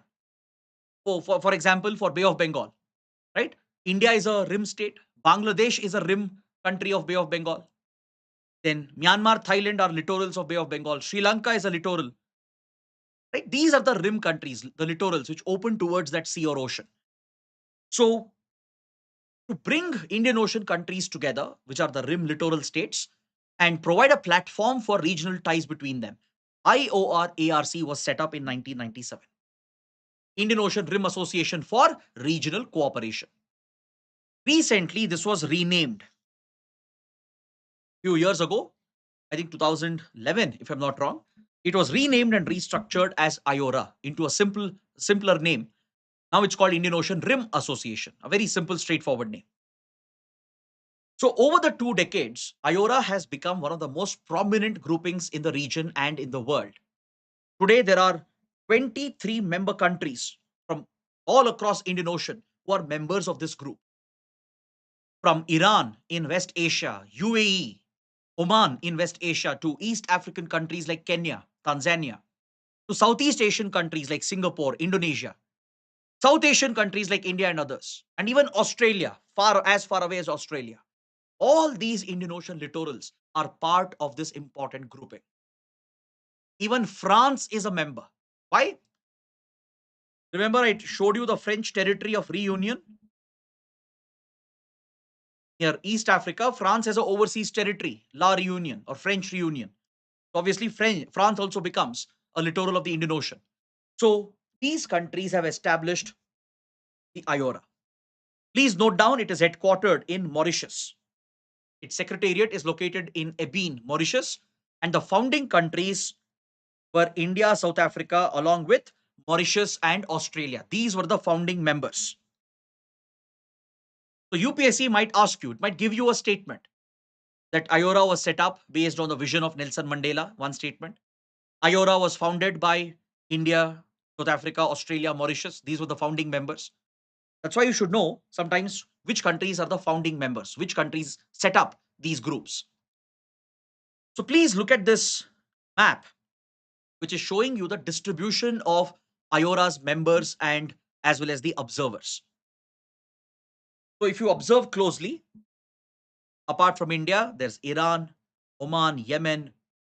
Across East Africa, we have multiple countries, Somalia, Kenya, Tanzania, then Madagascar, Comoros, South Africa, Mozambique, West Asian powers like Saudi Arabia as well. Then Sri Lanka from our neighborhood, Singapore, Indonesia, Thailand, Malaysia from Southeast Asia region, from this region. Bangladesh as well from our neighborhood, Australia, right? So France also. But others are observers. There are many big powers which are observers to the group. You have United Kingdom, United States, Germany, China, Japan, South Korea, Russia, Turkey, and Italy as well.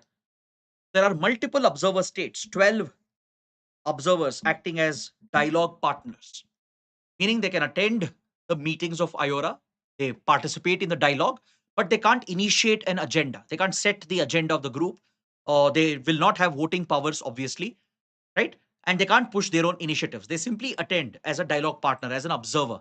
They just observe, participate in the dialogue, contribute to the discussion, but they will not have voting powers. They can't initiate a resolution or they can't set the agenda. That is a power given only to the full time members. There are 23 members in total. Now, I have given the entire list here for your convenience. You can take a look at this later as well. So, I showed you the map, but I have mentioned that separately. So, you can easily go through this and revise it later. Now, please note down this point. Another factual point, nothing to explain here. IORA has observer status to UN General Assembly and African Union. This is an important point, a very important fact. There can be a statement made based on this important fact. IORA acts as an observer. It has an observer seat at UN General Assembly. It has an observer seat at African Union because there are many African countries which are part of the IORA group. So IORA gets to participate in the discussions of UN General Assembly. It gets to participate in the discussions of African Union. And this is important for India. How is it important for India? For example, let's say India is pushing for UN reforms, or we are pushing a resolution aimed at criticizing Pakistan sponsored terrorism. By using our influence in IORA, which is also an observer, we can bring influence, pressure at the UN General Assembly. We can rally support in our favor. Similarly, Africa is a priority. African Union is a very important focus for India. So while working with African Union, we can leverage our influence through IORA, which is an observer to the African Union. That is why I feel it's a very important point. Now, all the decisions of the group, they are taken on the basis of consensus, meaning everybody has equal vote. Each member has one vote. So every country has to agree. All the members have to agree. They have to come to a consensus for a final decision to be taken. And implementing the decisions is voluntary. It's not legally binding. So it's not a very rigid mechanism. It's not a rigid group. The countries will eventually decide whether they want to implement a decision or not. Yeah. So this is how the group is structured, composed. The structure and composition of such groups will be important. Whenever you study a grouping, an organization, focus on its structure, its composition, decision making mechanism, member countries, observers. That is where questions will be asked. Now, what is the purpose of IORA? What does it do? This group has identified 8 priority areas. Initially, it was 6, it became 7. Now, they have identified 8 priority areas which are the focus of IORA. So, these countries they collaborate with each other in the field of maritime security and safety. So, this could be counterterrorism, tackling organized crime, helping each other during disasters by providing HADR support. So, any such security related aspect, maritime security related aspect, is a focus of the IORA, protecting the exclusive economic zone of the members. Because, see, this region is affected by piracy. Piracy is a major threat from Somalia, from the Horn of Africa region. Now we have the Houthis in Yemen disrupting shipping through Red Sea, attacking ships near Gulf of Aden. So tackling these security threats, countering the rise of terrorism in Somalia, Kenya. Terrorism is a threat. Radicalism across Indian Ocean is a major concern. Then all types of criminal activity flourishes in the Indian Ocean. Drug trafficking, arms trafficking, human smuggling, gold smuggling. Tackling all these security threats and stabilizing the waters, protecting the trade routes,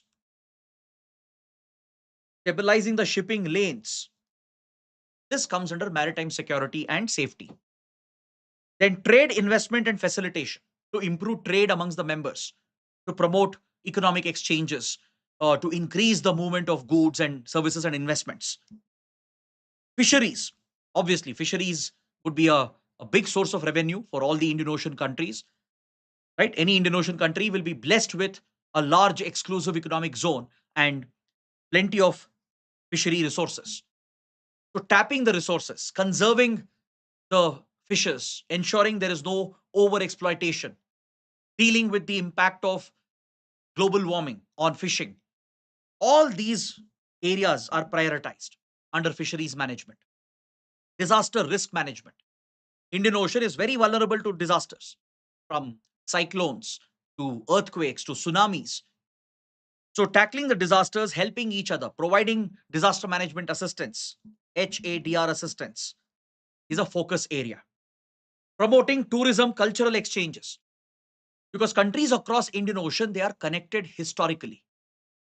Because, for example, if you look at India, Africa, we have a relationship that goes back to many centuries.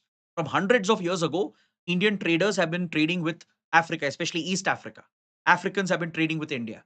We have been trading with the Arabs. Arabs have been trading with India, right? We've been trading across Southeast Asia and vice versa. So, reviving those ancient cultural, historical ties, promoting tourism, because Indian Ocean countries, they are blessed with tourist potential. Look at Maldives, as we discussed. Look at India's Andaman Nicobar, Lakshadweep, or Bali in Indonesia, Thailand. They all have great tourist potential. Australia as well, UAE, the African nations, Tanzania, Kenya. They're all great tourist destinations. So this will promote people to people relations. It's a soft power initiative. Plus, it will create economic opportunities. Then academic, science and technology cooperation, focusing on research, focusing on development and innovation, coming out with newer technologies like clean renewable energy, for example, bringing out new technologies for making education better, making agriculture better, right? So that is also a focus area. Then blue economy.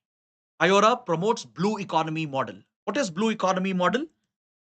This is a type of economic model promoted by global organizations, United Nations, World Bank, IMF, all these big global institutions, they promote the blue economy model of development for coastal countries. Countries which have a coastline, which have an exclusive economic zone, they are urged by the global organizations to adopt the blue economy model of development. So, what is this blue economy model? In blue economy, you focus on sustainable exploitation of resources. You don't over exploit, because in the marine ecosystem, there are plenty of resources present. It's not just the fisheries. There could be hydrocarbon reserves on the seafloor. There could be precious minerals, including polymetallic nodules found on the seabed. You have coral reefs and ecosystems. There are mangrove forests, which is part of the coastal marine ecosystem. So they all provide plenty of resources, which is of economic value. So when you tap these marine resources, when you try to exploit these marine resources, the form of exploitation has to be sustainable. You should not over exploit. You should not damage the sensitive marine ecosystem. You can't harm the coral structures. You have to contain the impact of global warming, climate change, ocean acidification. So, this is the focus of blue economy. You only promote sustainable exploitation of marine resources. And whatever benefits arise from this exploitation, obviously, when you extract resources, let's say you start extracting oil or gas, or you promote fisheries, or you promote deep sea mining, right? Or you extract from the mangrove forests. When you extract these resources sustainably, there is some money being generated, some revenue, which is a benefit. Now, the role of the government is to channel these benefits towards the development of local communities. Now, who are the local communities when it comes to a marine ecosystem? Obviously, the coastal villages, the fishing communities. Because see, don't forget, Due to global warming and increasing intensity of disasters, the coastlines are very vulnerable. The melting ice caps, rising sea levels will submerge coastal areas. Fishermen will lose their livelihood. Coastal villages will be completely decimated if cyclones go up in their frequency and intensity. That's why coastal communities, fishing communities are very vulnerable. They need protection.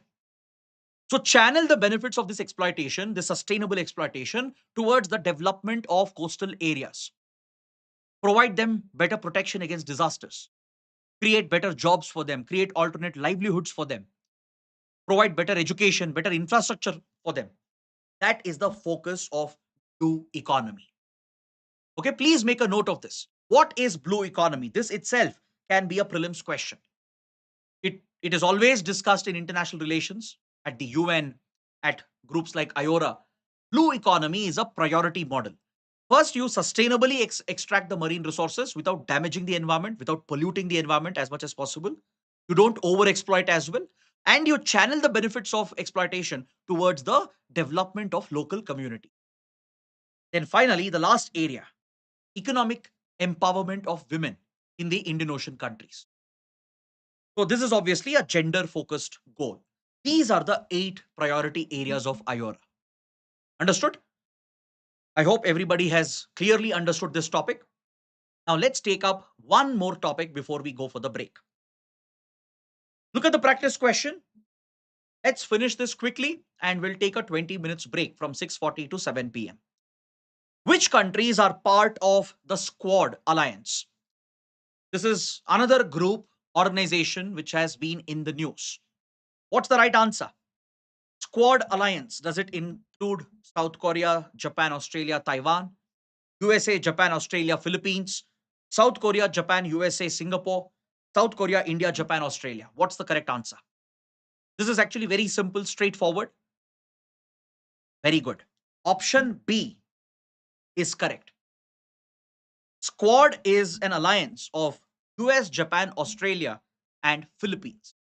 It's very easy to remember. Now, you already know what is Quad. We have discussed it, right? So, in the Quad, remove India, replace India with Philippines. Rest are the same. So, small hack to remember. Just because there is S, don't think it is South Korea. Okay? So, take the Quad members, replace India with Philippines. You will get the Squad members. So, what is this group? What is Squad? Squad is a mini-lateral.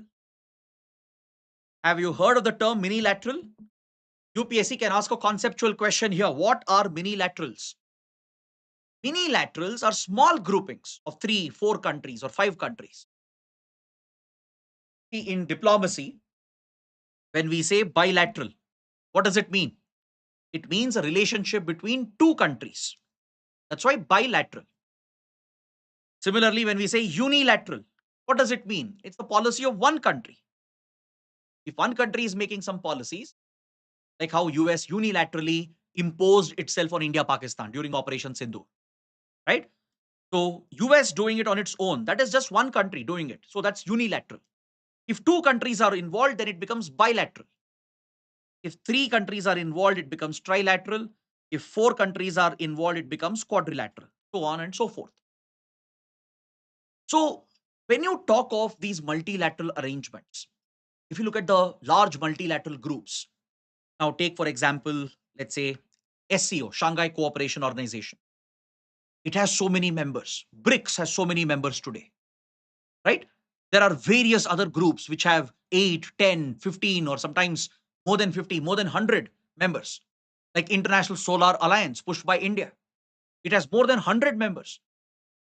So those are multilateral platforms, multilateral organizations when multiple countries are involved, right? So I can say even trilateral is multilateral. That wouldn't be incorrect. I can say quadrilateral is also multilateral. Anything above bilateral is multilateral. But usually we use the term multilateral to refer to large groups where many, many countries are part of it. But when I say mini-lateral, it refers to a small group of maybe 3, 4, 5 countries. Is that clear? It's like in your colleges, I'm sure you would have formed small groups with your best friends. Just 3, 4 people would be there in that group, right? So those are mini laterals essentially, where you have a special bond, a special relationship with these 3, 4 members. So today we are witnessing a rise in minilateral alliances because multilateralism is on the decline. Countries have realized that multilateralism is difficult because you have to convince everyone. You have to arrive at a common point. It's like planning a school trip. Can you convince each and every member in your class to go on a trip? It becomes a nightmare. It becomes a headache if you have ever tried it. It sounds exciting to plan a class trip, but convincing everyone, taking them on board becomes a nightmare. So sometimes multilateralism may not work. But multilateralism has an advantage. When more countries are involved, it's more democratic, it's more representative. So today, countries that are fed up with multilateralism, they are pushing towards minilaterals. They form these small groups to protect their own interests. I'm sure you would have friends in your circle who are little selfish, who look after their own interests. They form these small groups, right? Let's say they don't want to study with a large group. They form a small group secretly, go separately and study and score well in the exam. They don't care about others.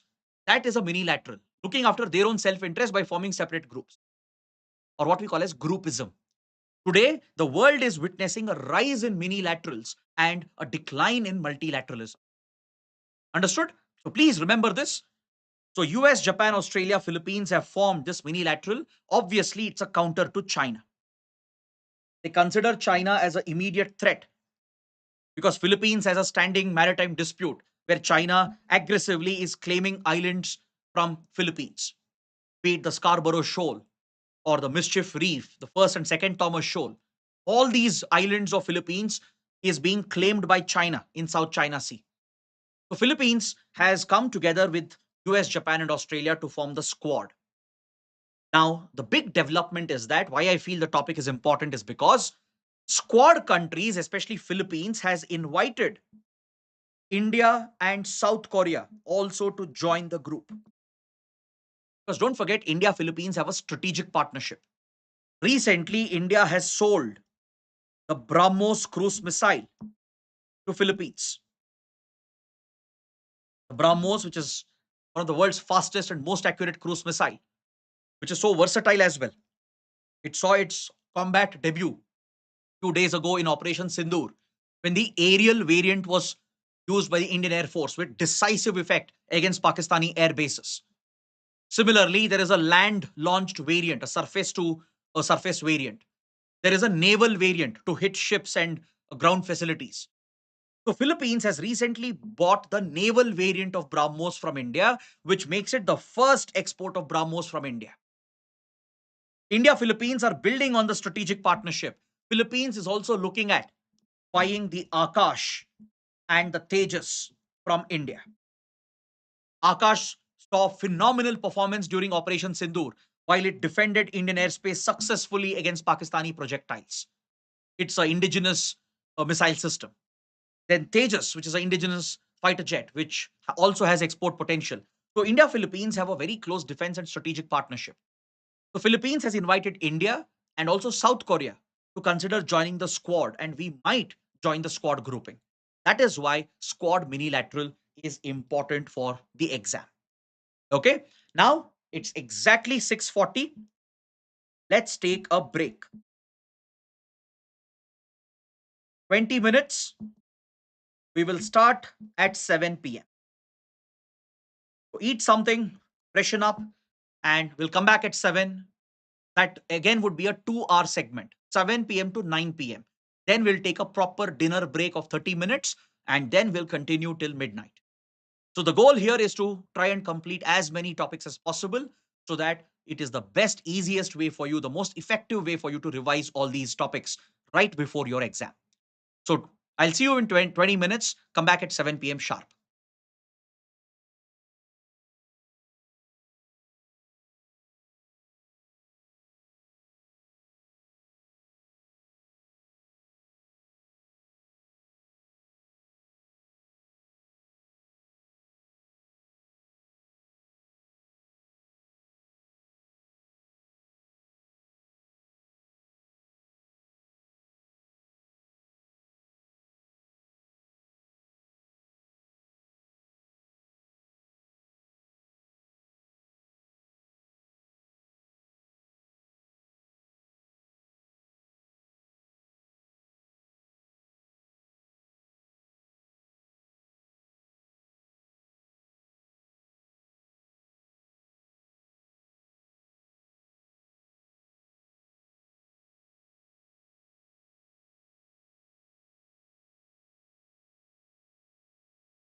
Hello, everyone.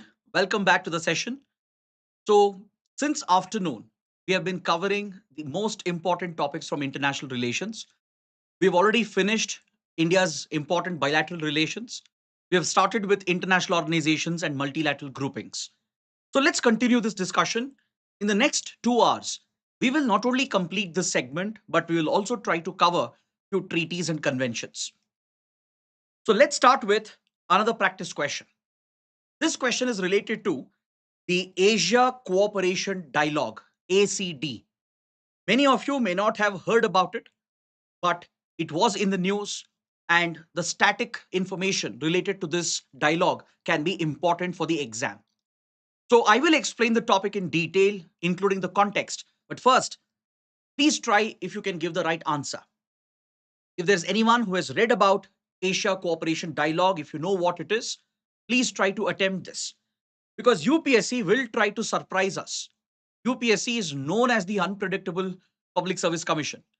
It is known to throw such bouncers, such topics which students may not have heard about. It would have been mentioned somewhere in the corner of a newspaper, but this is something we need to pick up, and that's why I think this topic can be important. The Asia Cooperation Dialogue promotes Asian cooperation at a continental level. It was established in 1965. India is not a member. So, what could be the right answer? Which of the following statements are correct? Generally, what you should do is, as much as possible, when you're preparing, you should try to cover even these obscure topics. But in the exam, let's say, worst case, there is a bouncer question like this, a topic which you have never heard about. Those are the bouncers that you have to leave. Just like in cricket, when there is a very good ball, right? Especially a well directed bouncer, what does the batsman do? A well thinking batsman, right? A well experienced batsman will duck, will leave that ball. Similarly, you have to leave such questions. But since this is a revision series, you have the opportunity to learn about these obscure topics as well. But in the exam, please be careful. Don't make a blind attempt. Because, see, just now, many of you told me that you haven't heard about this. And many of you are trying to give the answer as well, which means most of you are making a blind guess. So, in the prelims exam, never ever make a blind guess. Remember, there is a negative marking, one third negative marking, right? Every fraction of a mark matters in prelims. So, when you get such a question where you have never heard of the topic, assume that even other students may not have heard about it. So, it's better to leave such questions, but now we have an opportunity to cover these topics as well. Okay, let's discuss the question and then the topic. The ACD, Asia Cooperation Dialogue, it promotes Asian cooperation at a continental level. It basically brings many Asian countries together from East Asia, Southeast Asia, Central Asia and South Asia, and even West Asia. Different corners of Asia, the different regions, sub-regions of Asia come together at a continental level. Like how there is a European Union, which is a continental group. It's not exactly European Union, but it is a platform, a dialogue platform for Asian countries to talk to each other about cooperation in Asia. So statement 1 is correct. Statement 2 is correct, established in 1965. Third statement is wrong. India is a member. Of course, there can't be Asia level cooperation without a major power like India. So India is a part of it. So what's the correct answer? Option B, 1 and 2 only. Now let's talk about this organization. Why was it in the news? Remember, recently PM Modi carried out a very important visit to Kuwait. Kuwait is a key partner for India in West Asia, especially for energy supplies. It is a key oil supplier to India. It's one of the major oil suppliers to the country. It helps in our energy security. And don't forget, Kuwait is home to a large Indian diaspora. Almost 1 million Indians reside and work in the country.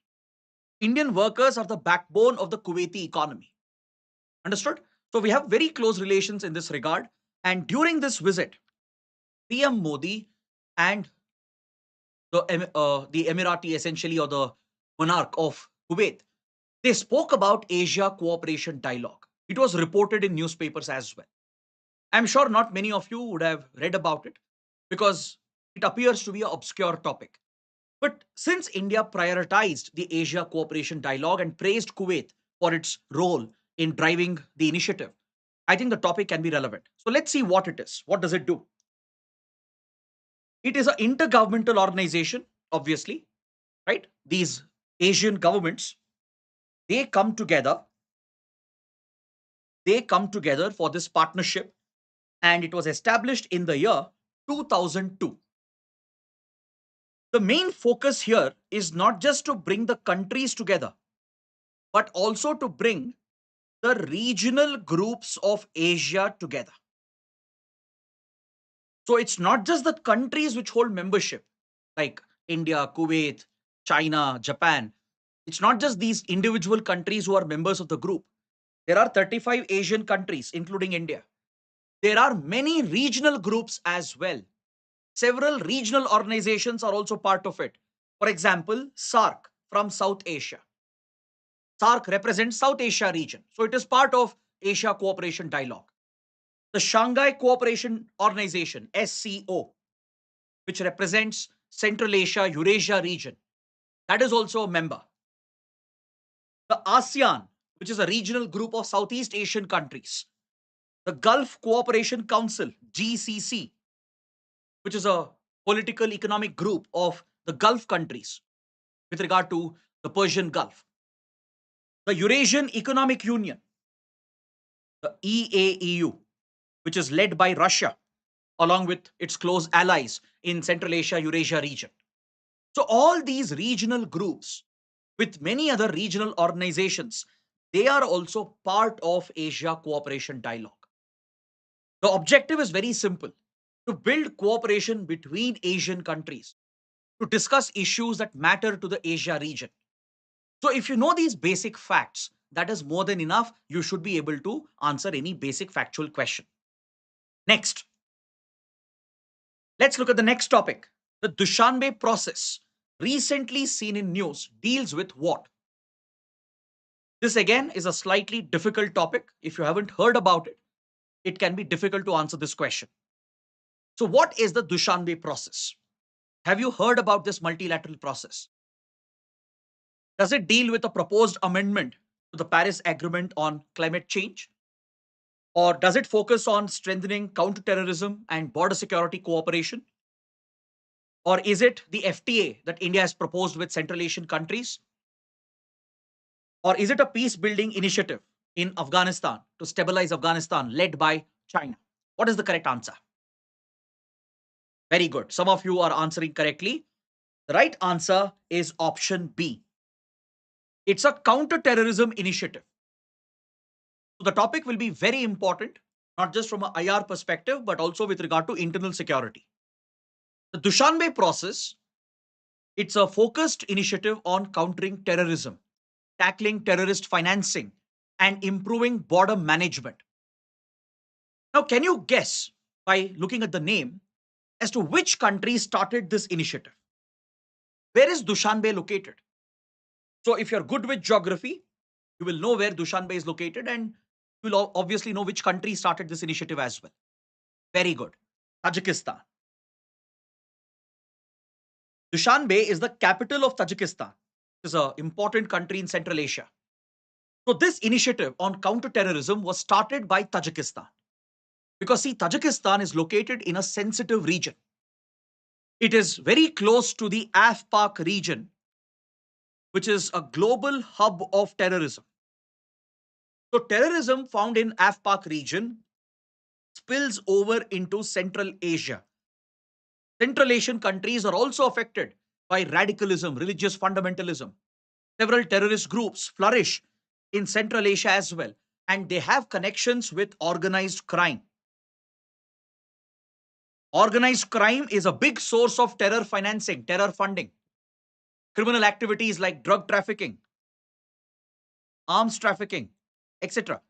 These organized criminal activities generate the finances needed to sponsor terrorist activities. So, to tackle the threat in Central Asia and beyond, Tajikistan launched this initiative called the Dushanbe process in 2018. It is supported by the United Nations Office, which focuses on counterterrorism. The UN Office on Counterterrorism backs this important initiative. That makes the topic all the more important. So it's not just an individual initiative of one country. It is supported by the UN Office on Counterterrorism. So why was this topic in news? Why is it important? Recently, Kuwait hosted the next phase of Dushanbe process. Last year in 2024, in November 2024, Kuwait hosted the next phase of the Dushanbe process, and it brought many countries together to focus on counterterrorism, tackling terror financing, and improving border management. Because with better border management and border security, you can curb criminal activities, you can tackle smuggling, trafficking, and this will automatically cripple terror financing. So please make this topic a priority. Given recent developments, there is a likelihood of this topic being picked by UPSC. The Dushanbe process deals with counterterrorism initiative led by Tajikistan, backed by the UN Office on Counterterrorism. And Kuwait hosted the last phase, the recent phase of Dushanbe process. So it mainly focused on Central Asia initially. When it was started, it focused only on tackling terrorism in Central Asia region. But now it has expanded with the involvement of the UN. It has participation from the League of Arab States, focusing on the Arab region, the North Africa region as well. It has participation from Africa, which is very badly affected by terrorist and jihadist activities. It also has participation from ASEAN. So across this region, from Asia to Africa, Dushanbe process has been driving counter-terror cooperation between countries. So very small topic, but still can be very, very important. Next question. The Asian premium. Have you heard about the term Asian premium? It's regularly mentioned in newspapers. It's actually a very interesting concept as well. So let's learn about Asian premium. But first, answer this question. Asian premium is related to the policy of which grouping? Is it FATF, Financial Action Task Force, the OPEC, Organization of Petroleum Exporting Countries, or SCO, or BRICS? Very good. The correct answer is OPEC. The Asian premium is a policy of OPEC countries. So let's understand what is OPEC and let's talk about the Asian premium as well. See, OPEC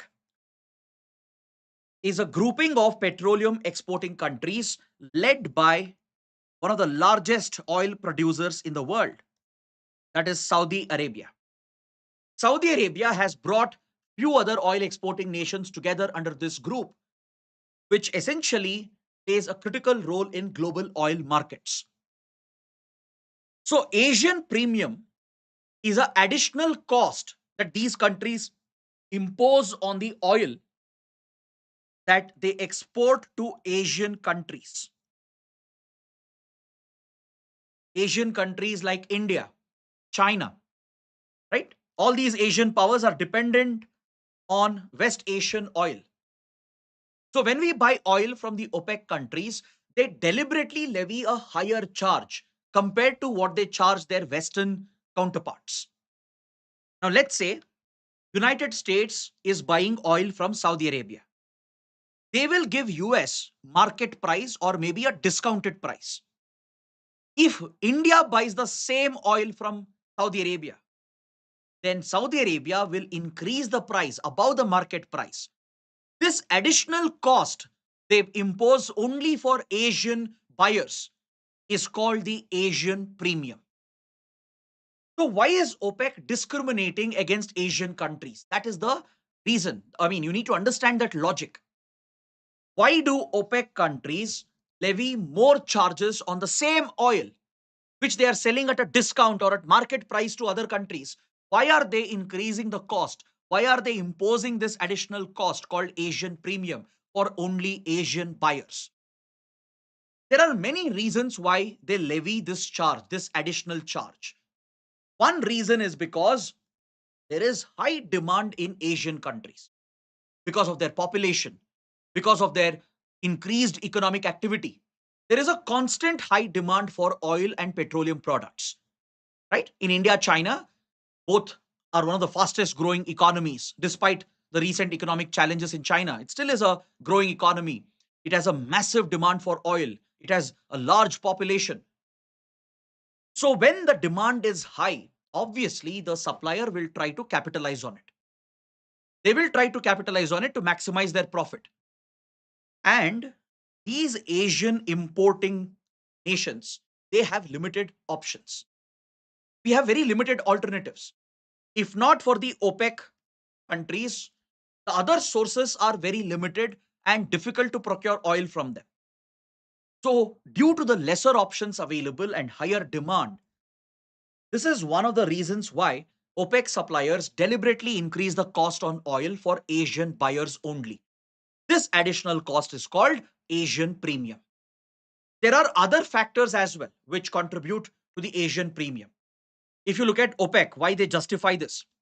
Saudi Arabia says that the Western powers, they have a higher collective bargain because US and the European powers, they have leverage on West Asia since many decades.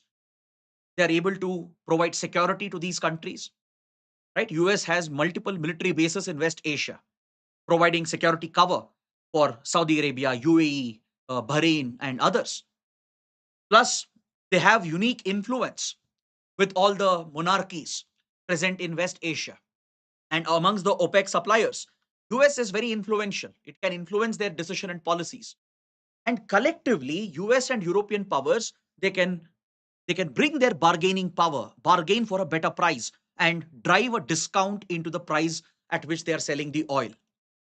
Whereas India, we don't have any such partners, right? When we negotiate deals with these countries to buy oil, we are all alone.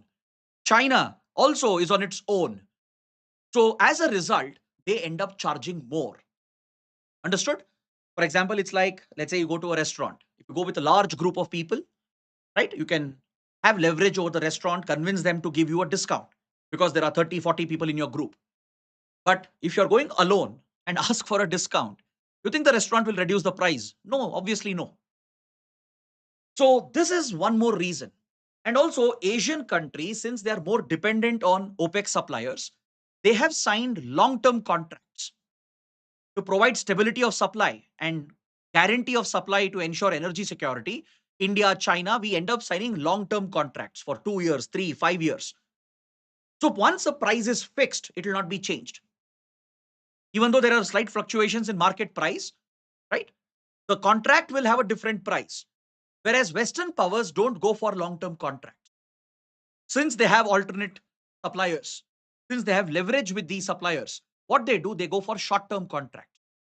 Every few months, they renew the contract with a new price. And during each contract, they will renegotiate the price and try to drive down the price. That's why other countries like Western buyers, they get a better price compared to Asian buyers who have a long-term contract with the suppliers. The next is about the distance and the logistics cost.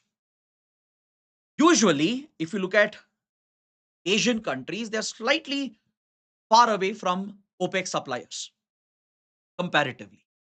Because if you look at Europe, Europe is much closer to West Asia, right, as compared to the other parts of Asia. So the transportation logistics cost goes down quite significantly with regard to the distance, and also the port infrastructure also matters. Given that there are better facilities in Europe and also it's slightly closer to the Middle East region, they are able to bring down the transportation logistics cost, whereas it tends to be higher for Asian countries. This also plays a role. And Saudi Arabia never ever reduced the Asian premium for India except post 2022. India kept demanding the OPEC countries to abolish the Asian premium, to give us a fair price, the market price at least. But Saudi Arabia, which has that crippling control on oil supplies, it never agreed to a price reduction for India because obviously they wanted to protect their profit margin. But post 2022, things have been better for India because of the Russia-Ukraine war. As Russia got sanctioned, it started selling oil at a discounted price, and India bypassed the Western sanctions and became the biggest buyer of Russian oil.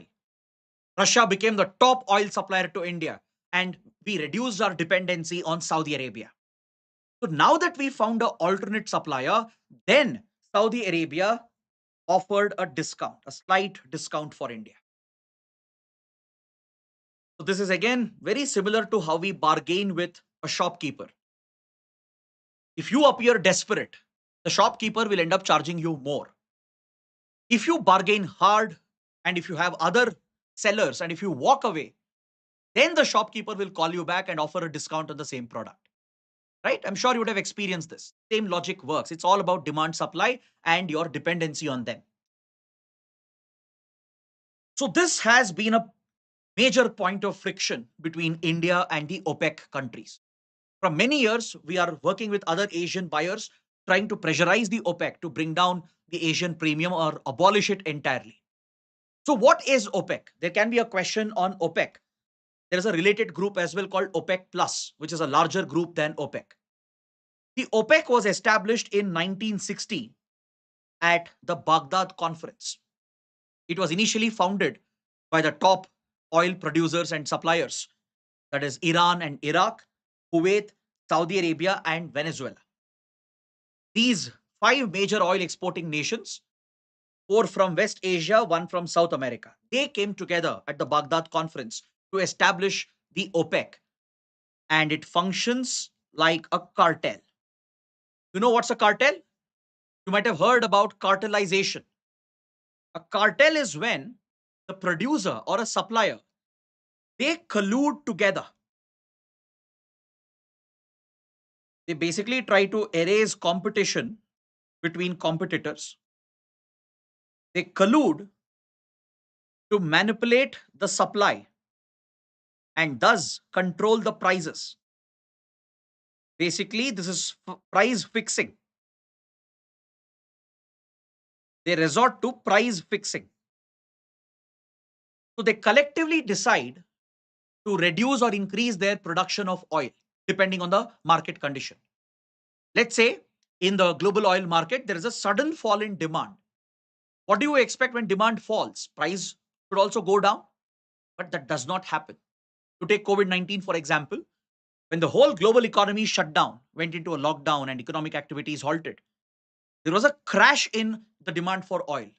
So you would expect the oil prices to crash as well. Initially, it did crash, but later, OPEC stepped in. What they did, they cut back the production. Collectively, all the OPEC members, they account for a large amount of oil which is produced and supplied in the world. So if they collectively decide to reduce the production itself, so they'll try to match the supply with the demand and they will basically maintain an artificial price. This is basically price fixing. Why do they do this? They do it to protect their profit margin.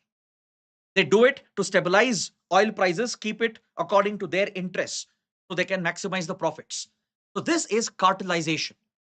That's why India and others, including China, we have issues with regard to OPEC and the way in which it functions.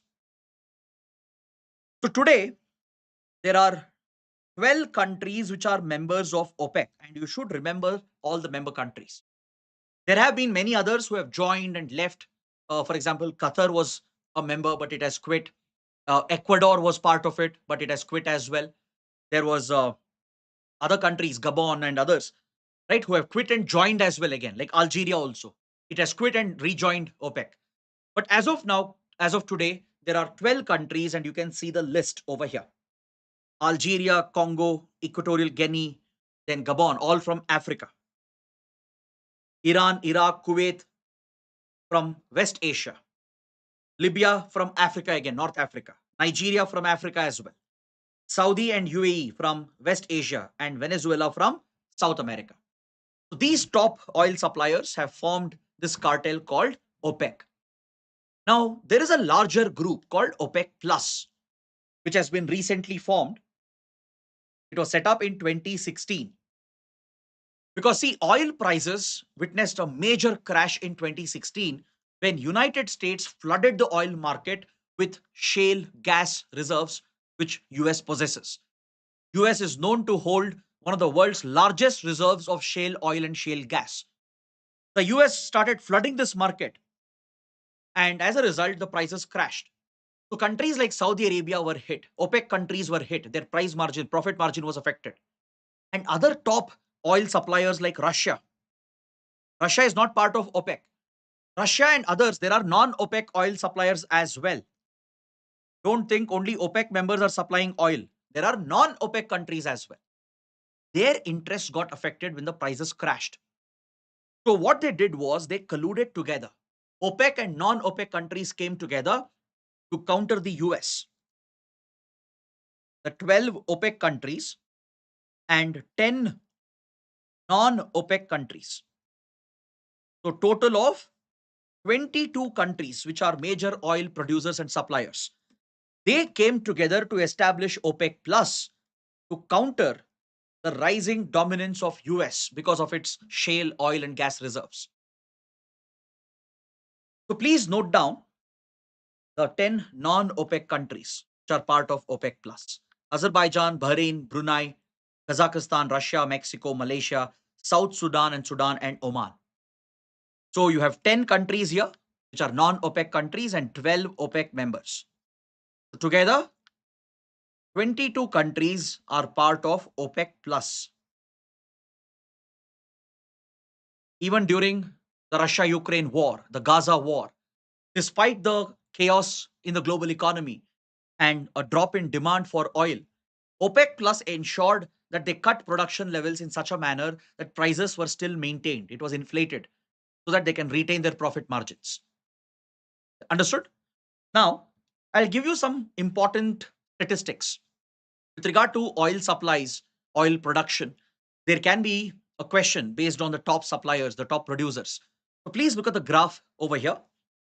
Please note down that Saudi Arabia, until recently, was the world's largest oil producer and supplier. Until recently, it was the largest.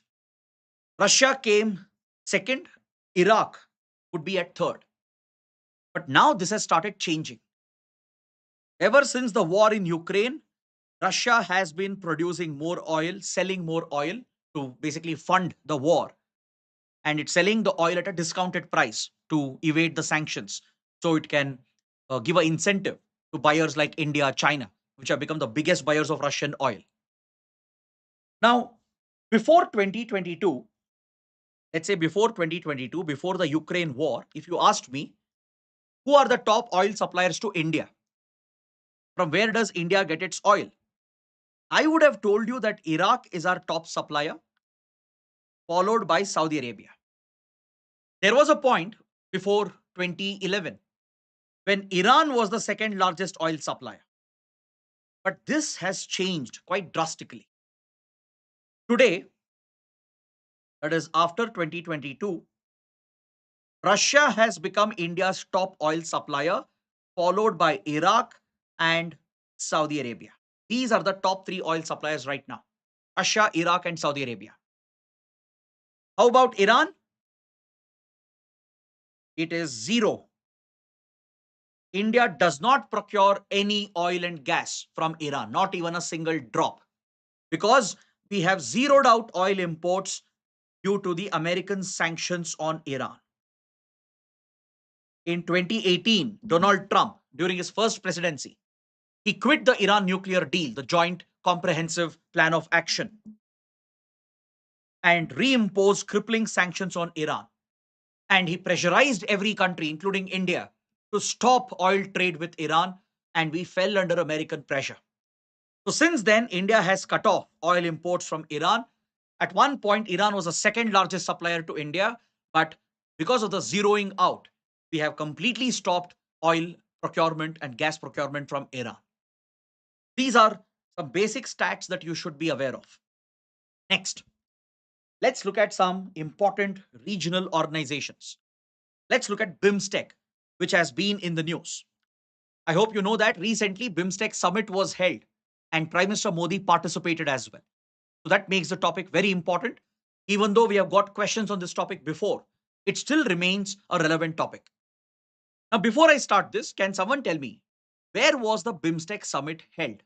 In which city, in which country was the recent BIMSTEC summit held? Can someone tell the answer? Before we take up the question, can someone tell me in which city and in which country was the BIMSTEC summit held? Very good. Rakesh Gowda, Sajad Ahmed, Anurag Anand, Sudarshan, many others are answering correctly.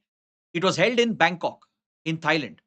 It was right after the deadly earthquake which hit Myanmar and Thailand. So let's look at the question now. BIMSTEC is a sector based organization for regional cooperation. It was founded by India to primarily counter Pakistan and China. In recent years, BIMSTEC has focused upon security and strategic relations as well, and members even participate in a military exercise. So, what do you think is the right answer? You have to check which of these statements is or are correct. Okay, let's evaluate them. Statement 1 is correct. BIMSTEC is a sector based organization. I'll explain what you mean by a sector based organization. Second statement is wrong. It was not founded by India to counter Pakistan or China. That's not the primary objective. Though it serves that purpose to counter Pakistani and Chinese influence, that was not the primary purpose. That's why read your questions carefully. Read each and every sentence, each and every word. BIMSTEC does help India to counter Pakistan and China in Bay of Bengal region, in the Indo-Pacific region. But that is not the primary purpose. It was not set up for that reason. That's why second statement is wrong. Third statement is correct. In recent years, BIMSTEC has been focusing on defense, security, strategic relations. They even have a military exercise which has been started under India's leadership.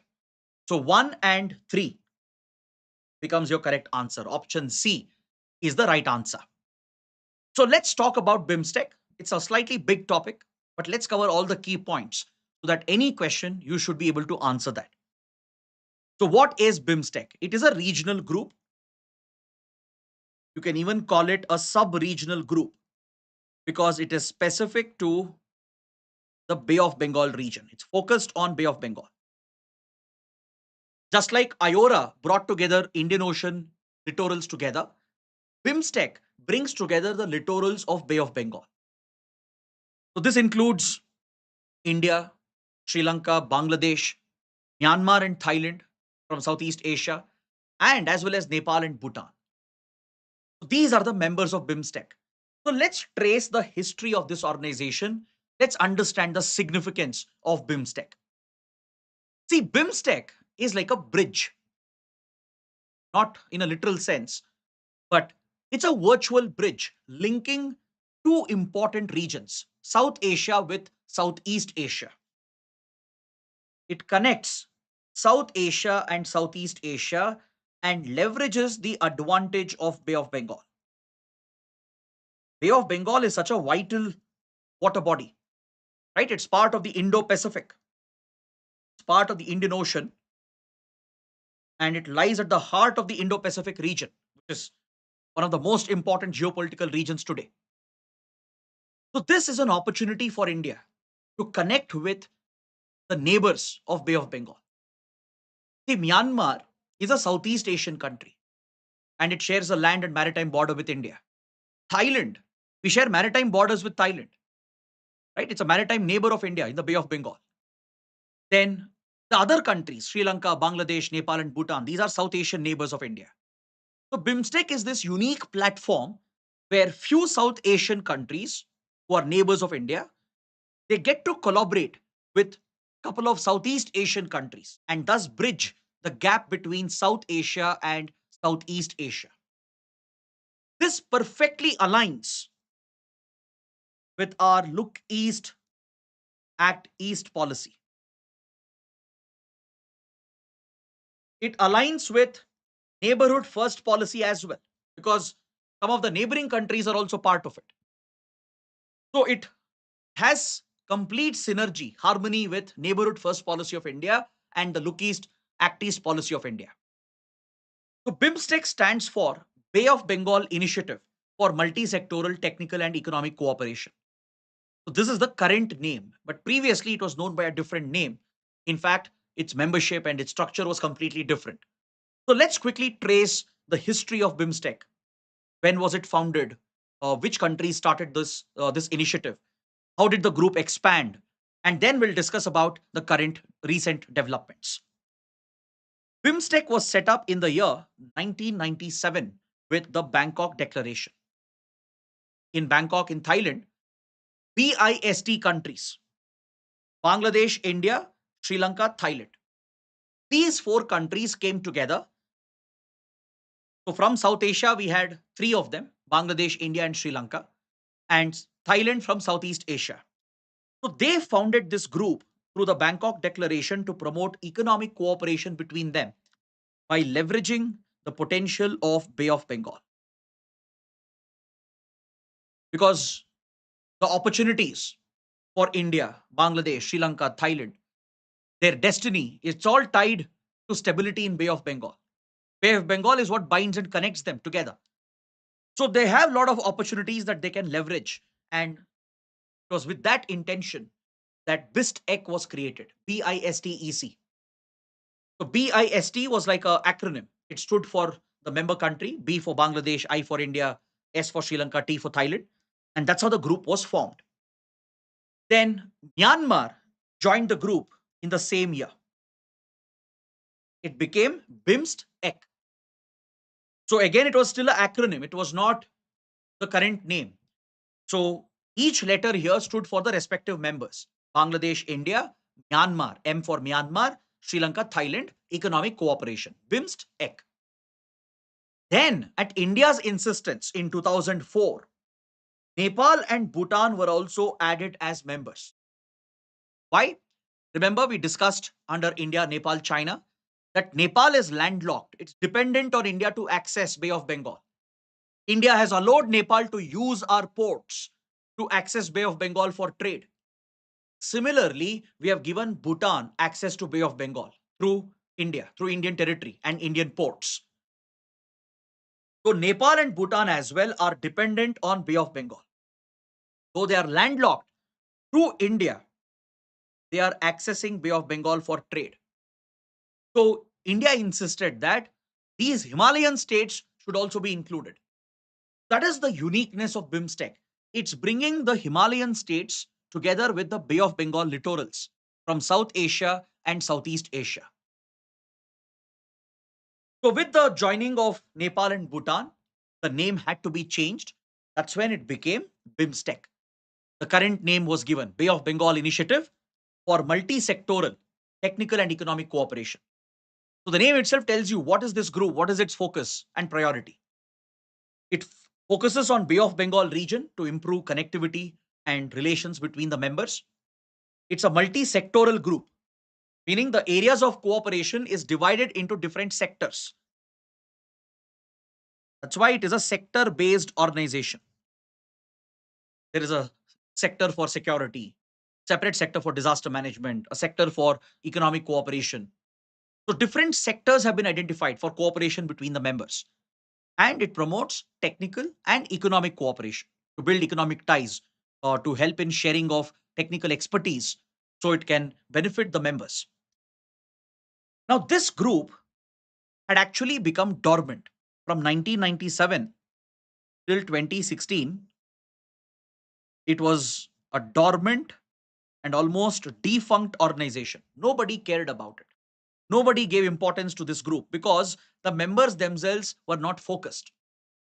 In fact, before 2015, I wouldn't even teach BIMSTEC. I would just mention it and move on because it had become an irrelevant organization as the members had lost interest. India was not giving it enough attention. Thailand, Myanmar, Sri Lanka also.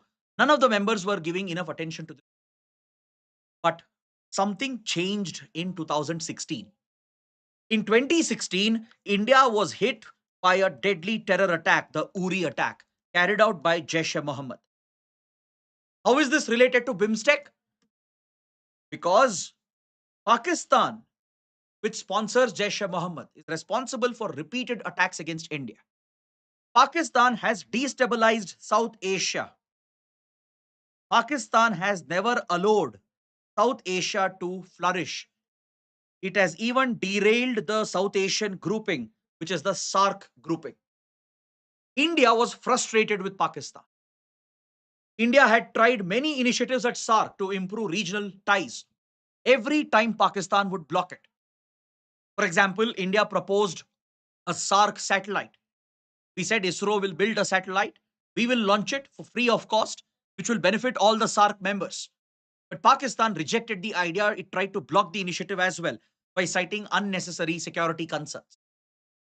Eventually, India got frustrated. So we pulled the project from SARC and launched it separately as South Asia Satellite. Today, South Asia Satellite is providing services to the other members, but not for Pakistan. We proposed a motor vehicles agreement so that vehicles can easily move around between SARC nations to improve trade, to improve connectivity. Pakistan blocked this as well. So India got frustrated. We excluded this project from SARC and we pushed for an alternate initiative called BBIN, Bangladesh, Bhutan, India, Nepal Motor Vehicles Agreement. The Uri attack was the final nail in the coffin for India. It became clear that Pakistan is not interested in regional cooperation. It simply wants to derail India's initiatives. It wants to undermine India. It wants to keep South Asia boiling through terrorism and violence.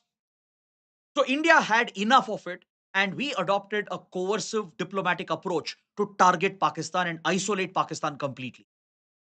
So India launched SARC minus Pakistan strategy. India decided that we will isolate Pakistan in the region. And if we have to isolate Pakistan, we have to isolate the SARC itself. We have to give less priority to SARC. So within few days after the Uri attacks, as you all know, India retaliated with surgical strikes as well, correct? And Pakistan was supposed to host the SARC summit in Islamabad in 2016. But India boycotted the SARC summit. India said will not attend the summit in a country which is sponsoring terrorism against us. And all the SARC members, they stood with India and supported India. Afghanistan, Sri Lanka, Maldives, Nepal and Bhutan, Bangladesh, all of them. They blamed the Uri attack on Pakistan and they all rejected the SARC summit. They boycotted the Islamabad SARC summit. This is India's SARC minus Pakistan strategy. SARC became irrelevant. That's why in the last decade, there has been no SARC summit. The last full summit was in 2014, which was held in Nepal, in Kathmandu. That was the last full-fledged SARC summit. Is that clear? Because the 2016 summit was cancelled. Then, since India sidelined the SARC and ignored Pakistan, there was a need to bring a new platform for regional cooperation. That is when India revived BIMSTEC. When the BRICS summit was hosted in India at Goa, India had to invite a regional group to participate. This is a tradition in the BRICS grouping. Right? BRICS is a grouping of emerging economies, which we will study later. Brazil, Russia, India, China, South Africa. So the practice in BRICS is that whenever the BRICS summit is held, the host country can invite a regional group to participate. Like for example, if South Africa is hosting it, a regional group from Africa would be invited. If Brazil is hosting it, a regional organization from the South America region would be invited. So India would always invite SARC previously. But after SARC minus Pakistan, after Uri attacks, we had sidelined SARC and Pakistan, adopted the SARC minus Pakistan strategy. So we revived another group in the region, which is BIMSTEC, which until then was dormant. So BRICS brought the BIMSTEC leaders together. BIMSTEC leaders were invited to the BRICS summit in Goa. And following this, India paid more attention to BIMSTEC and we revived this organization successfully. In 2018, the Kathmandu summit was held to take stock of the progress of the group, and the pandemic caused a disruption again. But after the pandemic, Colombo hosted a virtual summit, most important BIMSTEC summit, hosted by Sri Lanka in the virtual format. And this is where the BIMSTEC charter was finalized and adopted. Until then, BIMSTEC did not have a charter. What is a charter? Charter is like a constitution. United Nations has a charter. It defines the objectives of the organization and how the members will function, how decisions will be taken. The entire arrangement, the structure of the organization is defined in the charter, the goals, the objectives, everything. So BIMSTEC did not have a charter until then. So at the Colombo summit in 2022, BIMSTEC charter was adopted and it had 14 sectors of cooperation until then. It was very hard to manage them. There were too many sectors. This has now been refined to just 7 sectors. And each sector is headed by one of the member country. Now, can you please make a note of this table? That's the reason why BIMSTEC is called as a sector-based organization. Specific sectors have been identified where cooperation takes place between the members. So 14 sectors were streamlined into just 7 sectors. So each sector can be headed by one member country. So kindly remember this. India is the leader for security sector. This includes counterterrorism, tackling organized crime, that is transnational crime, disaster management assistance, and energy security. So this sector is under India's leadership. Bangladesh is the leader for trade, investment, and development, for economic relations and development. Bhutan is the leader for environment and climate change because Bhutan specializes in innovative solutions to tackle climate change. Myanmar heads agriculture and food security. Nepal heads people to people relations, cultural ties, including tourism. Sri Lanka heads science and technology, research, innovation, education as well, etc. And Thailand heads the sector on connectivity to improve transportation and connectivity between the member states.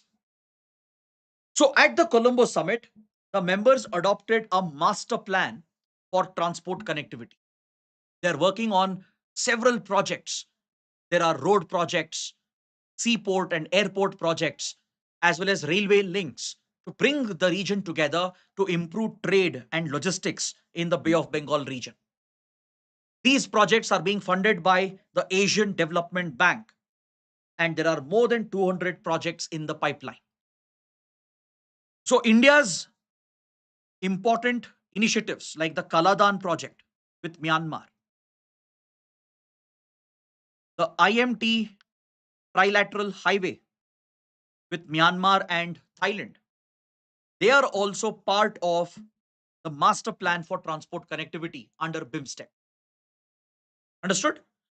So India is very hopeful, it's very ambitious that these connectivity projects will take off. But however, there are many challenges as well. For example, we have not been able to complete Kaladan project, we have not been able to complete IMT Trilateral Highway as well. This is mainly because Myanmar has always been going through a lot of instability, political instability. And now it has basically fallen into a state of civil war. It has been under Western sanctions for many, many years, which made investments difficult by Indian companies. So, as a result, Kaladan project has not been completed. IMT highway also has not been completed. And also, there are many insurgents in the region. Northeast insurgents on the Indian side, in Mizoram, for example. Rebel groups in Myanmar, which have targeted these projects. They have not allowed these projects to be completed. That is also a factor. So, BIMSTEC has its shortcomings, it has its weaknesses. But still, it is a great platform for India to bridge South Asia and Southeast Asia.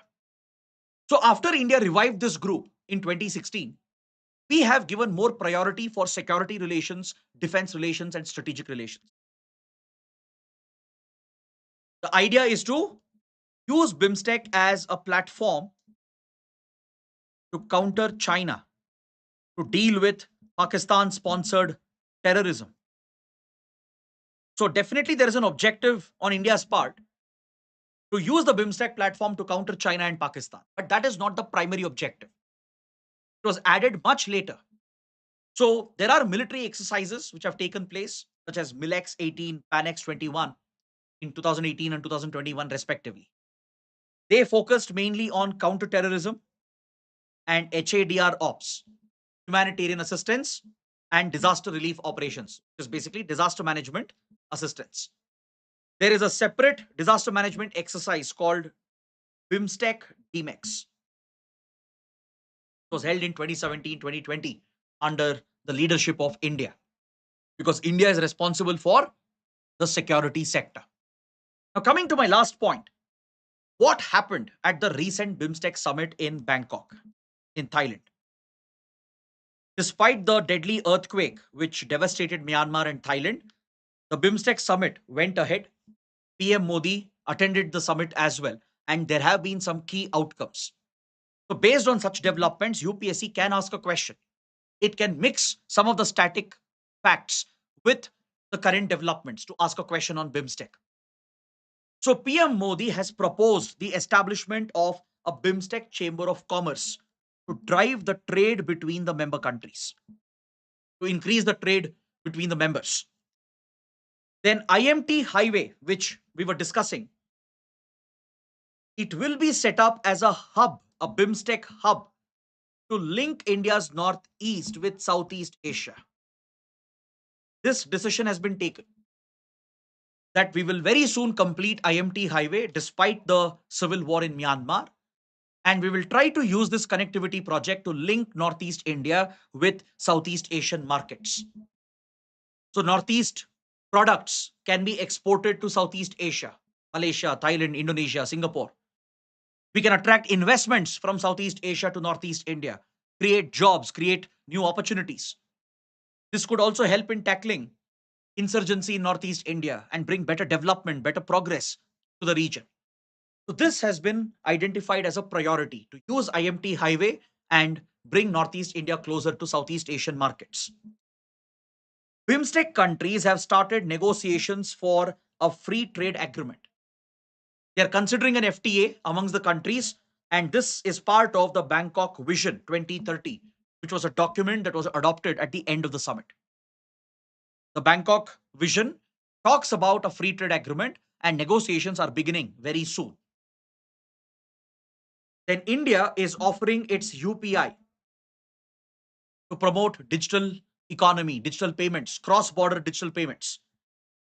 Because see, when UPI is implemented and interlinked with the digital payment gateways of other countries, it will facilitate cross-border payments in a seamless manner. It will reduce the time taken to settle a transaction. It will reduce the cost of transaction as well.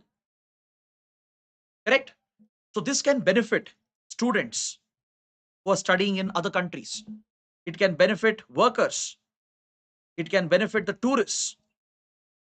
More importantly, it can benefit the traders to settle the trade balance by using their national currencies. And this will reduce your dependency on the US dollar. It will reduce dependency on the US dollar. You don't have to use global reserve currencies to make these transactions and settle the payments. If India's UPI is integrated directly with the digital payment gateways of other countries, like Thailand has its own payment system, Singapore has its own payment system, France, Sri Lanka, they have their own payment systems. If you can interconnect them, make a seamless platform, right? You can make cross-border transactions happen in a fraction of a time in real time.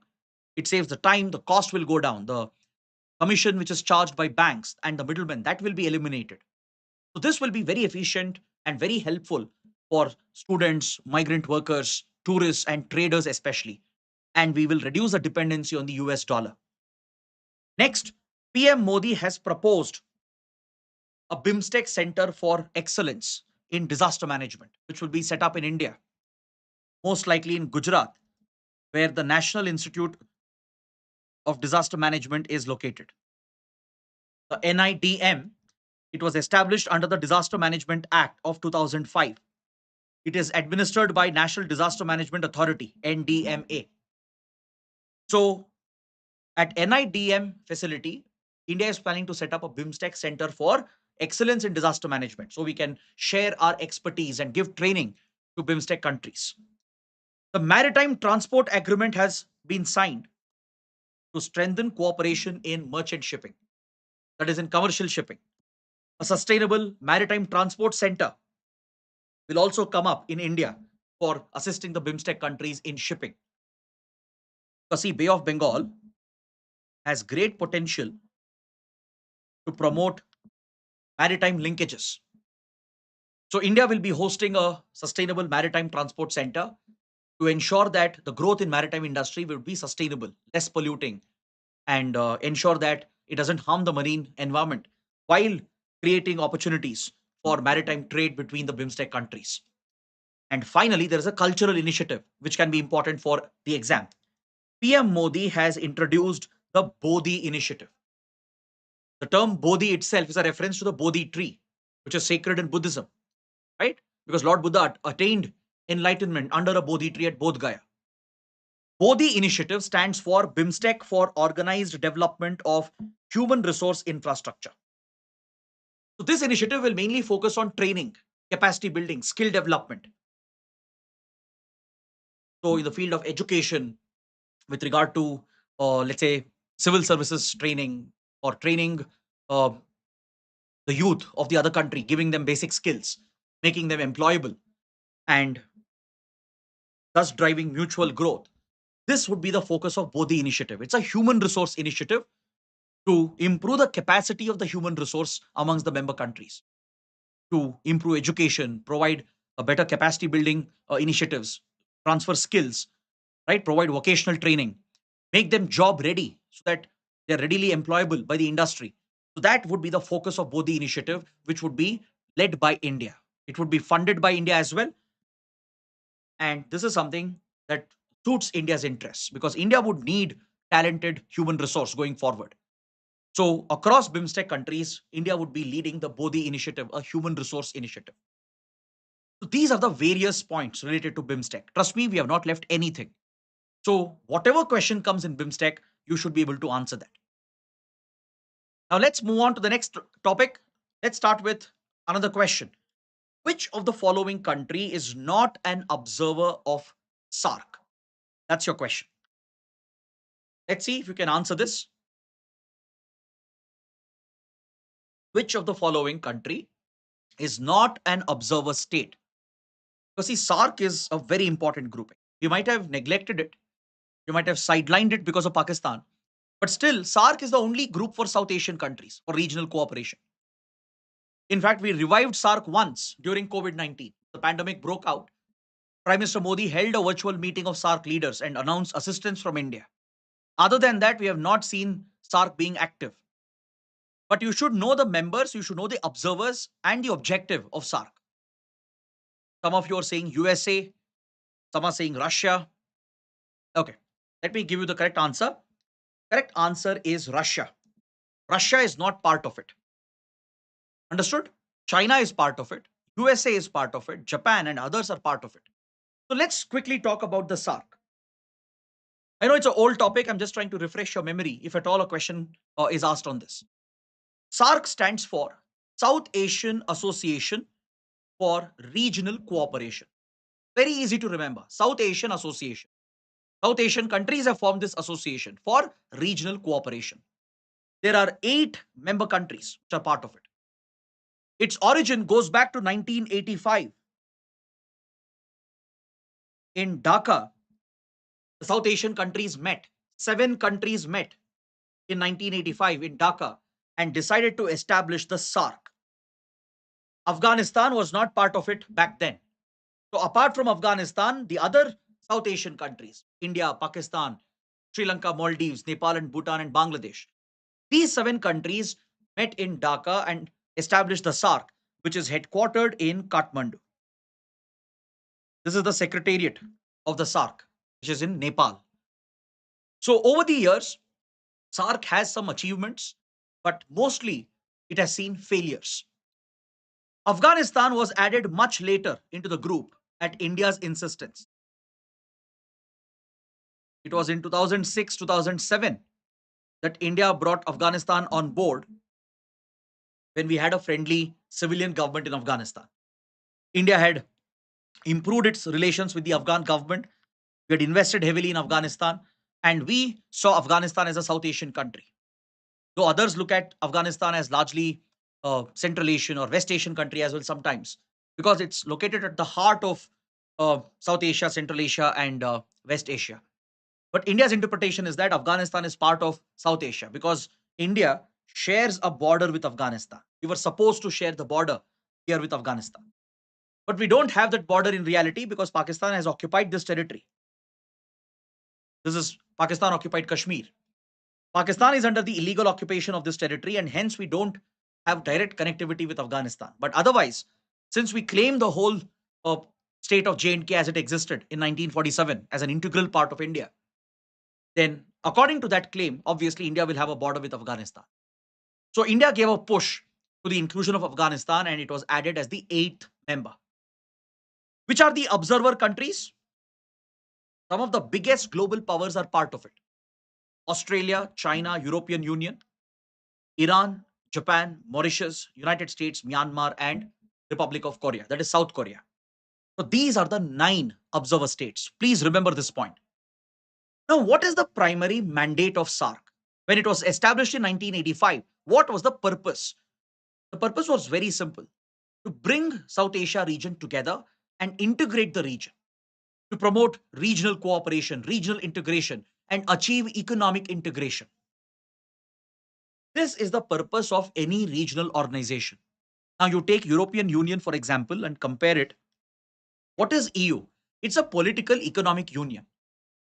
What they have done, they've integrated their regions by abolishing border controls. They have created a common zone, the Schengen zone, to facilitate the free movement of people, goods, vehicles, investments. They've abolished the tariffs and created a common market, a free market, right? So this facilitates easy movement or free movement of goods, services, investments, and people. That is the purpose of any regional group, to promote free or at least easy movement of goods, services, investments, and as well as people. For that, you have to relax your border controls. You have to provide for connectivity, create the infrastructure and logistics, right? You'll have to simplify the visa immigration policies. So when you provide for such integration, create a common market, this eventually will lead to common customs union, where you have common tariffs. That's what European Union has done. You can even have a monetary union. Some of the EU countries have adopted a common currency, which is the euro, right? Some of the members of EU, they've adopted a common monetary policy and a common currency, that is the euro. So this is the ultimate goal of any regional group, to bring the members together, to erase the boundaries, the divisions, integrate them, create the mechanisms for that integration, link the economies together, and have a free movement regime. Goods can move around, services, investments can flow, people can move with easy visa immigration policies, have a common currency and a common tariff policy so that you create equal lucrative opportunities for all the members. That is the purpose of SARC. Achieve regional integration through economic integration. But you tell me, has SARC achieved these objectives?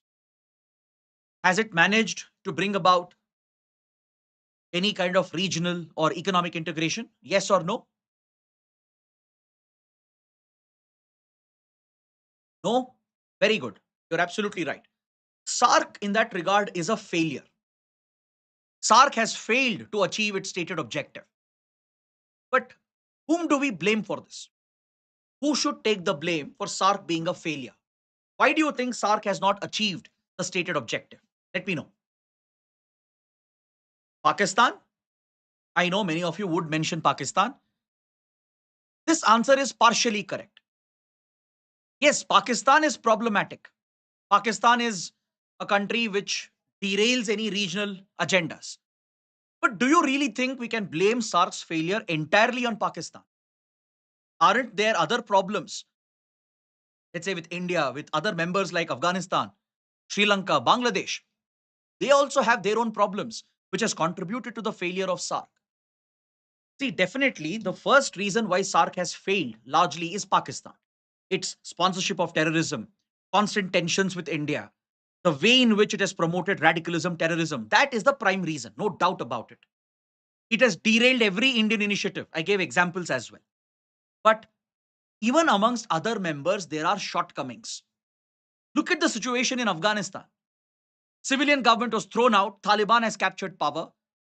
There is an interim government led by the Taliban, which is headed by globally designated terrorists. Though India is trying to work with them, it's still a government comprised of terrorists. Look at Sri Lanka. Its economy collapsed, went through a financial crisis, and it is just recovering from it. Look at Maldives, going through an economic crisis, having a hostile approach towards India. Nepal, facing constant political instability. Governments have changed every few months. Nepal has had new prime ministers, presidents every few months. It's like a musical chair is going on in Nepal. There is no stability at all. Bhutan is too small to be relevant. Bangladesh, we have all seen what happened. Complete regime change with rise of radicalism and fundamentalism. And India itself has so many problems. Though India is the bright spot in South Asia, we have many problems internal to the country which affects South Asia. Be it the communal divisions in our country, our vulnerability to, let's say, disasters. So all these factors, the limited economic growth, the high levels of poverty, the poor levels of development, socio-economic development in general, has been compromised across South Asia. So you can't blame this entirely on Pakistan. Yes, Pakistan is the primary uh, country which should be blamed, but even other countries have their own shortcomings. So because of all these problems, SARC has not achieved what it should have achieved. But again, there are some positive points as well about SARC. When things were slightly better in the 80s, 90s, early 2000s, SARC did manage to show some progress. There are some initiatives of SARC which has performed pretty well, and you should know about this. There is a free trade agreement called SAFTA, mainly designed to benefit the smaller and the poor countries in SARC. There is a South Asian university based out of Delhi, which is a big failure. South Asian University was created. It's based out of Delhi, India, but it's underfunded. Nobody prefers to study here. Nobody prefers to teach at this university. It has become a failed initiative. It should have been an elite institution from where students around the world should have aspired to come and study at South Asian University, but it has failed miserably. Today, students join this university if they don't have a choice. Nobody with a choice will join South Asian University. So this has become another failed project. SARC satellite, it never materialized because of Pakistan. It kept blocking it. So we have turned this into South Asia satellite, which was launched in 2017. And it has been delivering free services to the other member countries, except for Pakistan. There is a SARC Disaster Management Center, help each other during disasters. For example, there was a recent cyclone that hit both India, Pakistan. The earthquake, right, which has hit the region. So during such disasters, the SARC Disaster Management Center gets activated to help each other and provide support and assistance. The SARC Food Bank has actually performed very well to deal with food security. To ensure food security in the region, SARC Food Bank has done pretty well. There is a SARC Development Fund, which was supposed to mobilize finances for socio-economic development projects. This is largely a failure. There were some other agreements, regional agreements for energy cooperation, railways agreement, energy electricity cooperation, people to people connectivity, but none of them have really worked. Is that clear? There is a SARC convention on terrorism, tackling organized crime, ending violence against children. They remain still relevant because we still invoke these provisions. Like the Convention on Terrorism, the SARC Convention on Terrorism, we still use it to book cases against terrorists. Then we also have the SARC currency swap arrangement, which we discussed earlier. This initiative has been primarily a India-led initiative, led by India's central bank, RBI. So it has been able to bail out some of the member countries when they faced an economic crisis, especially Maldives and Sri Lanka. When they faced economic crisis, The currency swap arrangement has infused the liquidity. So these are some of the minor achievements. But other than that, SARC is largely considered to be a failed organization. So let's say UPSC gives you a conceptual question. UPSC might ask you, which amongst the following reasons are responsible for the failure of SARC? So you should be able to identify that. Pakistan's obstructionist role, Pakistan's sponsorship of terrorism, the Indo-Pak rivalry and tensions, which is constant, unresolved boundary issues between the members, like India-Nepal boundary issue. India-Bangladesh had a boundary issue as well until 2015. India-Pakistan boundary disputes. The lack of trust. The countries in South Asia don't trust each other. And they have a general sense that India is like a big brother, that India is a hegemonic power which is imposing itself on small countries. So the feeling of India's domination, the political, economic instability, which I discussed, constant instability, civil wars, change in governments, social divisions, the lack of economic progress and development, the low human development index. They're all responsible for the failure of SARC. So this is what I wanted to cover. I know it's an old topic. Many of you might think UPSC may not ask a question. But trust me, UPSC can surprise us. Though SARC is not in news, because of the recent India-Pakistan tensions over Pahalgam attack and Operation Sindoor, UPSC might try to ask a question on such older topics. SARC was a platform where there was a lot of hope that India-Pakistan might work together. So because of that, UPSC might bring back a question on the SARC grouping. Please don't neglect this topic. Next, let's look at the next topic related to Colombo's Security Conclave. Read the question. Read this question and try to answer this.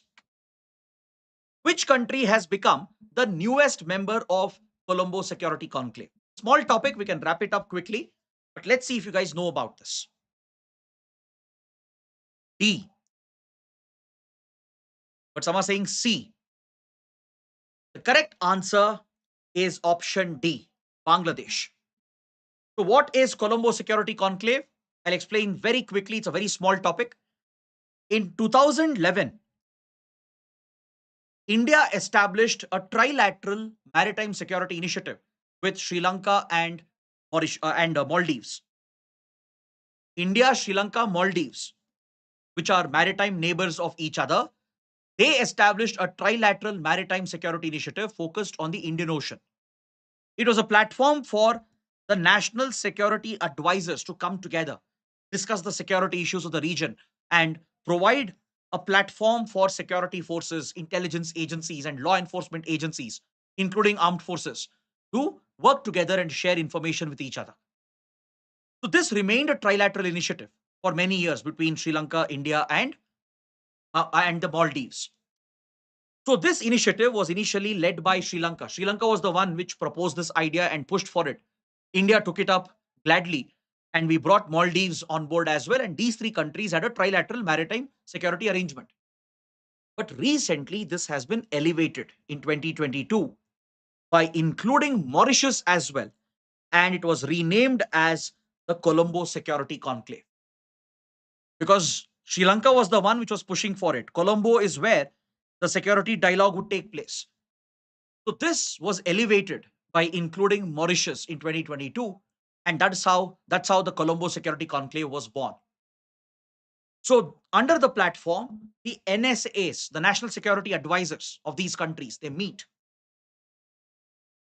The National Security Councils, they meet and create a platform for their armed forces,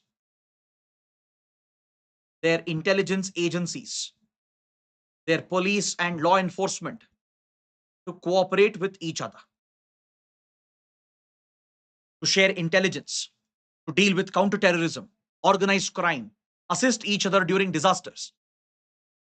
So this has been the priority of Colombo Security Conclave. Tackle all the security threats, including cyber security, any form of maritime threats, be it piracy or seaborne terror attacks, or the transnational crimes which are prevalent in the Indian Ocean. especially drugs and arms trafficking, and even gold smuggling. Right, this is a big concern in the Indian Ocean. So tackling these threats is a focus of Colombo Security Conclave. Now, recently, another country has joined. Bangladesh last year became the newest member, but this was when Sheikh Hasina was still the prime minister. That is before Sheikh Hasina's government was thrown out and the interim government was brought in. So now we are not sure whether Bangladesh will proactively participate in this.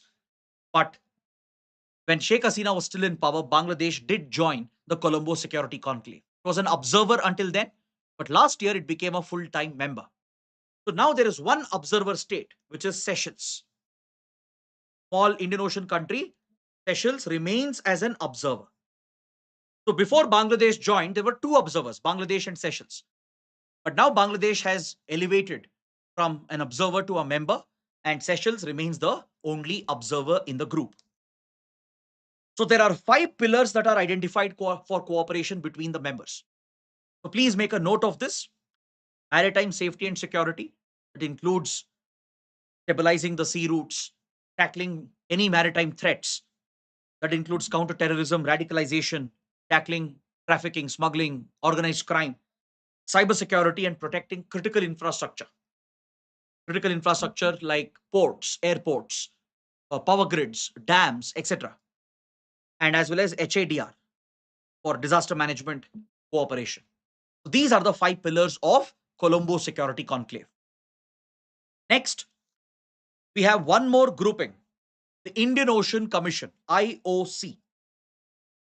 Have you heard about IOC, Indian Ocean Commission? It is a sub-regional group representing which part of the Indian Ocean? That is your question. Can you answer this?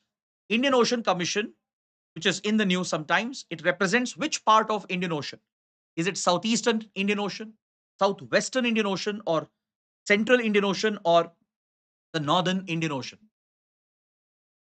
Which region does it represent? So to answer this question, you should know who are the members of Indian Ocean Commission.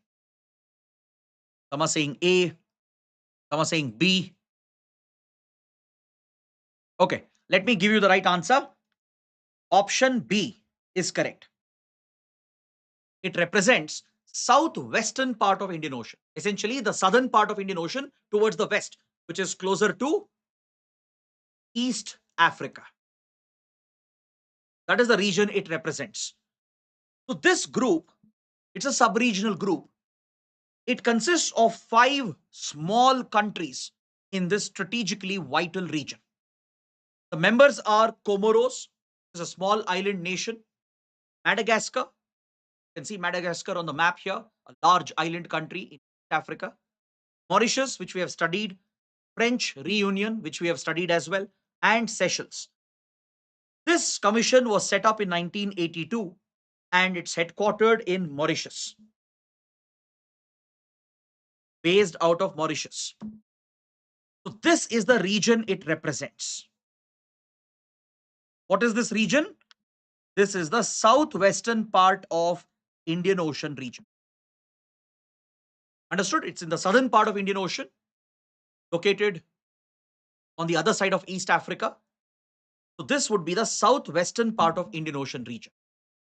Seychelles, Comoros, Madagascar, La Reunion, and Mauritius. These are the 5 members. Now, why is it important? Has India got any connection with this group? 5 years ago, in 2020, India was admitted to this group as an observer state. Because see, India has been giving a lot of priority to its African diplomacy and to the Indian Ocean region. On one hand, we had the SAGAR Doctrine, under which we gave top priority to Indian Ocean region. Then under our African diplomacy, we always give special priority to East Africa, which has been much closer to India. Not just in terms of distance, but even historically, culturally, economically, East Africa is much closer to India. We have a very large Indian community present. We have very ancient trade linkages and cultural ties with Eastern Africa. So India's idea has been to use Indian Ocean Commission as a launch pad for our African diplomacy. This will give us a foothold in southern and western part of Indian Ocean that fulfills the SAGAR vision, and we can use it as a launch pad to push our African diplomacy into Africa towards East Africa. So thanks to the friends that India had, such as Mauritius, Madagascar, France, they're all very friendly towards India. So they pushed for India's inclusion as an observer. And today there are total of 7 observers present. China was already an observer. Using its leverage, it had got an observer position. Japan, the Sovereign Order of Malta, European Union, and the Organization of Francophonie countries, where the French language is spoken in former French colonies, and the United Nations. These 6 observers were already present. Now India has joined as another observer to the Indian Ocean Commission. So this topic has never been asked by UPSC. So it could be very relevant because every now and then Indian Ocean Commission is mentioned in the news. And India has been paying a lot of attention to this region. Because see, look at this map here. This is Horn of Africa. This would be Horn of Africa region, right? This would be East Africa here. So between East Africa and Madagascar, there is this channel, this critical shipping lane, which is nothing but the Mozambique channel. See, today, Mozambique channel may not be very significant, but before the Suez Canal was created, over here, before the Suez Canal was built in Egypt, the Red Sea route was not available for shipping between India and Europe. The sea route through Gulf of Aden, this would be Gulf of Aden. This choke point would be Bab el Mandeb Strait. And this narrow water body would be the Red Sea. This trade route opened up recently with the construction of Suez Canal. But before that, ships coming from Europe to India, India to Europe, they had to circumnavigate all around Africa. That's how the Portuguese reached India. That's how the colonial powers reached India until Suez Canal was built. Right? They had to navigate around Cape of Good Hope in South Africa, take a turn, and usually they would pass through Mozambique Channel, the shorter route, to also take advantage of the trade winds, the monsoon trade winds, and then sail towards India. Even today, Mozambique Channel has its significance, especially when Suez Canal is blocked. Few years ago, there was a shipping accident that led to closure of Suez Canal for few days. More recently, the Houthis of Yemen, they have launched deadly attacks on ships in Red Sea and Gulf of Aden and Arabian Sea to retaliate against Israel as a result of the Gaza war.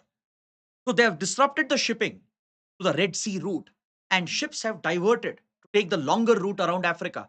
And in such cases, Mozambique Channel will reacquire its strategic and economic significance.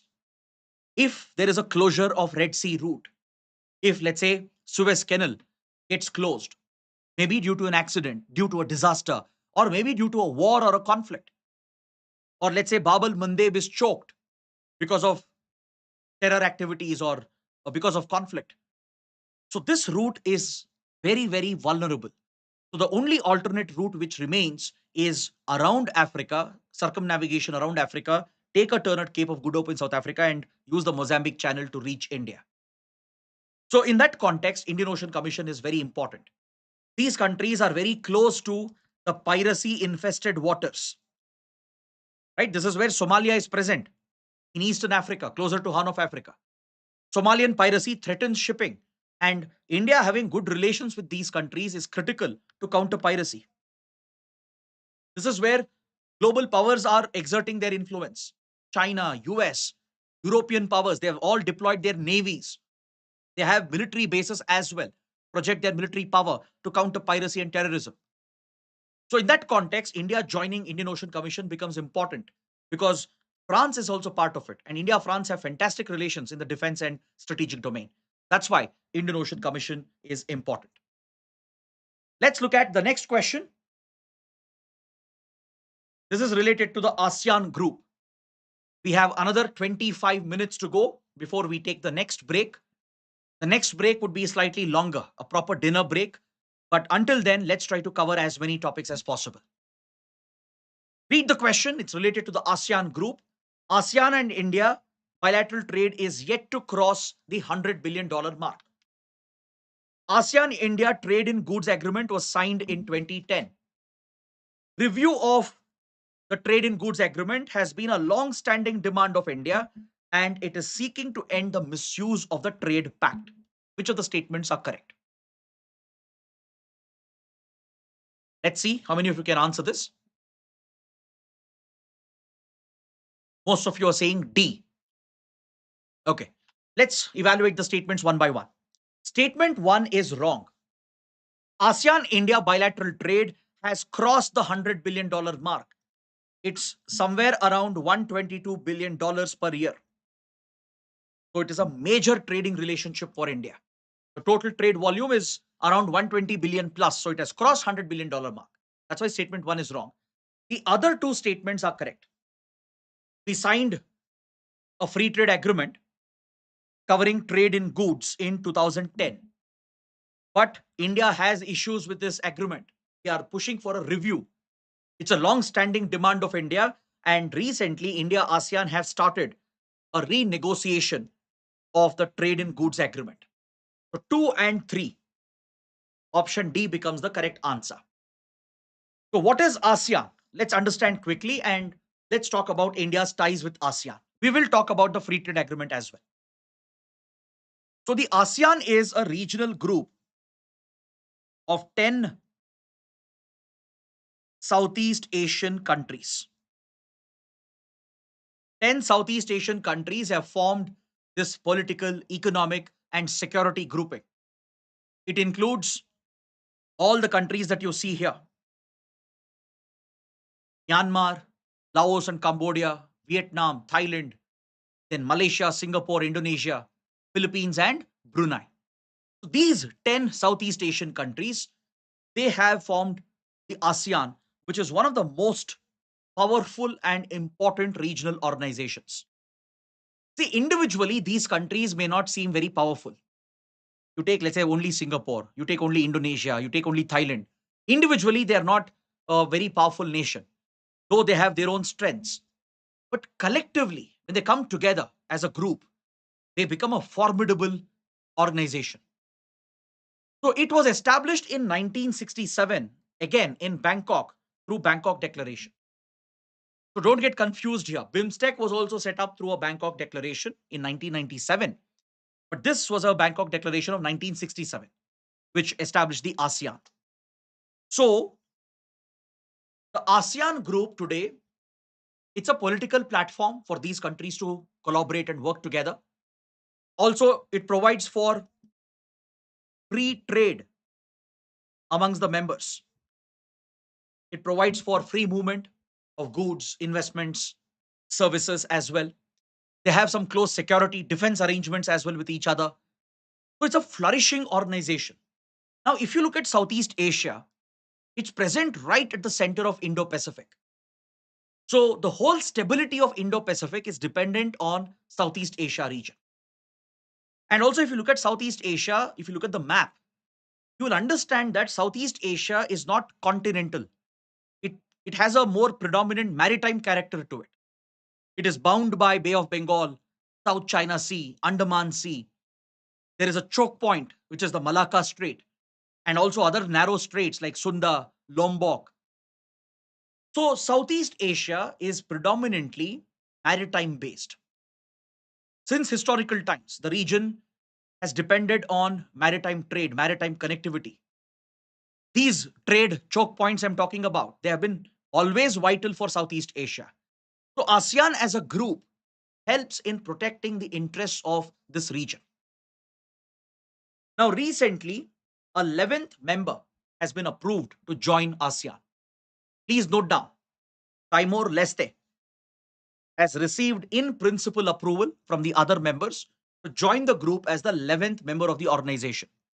But however, it has not completed the process.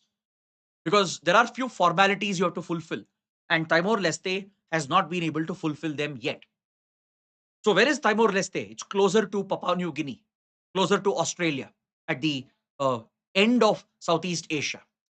So this country could become the 11th member. It has got the approval, but it is yet to formally join the ASEAN. Now let's talk about what really matters for the exam. What is India's equation with ASEAN? When did our relations start? What kind of engagement we have with ASEAN? Let's take a look.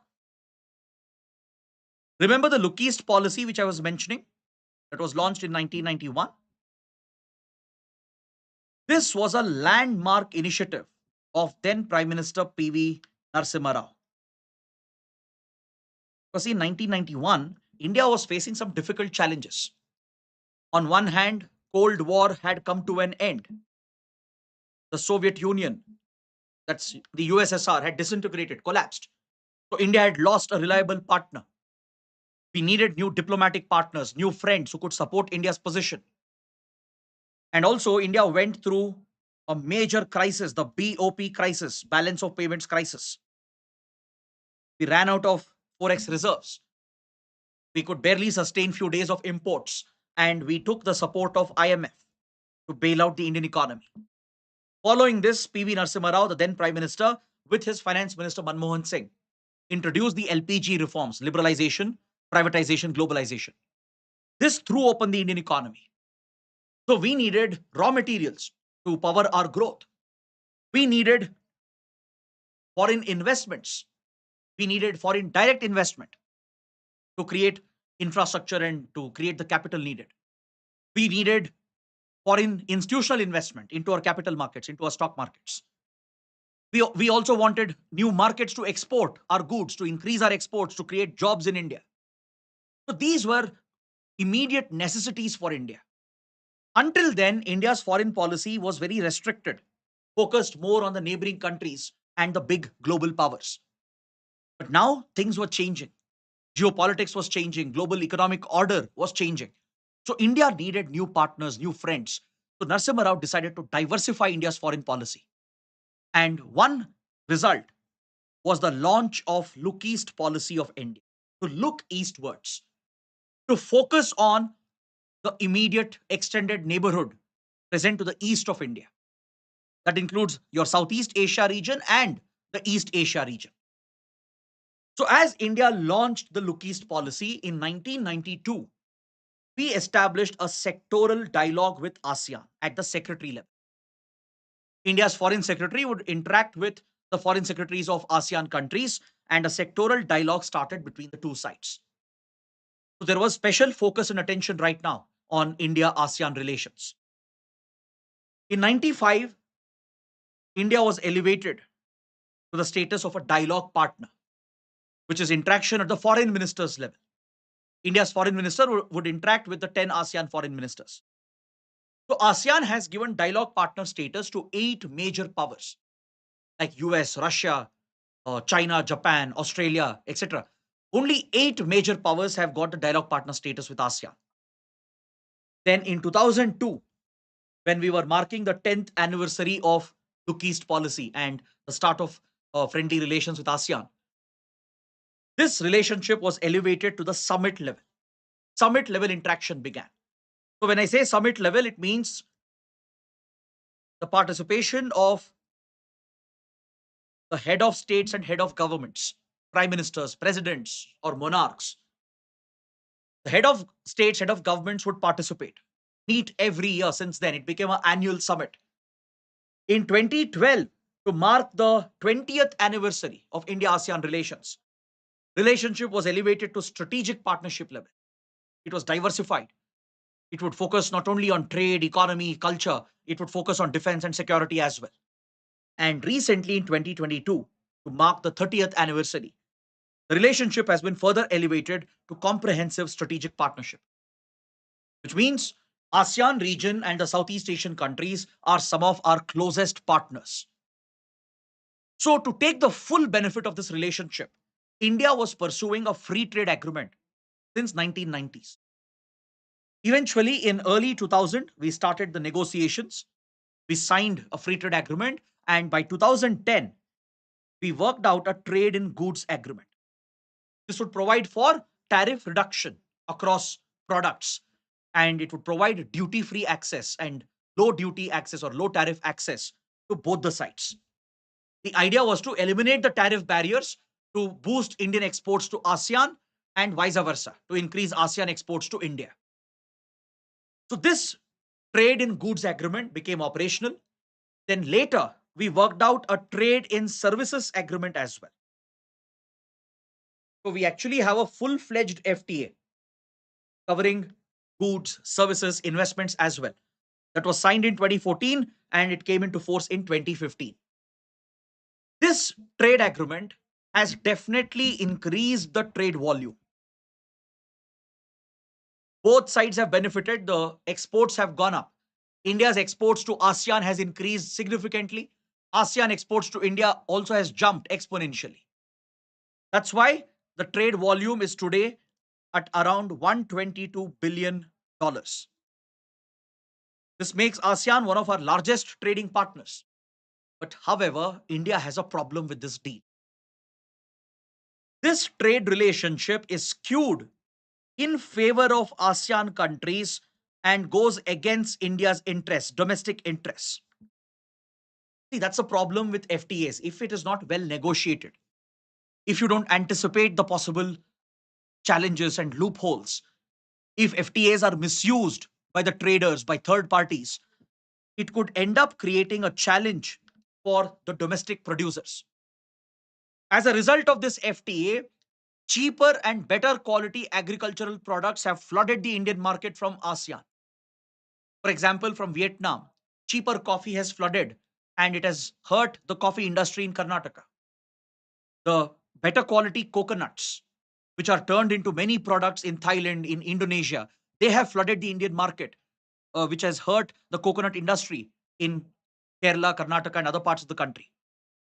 Similarly, across different sectors in agriculture, in industry as well, especially MSME, the flood of cheaper products from ASEAN, better quality products from ASEAN, has hurt domestic producers in India. This is a challenge that India was not prepared for. And the worst part is that there is no review mechanism. There is no periodic review and no option to amend. This was a mistake that India made. Ideally, a trade agreement should have a review clause that after 5 years we'll review and renegotiate. After 10 years, we'll review and renegotiate. But such a clause is not present in this trade agreement. So it has benefited ASEAN countries more than India. India also has benefited, but few sectors have been hurt. The domestic industries have been hit because of the flood of cheaper imports. And also, there is no rules of origin requirement. When you don't know where exactly the product is originating from, what will happen is that third parties will try to misuse the treaty. A trade agreement should benefit only the parties. Correct? This FTA should only benefit India and ASEAN countries. Only if goods are produced in India or in ASEAN, only they should enjoy the benefits. What if a producer from China, they will see that India has trade barriers, India has high tariffs for Chinese imports to block Chinese imports, but they will see that with ASEAN there is a free trade route. Now, this Chinese trader or vendor, they will supply the goods to ASEAN. They will simply repackage it. They don't do any value addition. They don't produce it in ASEAN. But using ASEAN countries, they will route it to India. So this indirect routing of products from third countries, that is an abuse of the FTA, misuse of the FTA. And this will happen when you don't have rules of origin requirement. If there is a rules of origin requirement, the traders, the producers have to mention where the product originated from. They have to meet certain criteria for value addition. You have to prove that minimum value addition has been done in the country in order to be eligible for the free trade benefit. None of the provisions were included. So as a result, from China, there has been a lot of abuse of this FTA. Instead of sending goods from China to India, because that would have encountered high tariffs from India, many traders, producers from China, they have used ASEAN route. They will send the products to ASEAN countries, just repackage it and send it to India through free trade route. Thus, affecting the producers in our country. Our domestic market has taken a hit. That is why India kept on pressurizing ASEAN to renegotiate this. Now, finally, they have agreed. Review has started. The talks are going on. So, very soon, we might see an upgradation of the treaty. That's why I feel the topic is important. So, please make a note of this. India has raised the demands repeatedly. Now, they have agreed for a relook, a review, and the process is ongoing. Next, note down another important point. India's vision of Indo-Pacific, right? We have the SAGAR Doctrine, now the Mahasagar Doctrine. Then we have Act East Policy. India also has launched Indo-Pacific Oceans Initiative, which I've covered in one of the previous stages of Concur Prelims. This vision of India perfectly aligns with the vision of ASEAN for Indo-Pacific. ASEAN countries, even they want free and open Indo-Pacific. They want to ensure international rules are followed, rules-based order is protected. Because see, ASEAN countries are at the receiving end of Chinese aggression. China has disputes with Vietnam, right? Vietnam is a member of ASEAN. China has disputes with Indonesia, Malaysia, Philippines, Brunei. So Southeast Asian countries are under constant threat from Chinese expansionism, Chinese aggression. So it's natural for us to come together. That's why India has very good defense relations with Vietnam. We supply defense components to Vietnam. We train their armed forces as well because we operate similar equipment. Even Vietnam has Sukhoi 30 fighter jets. Vietnam also has Russian submarines. So that is a common platform we have, and we can train them. We can help them in servicing and spare parts. Now, Vietnam is considering to buy BrahMos from India. Indonesia is considering to buy BrahMos from India. Philippines has already bought the BrahMos. So we have essentially a congruence, right? A congruence, a common meeting point when it comes to Indo-Pacific and the priorities in the Indo-Pacific. That's why today we are stepping up the defense ties with ASEAN countries. We have military exercises with Thailand, with Indonesia, Vietnam, and with Singapore as well. There's a multilateral exercise that we organize called Milan, where multiple countries are invited from Indian Ocean, Southeast Asia, and South Asia region. So this is what you need to note, how India's relations have evolved with ASEAN and Southeast Asia. Now look at another question here. It's related to ASEAN itself, but a different topic. Which of the following countries do not take part in ADMM meetings? So to answer this, you should know what is ADMM, a very small topic. Let's quickly wrap it up. Then we can proceed to the next article. So Indonesia, China, India, Singapore. Which of them do not take part in ADMM meeting? What's the right answer?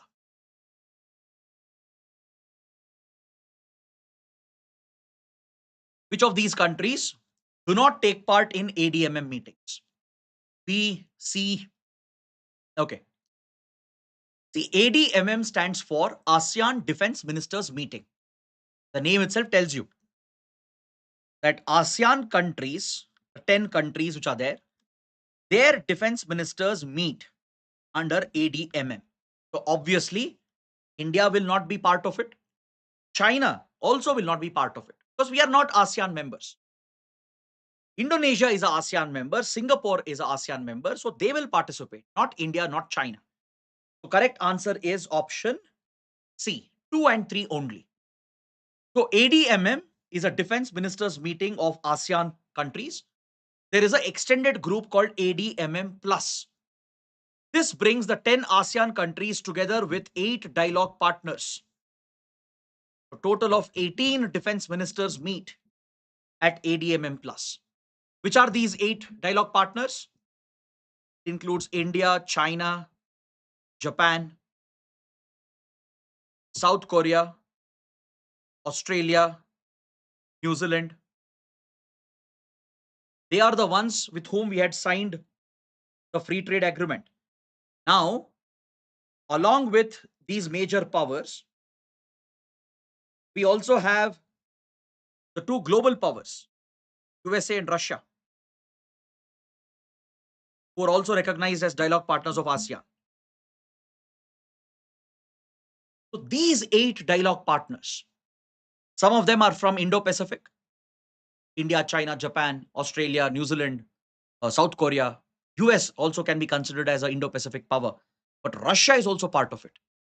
So these 18 countries, they comprise ADMM plus, ASEAN Defense Ministers Meeting plus. So along with 10 ASEAN defense ministers, the 8 defense ministers of dialogue partners also take part in it. So they take a stock of the security situation in Indo-Pacific. They talk about South China Sea dispute. Recently, for example, when India participated, Defense Minister Rajnath Singh brought up Chinese aggression and China's violation of international rules in South China Sea. We discuss about counter-terrorism, countering radicalization, or tackling cyber crimes, or tackling crypto frauds. Because don't forget, Southeast Asia is a hub of organized criminal activity. In Southeast Asia, you have this region called the Golden Triangle. I'm sure all of you know about this. It stretches across Myanmar, Laos, Thailand, and of late includes Cambodia as well. It's a hub of criminal activities of all types: drug trafficking, arms trafficking, all your cyber frauds and scandals which are being done. It's primarily from Cambodia, even Laos, Myanmar as well. So, tackling these transnational crimes, which includes human trafficking and smuggling, this is a priority of ADMM, ADMM plus. Assisting each other during disasters in disaster management, giving HADR support. This is also a priority. Countering terrorism is also a priority. That is the focus of ADMM, ADMM plus. ADMM plus was started in 2010, and since 2017, it's being held every year. Remember the frequency as well. I know these are very basic facts, but sometimes this is where you will go wrong if UPSC gives a very factual question, right? If you don't know these basic facts, it will become difficult. So started in 2010. First, it was held in Hanoi, Vietnam, but now it has become an annual feature since 2017. So every year after ADMM meetings, ADMM plus meeting is also held. Next question. So this is related to the Conference on Disarmament, also called CD. Which of the following statements is or are correct? CD is based out of UN headquarters in New York. India has rejected joining the CD as a member. Another 13 minutes. Just stay with me for some more time. I know it's been a long session. We have few more hours to go, but at 9 p.m. sharp, I'll give you a dinner break. We'll take a proper 30 minutes break, freshen up and come back for the last phase of today's class. So maybe 2 more topics and we'll stop after that. Conference on Disarmament. Have you heard about it? It's a very old topic, but still very important. It's based out of UN headquarters in New York, and India has rejected joining CD. What's the right answer? B. Some are saying A. Both are incorrect. Both are wrong. Neither. India is part of CD negotiations, Conference on Disarmament. We are a member of Conference on Disarmament, and it's not headquartered in New York. Where is it headquartered? Anyone? Where is the Conference on Disarmament headquartered? Does anyone know? It's not in New York. Anybody? Very good. Khurshid has answered correctly. It's in Geneva, Switzerland. The CD is headquartered in Geneva, Switzerland, and India is a member of CD. We take part in disarmament talks and negotiations. So there's a very interesting history over here. See, after the Second World War, there was a rush to build weapons of mass destruction, particularly nuclear bombs, and as well as other WMDs like chemical weapons, biological weapons. These weapons would basically bring mass destruction, leading to genocides. So to prevent the misuse of these weapons, to restrict their production, their usage and stockpiling and distribution, the world, which was worried, got together through the United Nations and started talking about disarmament. Because we had seen the destructive power of nuclear weapons in the Second World War. So it was time to at least put an end or at least restrict the development of WMDs and their usage in conflict. So in 1960, a 10-nation committee on disarmament was formed under the leadership of the UN in Geneva. Around 10 major powers came together to form the Committee on Disarmament to talk about nuclear weapons, to discuss how WMDs can be restricted and completely prohibited if necessary. Later, few more countries joined the initiative. It became the 18-nation committee, which functioned from 1962 to 68. It was this 18-nation Conference on Disarmament or Committee on Disarmament which negotiated the Non-Proliferation Treaty. Understood? Then it took on a different form. By 1978, under the UN General Assembly, it became the Conference on Disarmament. So it has gone through a lot of changes. The names have changed slightly, number of members have changed, but the overall purpose has been the same. Be it the old Committee on Disarmament, which was there in 1960s, or the Conference on Disarmament that was set up in 1978. Their primary goal has been to disarm the world, rid the world of WMDs, weapons of mass destruction. So some of the success that CD has seen is the Non-Proliferation Treaty, which of course India has rejected, right? We will study NPT maybe after the break. India has clearly said we will never sign Non-Proliferation Treaty. We have completely rejected the NPT. The other important disarmament conventions brought out through CD includes the Biological Weapons Convention, Chemical Weapons Convention, and the Comprehensive Nuclear Test Ban Treaty. Now, India is party to Biological Weapons Convention.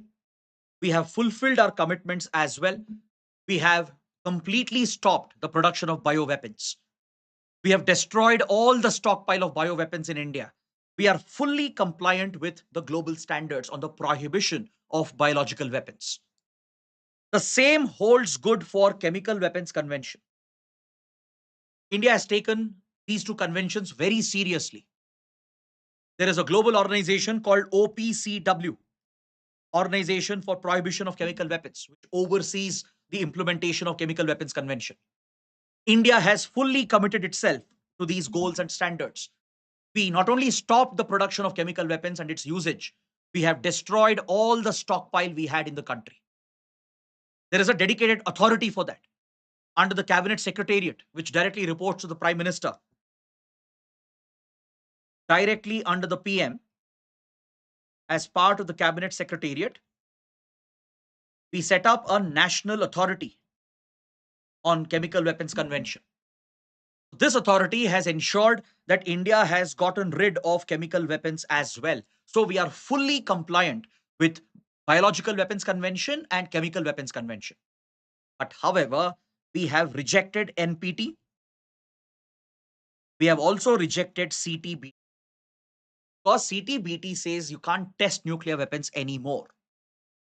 When other countries have tested and developed nuclear weapons, why should India not retain the option of testing nuclear weapons?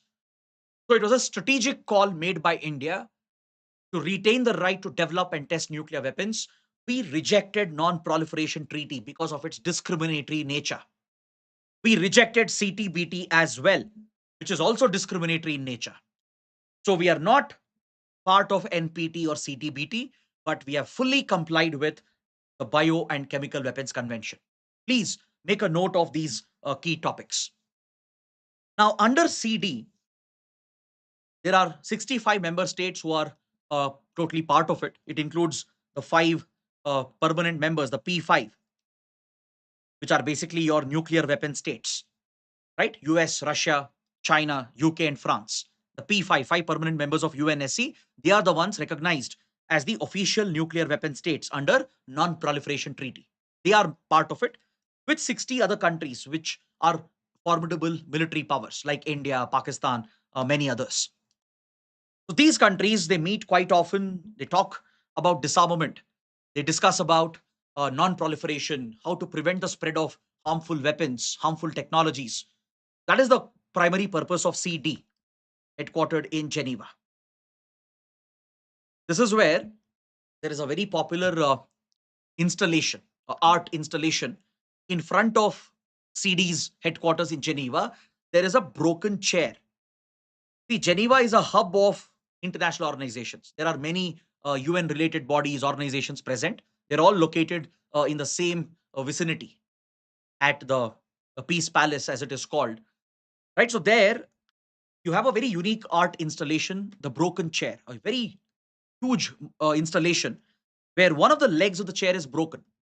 So, this is a reminder to the diplomats, the leaders, negotiators who come here to talk about disarmament that weapons of mass destruction or any weapons for that matter leads to dismemberment, where people lose their legs, people lose their limbs, they become handicapped permanently, they get brutally killed. So this broken chair depicts the horrors of war. So that is something you should be aware of.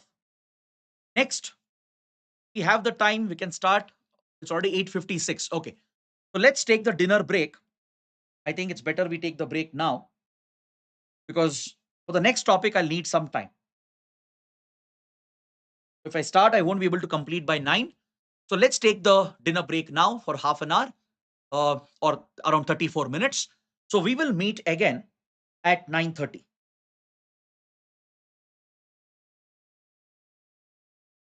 Please make a note. We will come back at 9:30 p.m., resume the session. Maybe I'll continue till 12 a.m. I don't think we need a break after this because just another 2.5 hours. If I give a break in between, it will break the momentum.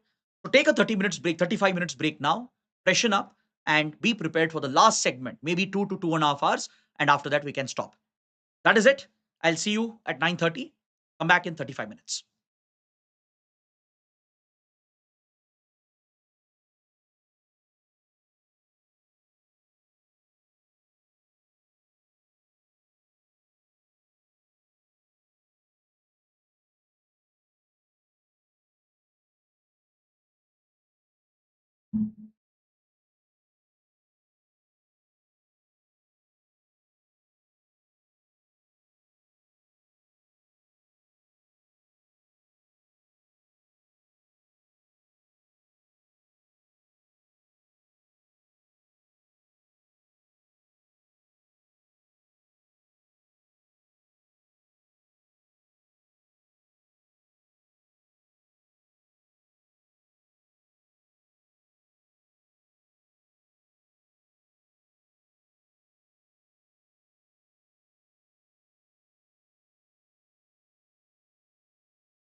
Hello, everyone.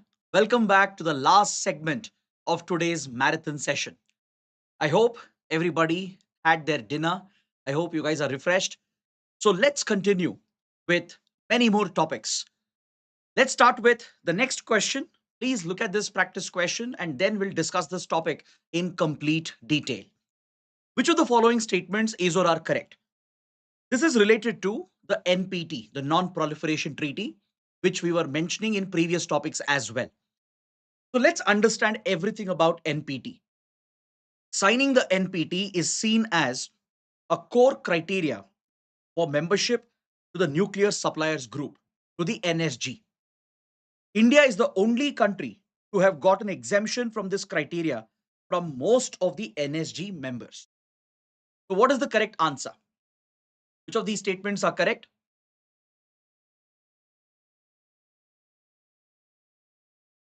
Most are saying C, some are saying D and A as well.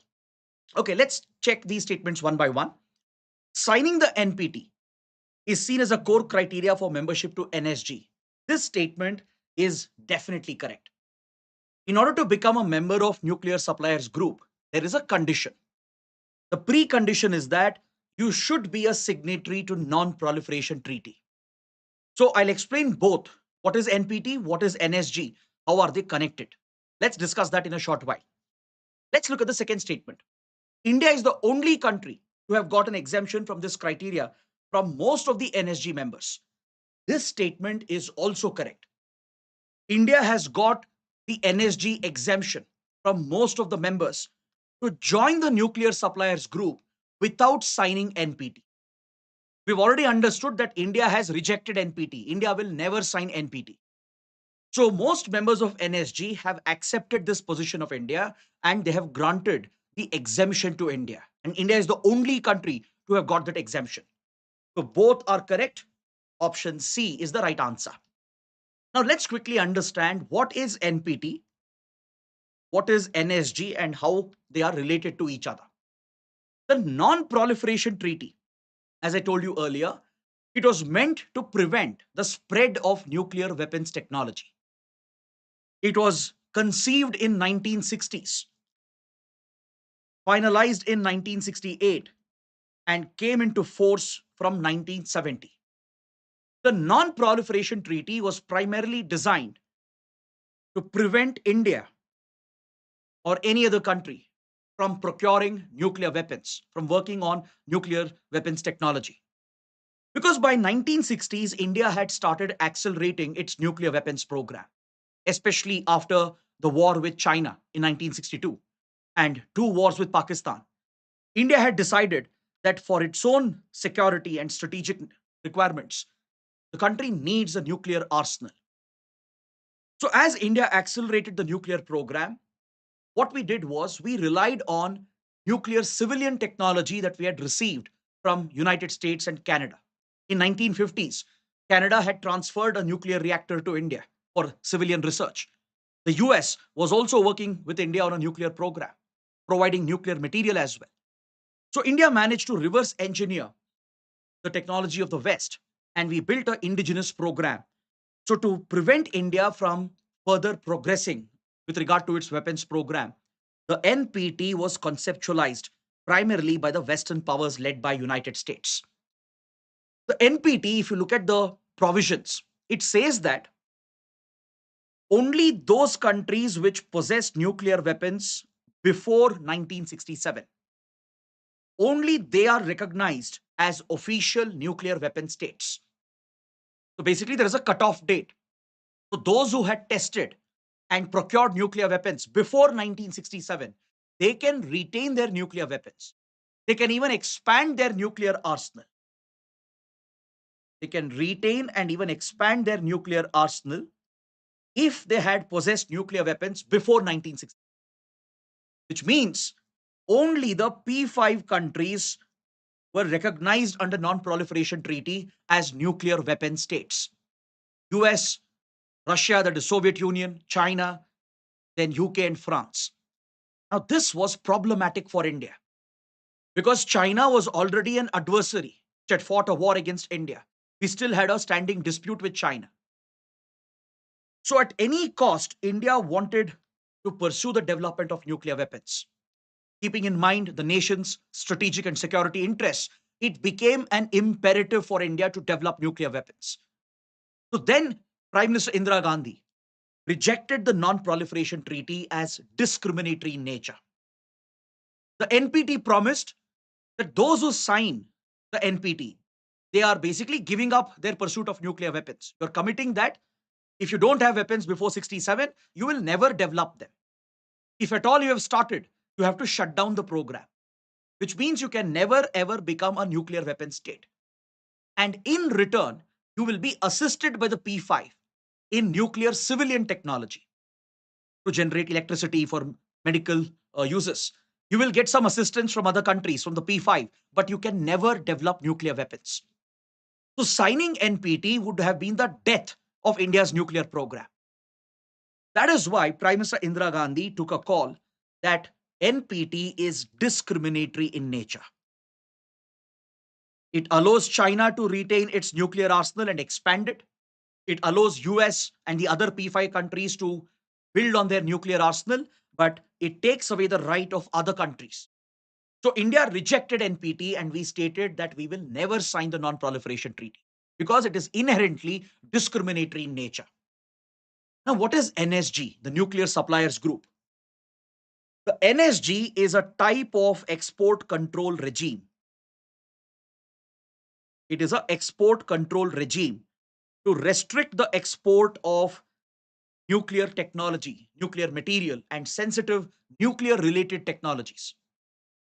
This was established as a direct response to India's first nuclear test in 1974, Operation Smiling Buddha.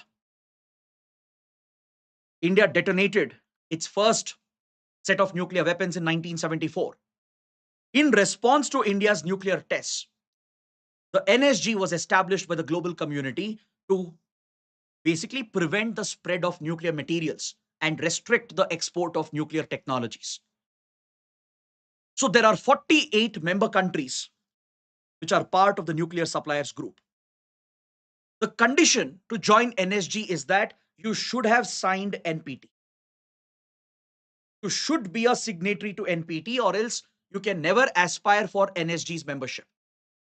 India was happy staying out of it because we wanted to pursue nuclear weapons. We had rejected NPT. So without signing NPT, you can't become a member of NSG. But in recent years, things have started changing. In early 2000, India-US relations started improving. The US, which had always countered our nuclear weapons program, finally started becoming a reliable partner, especially after 9/11 attacks. The US needed India for counterterrorism, especially in the Afghanistan-Pakistan region. So our security defense relations started growing. US saw India as a counterbalance to China. And in 2005, India-US signed a historic nuclear deal. The India-US civil nuclear deal was signed, which is also known as the 123 agreement. So under the nuclear deal, US recognized India's nuclear program.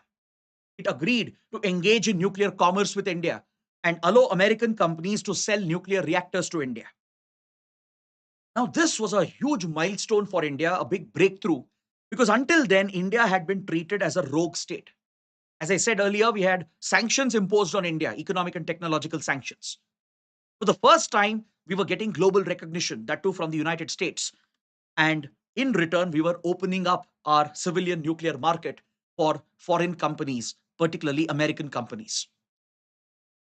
So the US expected India to implement all the safeguards of International Atomic Energy Agency. To engage in nuclear commerce, the US placed a condition for India that, look, we understand that you will not sign NPT. That's fine. But please accept IAEA safeguards.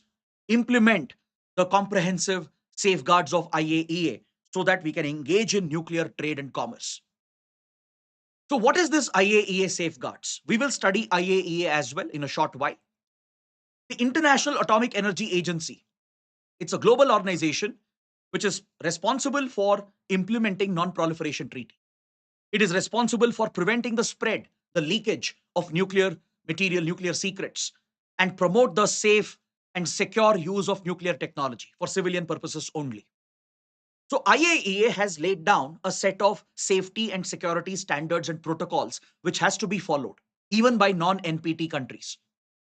In 1971, the SAGAR Committee, on which UPSC has already asked a question, the SAGAR Committee, it laid down a criteria that the non-NPT countries like India, Pakistan also has not signed NPT. Obviously, when India rejected it, Pakistan also would retain its option to develop nuclear weapons. Israel is another country which has never signed NPT because they want to keep the option to develop and possess nuclear weapons. There's one more country which has never signed NPT, which is South Sudan. Not because it wants to develop nuclear weapons, but it has been going through a civil war since it was created in 2011. So it's a new country that was broken from Sudan. And ever since 2011, it's going through this conflict. So it has never been able to sign NPT. But India, Pakistan, Israel have deliberately not signed it as they want to keep the option of developing, possessing nuclear weapons. It's believed Israel possesses nuclear weapons already. North Korea is a unique case. North Korea had signed NPT. But later, as tensions grew with US, Japan, and South Korea, North Korea quit the NPT. North Korea is the only country to have signed and later exited from NPT. So, as you know, North Korea has been a rogue state developing and testing nuclear weapons and ballistic missiles. Now, coming back to NSG, India agreed to implement IAEA safeguards. In 1971, the SAGAR Committee had basically recommended that even non-NPT states, they have to implement IAEA safeguards if they are importing nuclear material and nuclear technology. Countries like India, Pakistan, Israel, though they have not signed non-proliferation treaties, still they have to abide by IAEA safeguards to engage in nuclear commerce. If you don't, then there is a trigger list. If you import any material which is connected to a nuclear program, and if you don't follow IAEA safeguards, then you can be brought under sanctions by the global community. So for many years, India held on, and we did not follow the IAEA safeguards entirely, though we maintained the highest safety standards and security standards, because there has not been a single case of nuclear proliferation from India, unlike our neighbor Pakistan. So after the nuclear deal with the US, India decided to separate its military reactors from civilian nuclear facilities. After the deal was signed in 2005, to give effect to the nuclear deal, we separated the military civilian reactors and adopted the IAEA safeguards. By 2016-2017, we have fully signed and implemented the IAEA safeguards, which allows for IAEA to inspect, review, and verify our nuclear facilities that are in the civilian domain. But our military nuclear facilities they are out of IAEA inspection. We will never allow any kind of international inspection. Only the civilian nuclear facilities are open for inspection by IAEA inspectors. So with American support, the US promised to help India to join all the 4 export control regimes, not just the nuclear suppliers group, but also the Wassenaar arrangement, the MTCR, Missile Technology Control Regime, and the Australia group. Because once you join these export control regimes, you get to access the latest technology which is available, which has both civilian and military applications. For many years, India was kept out of it. We were isolated because of the technological sanctions on India, and that's why we were not part of these export control regimes. So US started backing India's membership. India, US together would influence other countries to allow India to join these export control regimes. So as we discussed earlier under Japan, many countries had a reservation about this. Japan, then South Africa, Brazil, Australia, New Zealand, they've all given up nuclear weapons. They want a nuclear-free world. They support nuclear disarmament. So ideologically, they could not support India because India had not signed NPT. But slowly, one by one, India and US managed to convince all these countries. And today, 47 out of 48 NSG members are supporting India. The US had given an NSG exemption for India. The exemption was, even if India does not sign NPT, if it just implements IAEA safeguards, we will help India join NSG as a member so it can import nuclear material and nuclear technology from other countries. That's how Japan and all the others, they finally recognized the clean track record of India. They also gave an exemption to India and even signed civil nuclear deals with India, even though India has not signed NPT. So this is a very, very important topic, and you can always expect questions from here.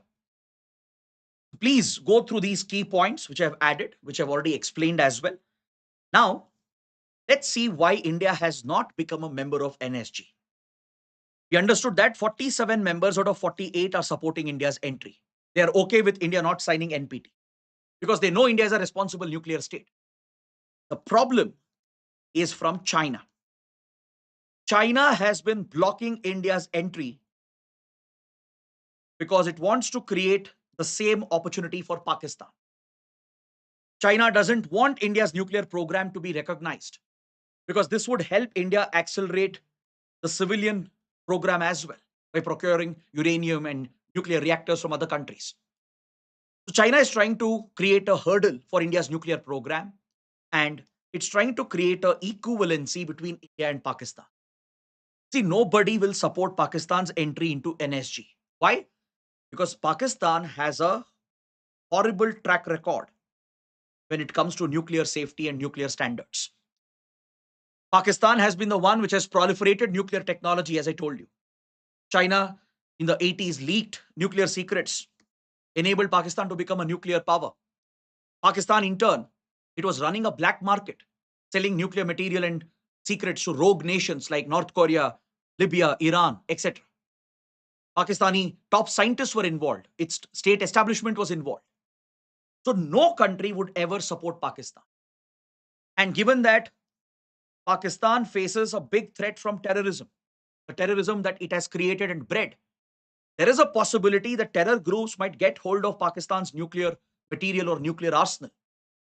So this is a nightmare scenario for the entire world, which we saw as well in the recent days. So nobody will support Pakistan, and China knows that very well. So it's using this as an excuse to block India's entry into NSG. That's why India has not been able to join the nuclear suppliers group because of China's block. What about the other export control regimes? MTCR, Missile Technology Control Regime. MTCR is a grouping of few countries, and the export of certain sensitive technologies related to missiles, related to unmanned aerial vehicles. If these technologies can be used to build a missile or a UAV which can travel more than 300 kilometers, and if it can carry a payload of more than 500 kilograms, such technologies are restricted only to the members of MTCR. Any technology related to missile development, UAV, or aircraft development, which can be used to build a projectile that can travel more than 300 kilometers with a payload of more than 500 kilograms, such technologies are declared as sensitive. The trade of these technologies are restricted only to the members of MTCR. This is the reason why India could not procure cryogenic engines for ISRO's space program, though Russia was willing to provide the cryogenic technology to India. This is the reason why the range of BrahMos had to be kept restricted to 290 kilometers. Have you ever wondered why the previous range of BrahMos was 290? It's a very odd number. It was kept as 290 to stay within the limits of MTCR. MTCR places a cap at 300 kilometers. So Russia would have breached MTCR obligations, not India. Russia would be in breach if it helped India build a missile or a rocket engine which would have these capabilities. So in 2016, India managed to become a member of MTCR. Thanks to the American support and the global support we received, India joined MTCR in 2016. That's the reason why we easily accessed cryogenic technology after that. India was developing indigenous cryogenic engines as well, but later Russia has been able to easily help out India. And the range of BrahMos is now being extended. We have the extended range BrahMos, with a range of 800 to 1000 kilometers, and it can be extended even further. Then coming to the other export control regime, Australia Group, because Wassenaar arrangement I'll discuss, it's part of my discussion. But what is Australia Group? Australia Group is another export control regime which restricts the trade of sensitive technologies through which chemical and biological weapons can be built. These are types of WMDs, weapons of mass destruction. Through sensitive technologies in the chemical industry, in the biotech industry, if it can be misused to build weapons, chemical and biological weapons, those technologies, processes are restricted for trade under Australia Group. Only the members can trade in these technologies and processes. So India has become a member of Australia Group as well. India has joined Australia Group as well. We will discuss Wassenaar arrangement as I told you. We have to talk about Wassenaar arrangement in detail because it has been in the news recently. India has joined Wassenaar arrangement as well. So out of the 4 export control regimes, we have become a member of 3. Clear? Except for NSG, we have joined MTCR, Australia Group, and Wassenaar arrangement. Now let's look at the next question, the next topic. Which of the following statements is or are correct?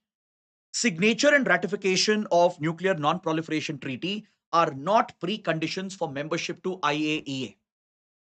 India has rejected IAEA's safeguard agreement and has never signed it. IAEA has been awarded the Nobel Peace Prize. What's the correct answer? Which of these statements are correct? We just spoke about IAEA. If you understood everything, I think you should be able to answer this as well. Very good. Option C would be correct. Statement 1 is correct. To become a member of IAEA, there is no condition that you should have signed NPT. Signing NPT is a precondition for joining NSG, not IAEA. See, India has been a founding member of IAEA since 1957. How is it possible? Because we have never signed NPT, which means there is no precondition. To join IAEA, there is no precondition that you should have signed and ratified NPT. So this statement is absolutely correct. Second statement is wrong. We had rejected IAEA safeguards agreement before, but I just told you recently, after the India-US nuclear deal, we have signed and ratified the comprehensive safeguards agreement of IAEA, implemented those safeguards as well. We have separated our military civilian facilities and opened our civilian reactors for IAEA inspection. So second statement is wrong. Third statement is correct. IAEA has been awarded with the Nobel Peace Prize for its efforts at curbing nuclear proliferation. So 1 and 3 only. Option C becomes the right answer. So what are the key facts that you need with regard to IAEA to answer a question? The International Atomic Energy Agency, it's an international organization, an intergovernmental organization, and it is largely considered to be autonomous. It's an independent, autonomous international intergovernmental organization headquartered in Vienna, Austria. But however, it reports to both UN General Assembly and UN Security Council, because both are responsible for nuclear disarmament. Both are responsible for nuclear non-proliferation. So IAEA reports to UN General Assembly and UN Security Council, even though it's not a UN body. It's not part of the UN technically. It's an independent autonomous organization established in 1957. Right? So with regard to its structure and establishment, it's not exactly part of the UN system, but it functions within the UN system.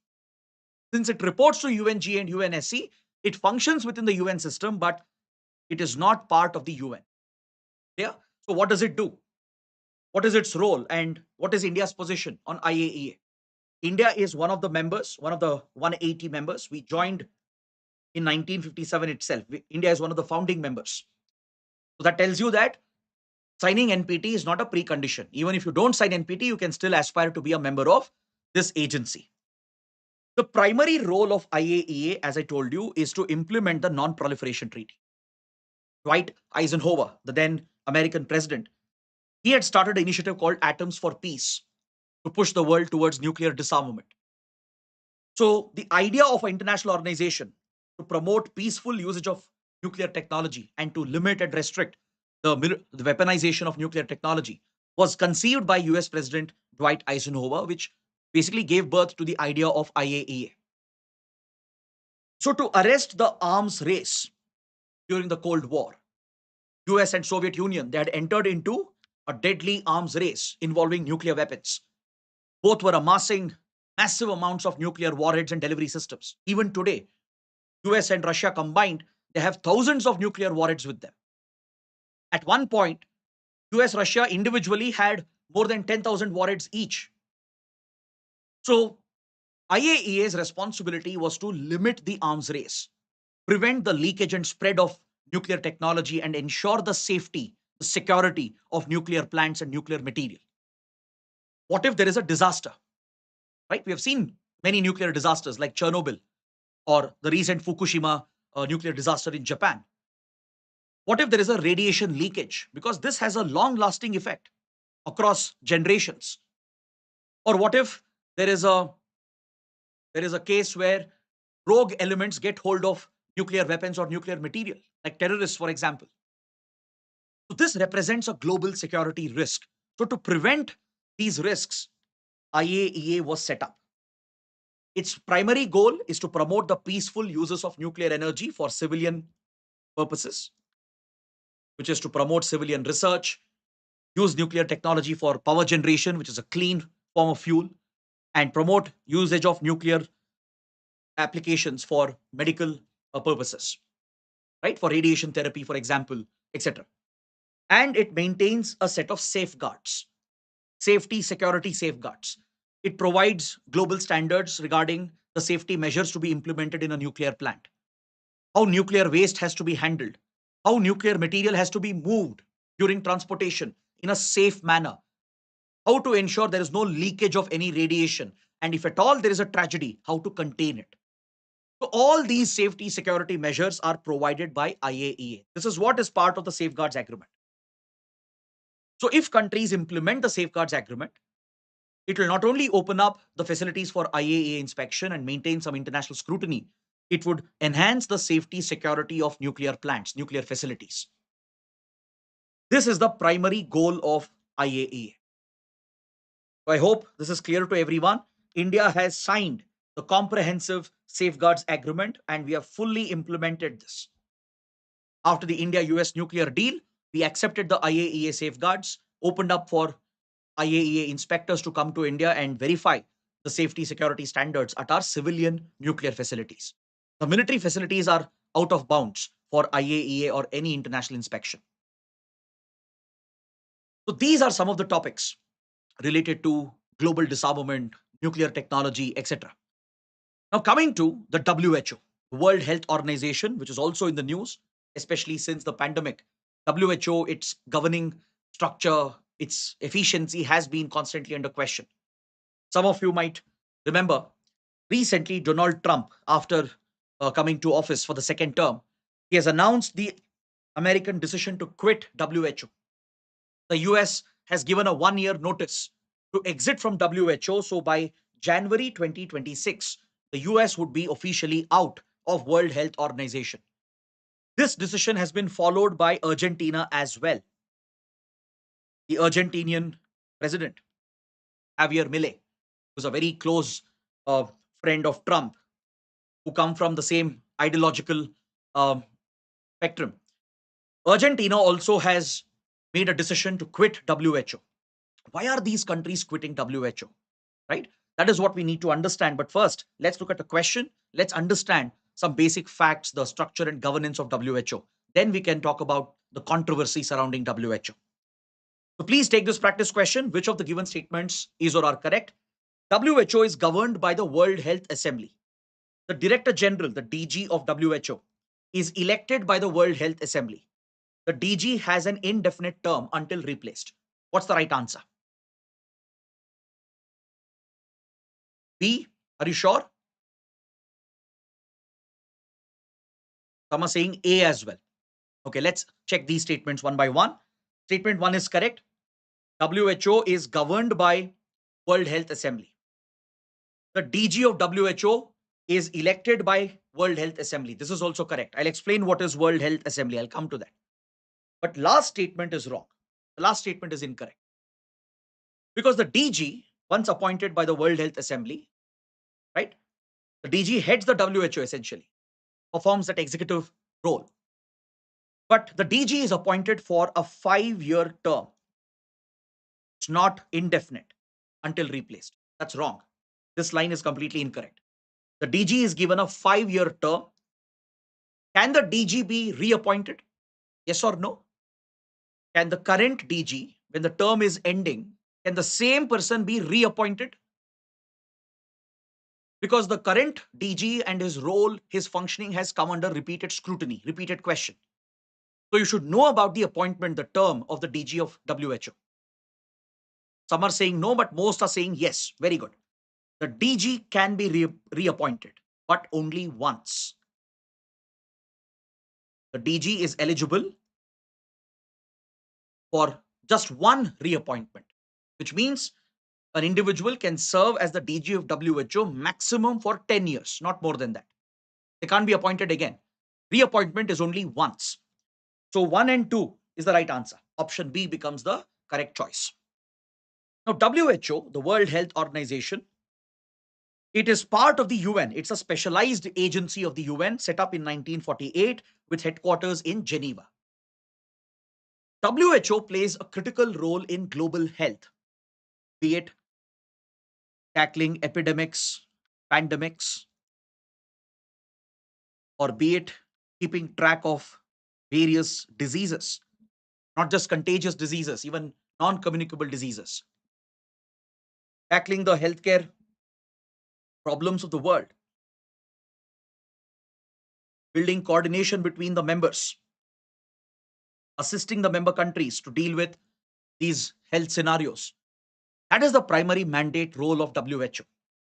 It is expected to work with the member countries to keep track of new pathogens which might be emerging, to constantly maintain epidemiological surveillance, to track newer pathogens, novel viruses, bacteria, fungi, which could potentially turn into an epidemic or a global pandemic.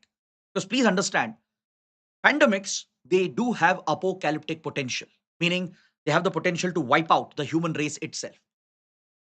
Along with these deadly diseases, there are many other conditions, various other diseases which break out, various other lifestyle related conditions, non communicable diseases, and major healthcare challenges like tackling malaria, tackling HIV, AIDS, tuberculosis. So, developing the scientific material, the research which is needed, and helping the countries to develop the drugs, the line of treatment, development of vaccines, distribution of these drugs and vaccines, strengthening the healthcare systems, especially the public healthcare system, by working with governments. That is the primary role of WHO. Now, WHO's role came into question during COVID 19. It was alleged that WHO was not stringent with China, where COVID 19 broke out. The current DG was heavily criticized by few countries, especially by US, by then President Donald Trump, that WHO has become an ineffective organization as China was not held accountable for its failure to report the seriousness of COVID 19. China tried to conceal information regarding its origin, and it also failed to implement containment measures to prevent coronavirus, SARS coronavirus 2, from spreading beyond China. So, this is where the controversy comes up. Trump squarely blamed WHO for the pandemic. He said China was not held accountable, and in a way, WHO enabled the pandemic to spread. So, this is the controversy. And that's why Trump, when he came back to power for the second time, one of the first decisions he took was to make US quit the WHO. Now, let's look at the membership, the structure, the functioning, and the funding mechanism as well. These points are very important. So, only sovereign states are eligible to join as members. It brings out a publication called World Health Report, which is its flagship report. Now, coming to the structure and governance, there are 194 member states All right, but there are two associate members, Puerto Rico and Tokeloa. Palestine, Vatican, Malta, they have been given observer status because only fully sovereign states can become members of WHO. Now, if you look at its governance, there is a apex body, a highest decision making body, which is the World Health Assembly, which meets every year. So this is an assembly of the health ministers from the respective member countries. Each country gets a chance to chair the World Health Assembly. Recently, a couple of years ago, India held the chair of World Health Assembly. So it's a body, it's a governing body essentially, which takes all the key decisions of the WHO. It sets the targets, it reviews the performance. So health ministers of member states can get together through the World Health Assembly, which is the apex decision-making body of WHO. It is the World Health Assembly which elects and appoints the Director General for a 5-year term. And of course, as we discussed, a DG can be reappointed, but only once. Now, what about the funding? What will be the impact of US exiting WHO? If at all a question comes, it would be on this. What would be the impact of US exiting WHO? And is there a provision to exit? Right? Is there a provision under the WHO constitution for a member country to exit formally? Let's discuss this and then we can take up the next topic. The WHO doesn't have any specific budgetary allocation from the UN. It is entirely dependent on funds given by the member states and some donations coming from charitable philanthropic organizations. So there could be corporate donations, large philanthropic organizations which might donate. But major contribution comes from the member countries. And countries provide two types of funding. There is a mandatory assessment, which is a mandatory contribution every member has to make. And there is a voluntary contribution, which a country can make if they want to. Now, if you look at the share of contribution, both in mandatory and voluntary category, it is United States which is the biggest contributor. In the mandatory category, US provides 22.5% of WHO's funding. In the voluntary category, US provides around 13% of the total funding. So without US, most likely WHO will be in a big problem. It might even collapse without American funding. That is why the decision of Donald Trump is very significant. This is something which could affect the entire world. Without having a global organization which is effective to deal with healthcare and diseases, the world will be at greater risk because the next pandemic is just around the corner. There are many outbreaks of new endemic and epidemic diseases coming up. The world is dealing with many lifestyle related non communicable diseases and priority diseases which have to be targeted and eliminated. But Trump's decision will basically deprive WHO of its biggest source of fund, both in the mandatory category and voluntary category. Please make a note of this point. Now, coming to my last point here. Can US quit? Is there an exit clause? Is there an exit provision? The answer is very simple. There is no exit provision. WHO's constitution, which is the charter of WHO, it contains no provision to withdraw. No country can exit formally. So how is US exiting it? The US, when it joined WHO in 1940s, when it was being set up, the US Congress placed a condition that it can withdraw any time from this organization by giving a 1-year notice. US was exercising its sovereign right, even though WHO constitution doesn't provide for it. The US Congress brought out this condition that US will quit WHO at any point, and all it has to do is give a 1-year notice, clear the pending dues. So that's what US is doing right now. Since Trump announced that US will quit WHO, right? They are on 1-year notice. So by January 2026, they'll complete that time and US is likely to walk out of WHO. So this could have a serious impact on global health. That's why the topic is very important, very relevant for the prelims. Next. This topic is related to the Arctic Council, which is also in the news. Very important topic as far as international relations is concerned. So read the question carefully and let's discuss about Arctic Council, which is a very important topic. Arctic Council member states exercise national jurisdiction over the territory and resources of the region. The Council provides formal representation for the indigenous people of the Arctic. Is this true? For non Arctic states to be admitted as observers, they must accept UNCLOS, the UN Convention on Law of the Sea, as the governing instrument for the Arctic. What is the correct answer?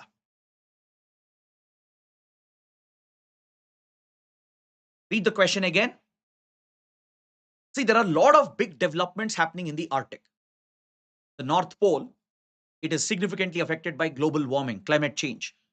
The ice caps, polar ice caps are melting, the glaciers are retreating. So, this is opening up new sea routes in the Arctic. The Northern Sea Route, for example. And the Arctic states which are present, countries which are part of the Arctic Circle, they claim sovereignty. They have rights over resources present over there. So, they are rushing to exploit the resources to establish their sovereignty and territorial claims. They are expanding their military presence as well. They are clearing the ice sheets using icebreaker ships. Recently, a couple of years ago, Russia deployed a nuclear powered icebreaker to clear the ice sheets. Russia is opening up the Northern Sea route, and so are the other countries. Even other powers which are not part of the Arctic region, like China, they are very interested. And China is trying to establish its dominance in Arctic Circle. This could potentially be a flashpoint, the next big flashpoint. This has serious environmental consequences as well, because the biodiversity of the Arctic is very sensitive, very delicate. That's why this topic is so important. So, the first statement, second, and even the third, all the three statements are correct. What's the right answer? Option D, 1, 2, and 3. That's the correct answer. Let's talk about the Arctic Council. The Arctic region, as I told you, there are few states, 8 states to be specific, which are located beyond this latitude, right? And they become essentially part of the Arctic region or the Arctic Circle. So they decided to come together in 1991, and they brought out the Arctic Environmental Protection Strategy to protect the delicate environment of the Arctic and to resolve any disputes or any competition over resource exploitation. They've established an environmental protection strategy, and eventually they came out with a governing structure for the Arctic known as the Arctic Council in 1996. So today, Arctic Council has the governing rights. It sets the basic restrictions. It also sets the environmental standards and decides how the claims will be resolved.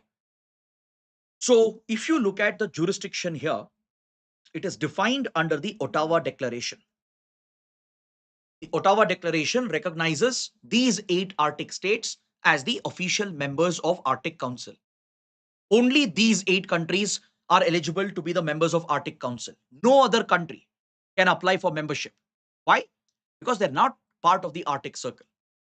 So let's look at the map and understand which 8 countries are part of it, which are the members of Arctic Circle. You have Canada, with a significant share of its territory located beyond this latitude towards the North Pole. United States, because of its ownership of Alaska.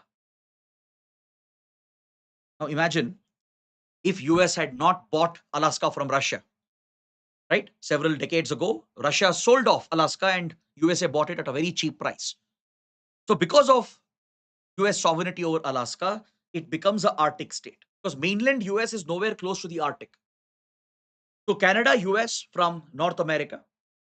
Then you can see Trump's favorite region, Greenland, which is seen as an autonomous Danish territory belonging to Denmark.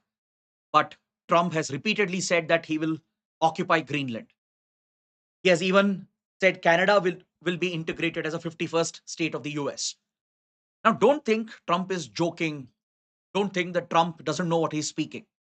Trump understands very well the importance of the Arctic. These claims of taking over Canada, taking over Greenland, is entirely driven by America's desire to dominate the Arctic Circle. Because this region is blessed with resources.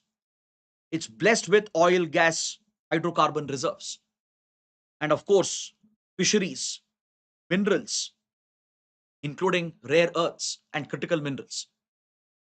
Russia is without a doubt the largest country present in the Arctic with enormous access all the way from Pacific towards the Atlantic. Now, do you see this narrow strait over here, a narrow opening between Alaska and the Siberia region? This is nothing but the Bering Strait, a strategic location. This is where Russia wants to open a sea route, provide for shipping from the Pacific towards the Atlantic, creating a shorter route. This project is nothing but the northern sea route, which Russia is pushing very, very actively. The reason why I'm mentioning this is because recently Putin has invited India. When PM Modi visited Russia last year, right? That's also a reason why the topic becomes important. Putin asked Prime Minister Modi to ensure India becomes an active participant in the Northern Sea Route project to create a new maritime shipping route so that both India and Russia can support and benefit from each other. Because India already has big investments in the far east region of Russia, which is the Siberia region of Russia.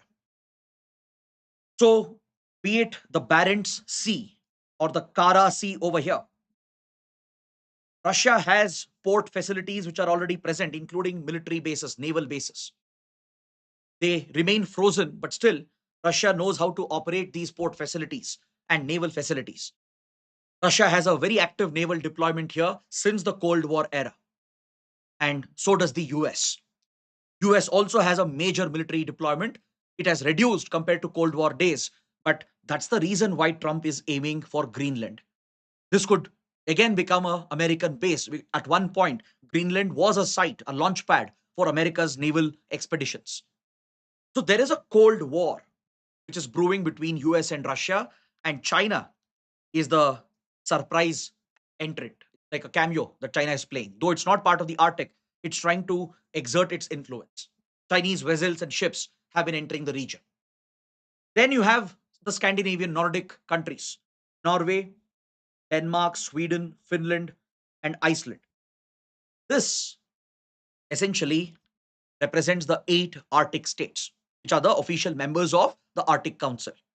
The Arctic Council focuses on the rights of these countries, the territorial limits of these countries, as per UNCLOS provisions. It also gives representation to the indigenous communities. Towards the North Pole in the Arctic, there are few native indigenous communities. Greenland, for example, in Alaska, in Siberia. Towards the Nordic Scandinavian region, there are few native indigenous communities like the Inuit population. So these indigenous organizations, they are individually represented because it's important to protect their native rights, their traditional rights. So they also have a representation here to protect indigenous rights of the indigenous people of the land, and observer states are also accepted. But to join as an observer, you should first abide by UNCLOS provisions, should commit that you are accepting UNCLOS provisions, which is the international law. And you should also have the ability to play a role in the Arctic, meaning you should have some investments, some research projects going on. You should have the ability to send assistance if needed for research, for exploration.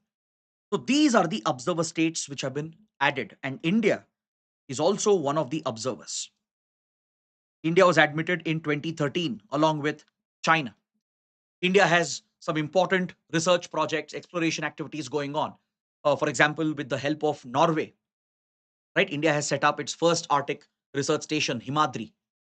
You might have heard about Himadri, which is India's first research station in the Arctic. Then India also deployed a underwater observatory called IND-ARC, which was already asked by UPSC in one of the previous prelims question papers. Then India also has set up a seed bank with Norway. In Svalbard, there is a global seed bank facility where seed varieties of all genetic variations are stored from all plant crops around the world, just to ensure, in case of an apocalypse, if at all we reach a stage at some point where human race is almost wiped out, to ensure that native genetic variants of different seeds remain, there is a seed bank which is operated here in the Arctic where there is permafrost. India also is a contributor to this initiative. A lot of Indian seed variants are stored here. So we have very good relations with Norway in this regard for scientific research and exploration. With Russia, we are now working on exploration of the region, developing the sea route, developing the ports, deploying ships. That is something India is considering in the long run. And also don't forget, Japan also is part of it. Japan is an observer. We can work with Japan, we can work with US, right? We have great relations with all the Nordic countries. So India has a unique opportunity, but we do face stiff competition from China. Now, the chairmanship of Arctic Council rotates every 2 years amongst the members, and the decisions are taken by consensus. So obviously, observers have no decision making right. They don't have any voting power. They simply participate in the discussions. The decision making power lies with the 8 members, and they take decisions based on environmental concerns, the social concerns of the indigenous community, and their own national interests. So, this is what you should know about the Arctic. Now, can you take up a small assignment? Can you read about the governance of the Antarctic? Right? We understood about the North Pole. What about the governance structure in the South Pole? Is there any institution to basically govern the Antarctic? Do countries have territorial sovereignty claims? Right? So please read about this. Take this as a homework. Take this as a small assignment. Read about the governance of the Antarctic. Let's look at the next topic. The FATF, the Financial Action Task Force. Which of the following statements is or are correct? FATF has always been an important topic. It remains important even now. Because India has recently completed its mutual review. FATF conducts an assessment, it conducts a review of the performance of the countries. India has performed very well, it has come out with flying colors. The FATF has praised India for its efforts to counter money laundering and terrorist financing. Then, because of the Pahalgam attack and the current India Pakistan tensions, there is a discussion going on that India should again try to push Pakistan back on the grey list of FATF and eventually get it blacklisted. Because Pakistan has spent number of years on the grey list. It has been grey listed 3 times. Because as you know, Pakistan is a state sponsor of terrorism, which enables money laundering, terror financing. India, with help of US and France, we had managed to isolate Pakistan and it was grey listed. But it has now managed to come out of it. So, because of all these developments, FATF remains an important topic. So, read the question. Majority of grey listed countries in FATF are from Asia. Pakistan has been recently added to the grey list. What's the correct statement here? What's the right answer? D. Some are saying A as well. Okay. Both the statements are wrong. Both are incorrect. Majority of the grey listed countries, they are not from Asia, they are from Africa. There are several countries grey listed by FATF currently. Majority of them are from Africa region, not from Asia. Pakistan has not been added. It was added before, but it has been removed. In 2022, it managed to get out of the grey list after showing some progress and improvement in tackling money laundering and terror financing. That's why there is a discussion within the Indian strategic establishment. Should we push Pakistan again on the grey list and eventually push it on the blacklist? Because this will cripple Pakistan's economy. So both are incorrect, neither one nor two. D becomes the right answer. Now let's talk about FATF. This topic is important for international relations, for internal security as well. The Financial Action Task Force was established in 1989 by the G7 countries, 7 industrialized countries. Later, it became G8 with the addition of Russia, but Russia was boycotted. It was expelled after it annexed Crimea. So now it's back to the G7. The industrialized nations, they established FATF as an intergovernmental organization mainly to counter money laundering. Because with globalization and increase in illicit criminal activities, one major challenge that was faced by developed economies was the scale and extent at which money was being laundered.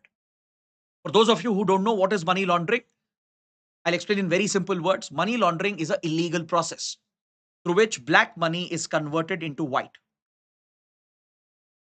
I'm sure all of you understand what is black money. Wealth which is illegally generated through illegal sources. It could be through corruption by taking bribes. It could be through tax evasion, where you don't report your assets and income to underreport and avoid paying taxes to the government. It could be generated through criminal activities like drug trafficking, arms trafficking, cybercrime, etc. So any wealth generated illegally becomes black. It's not accountable. Now, this black money is not useful to those who own the black money. They can't spend it. They try to spend everything, they'll get caught, right?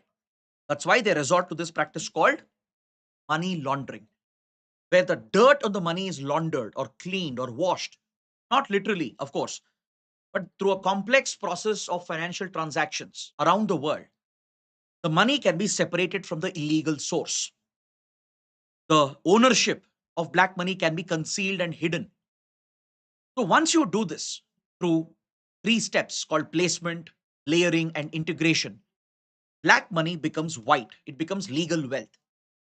If you can trace the wealth to a legitimate source and to a legitimate owner without connecting it with the actual illegal source and the illegal ownership, the money is as good as clean.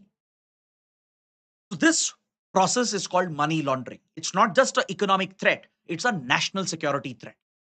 Because money laundering is linked directly with terrorist financing. So in 1989, G7 set up the FATF primarily to combat money laundering, to implement global standards called AML measures, anti money laundering measures. Later, in 2001, after the 9/11 attacks, the world realized the linkages between money laundering and terror financing. Because the terrorists of 9/11 attacks, they had relied upon money laundering routes such as Hawala transactions or Hawala networks to finance the attack. So this direct linkage between terrorism and money laundering, which came out after 9/11 attacks, it pushed the G7 and FATF to amend its objective. A second target was given, a second mandate was given, which was to implement CTF measures, combat terrorist financing or counter terror financing measures. So FATF performs two main functions. One, to implement anti money laundering measures and implement CTF, counter terror financing measures. This is the role of FATF. There are 39 members, including India. India is a part of FATF. There are two regional organizations as well, the Gulf Cooperation Council and the European Commission, which is the executive arm of the European Union. There are FATF styled regional bodies around the world. There are 9 FATF styled regional bodies which implement the standards of FATF. So, FATF is like a policy making body. It studies the global trends in money laundering and terror financing and comes out with recommendations, global standards which have to be followed by every single jurisdiction. Even if you're not a member of FATF, through the FATF styled regional bodies, every jurisdiction in the world becomes liable, legally binding to implement FATF standards. So they should have a anti-money laundering law. They should bring out a national legislation declaring money laundering as a criminal punishable offense. The law should have a provision to allow the law enforcement agencies to confiscate the proceeds of money laundering and attach that to the ongoing case. There should be a dedicated financial intelligence unit to track suspicious transactions in the banking and financial system. Through the law, they should mandate record keeping standards, account keeping standards for banks and financial institutions. They should report any suspicious activity and cooperate internationally with other countries to crack down on money laundering and terror financing. These are some of the obligations on member countries. They have to declare terror financing as a criminal offense as well. So India has a couple of laws One is the PMLA, Prevention of Money Laundering Act, through which we have followed FATF standards. We have amended the law many times to match the FATF standards.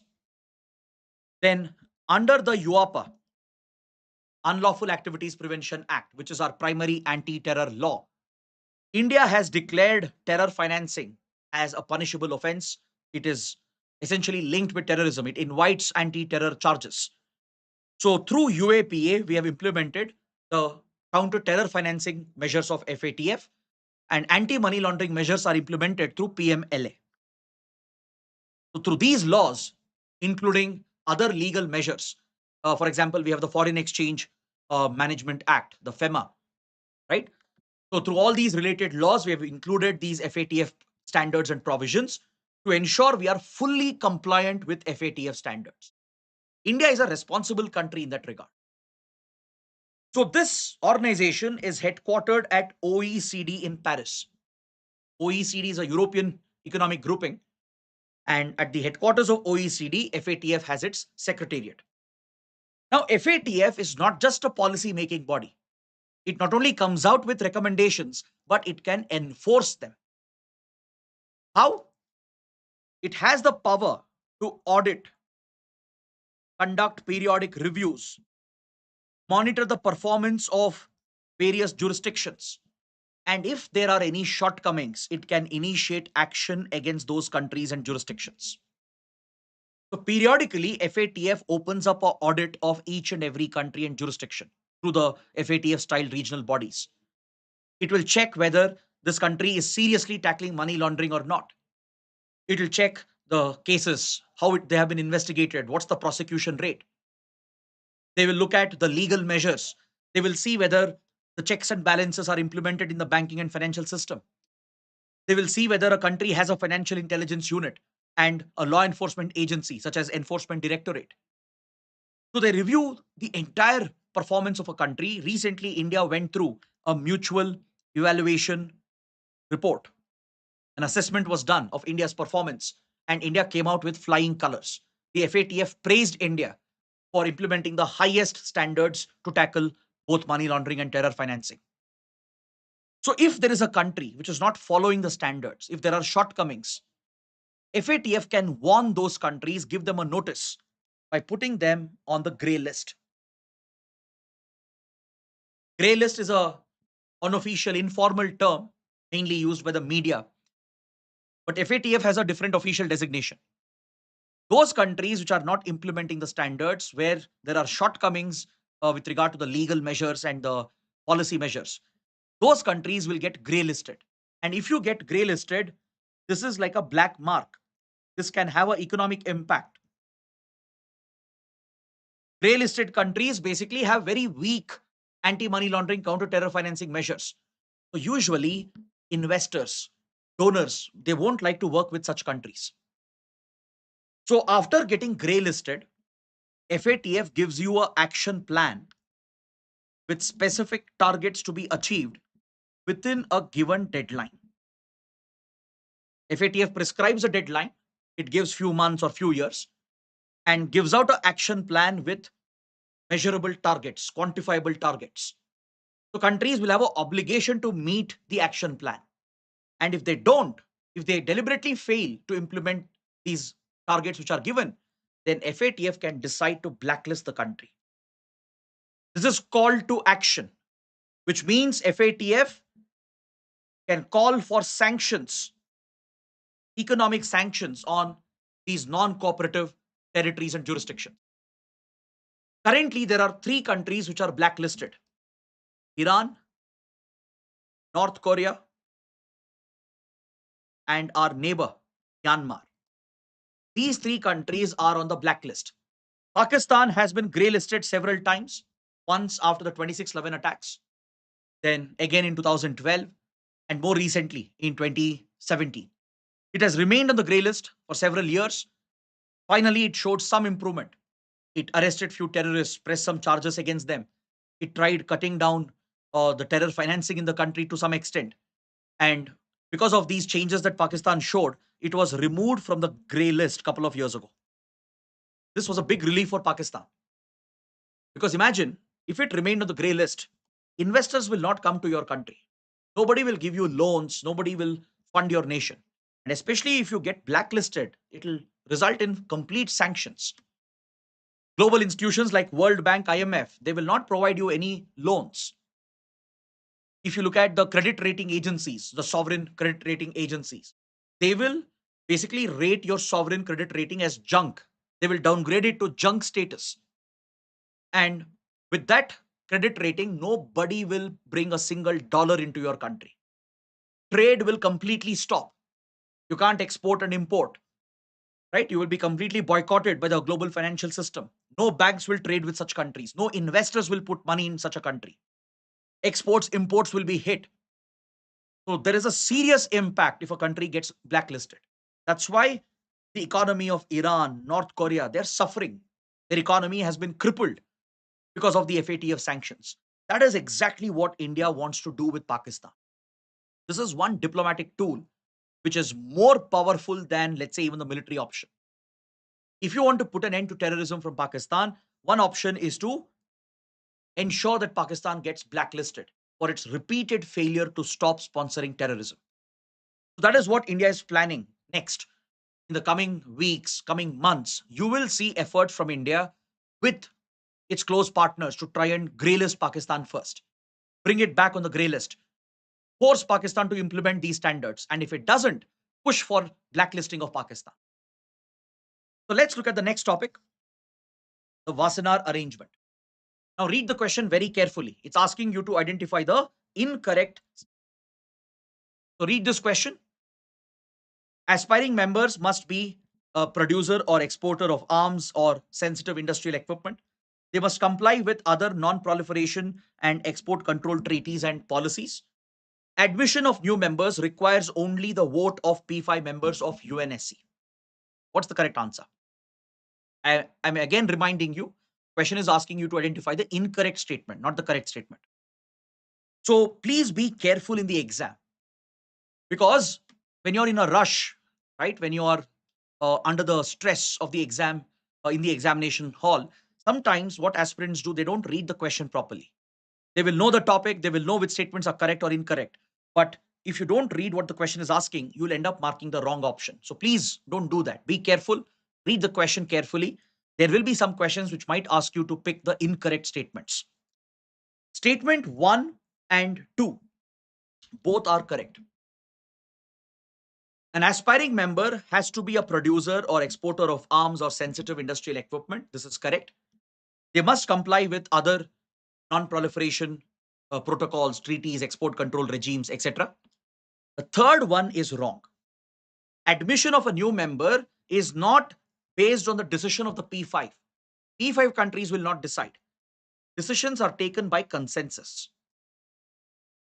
All the members of Wassenaar arrangement, existing members, they have to support the entry of a new member.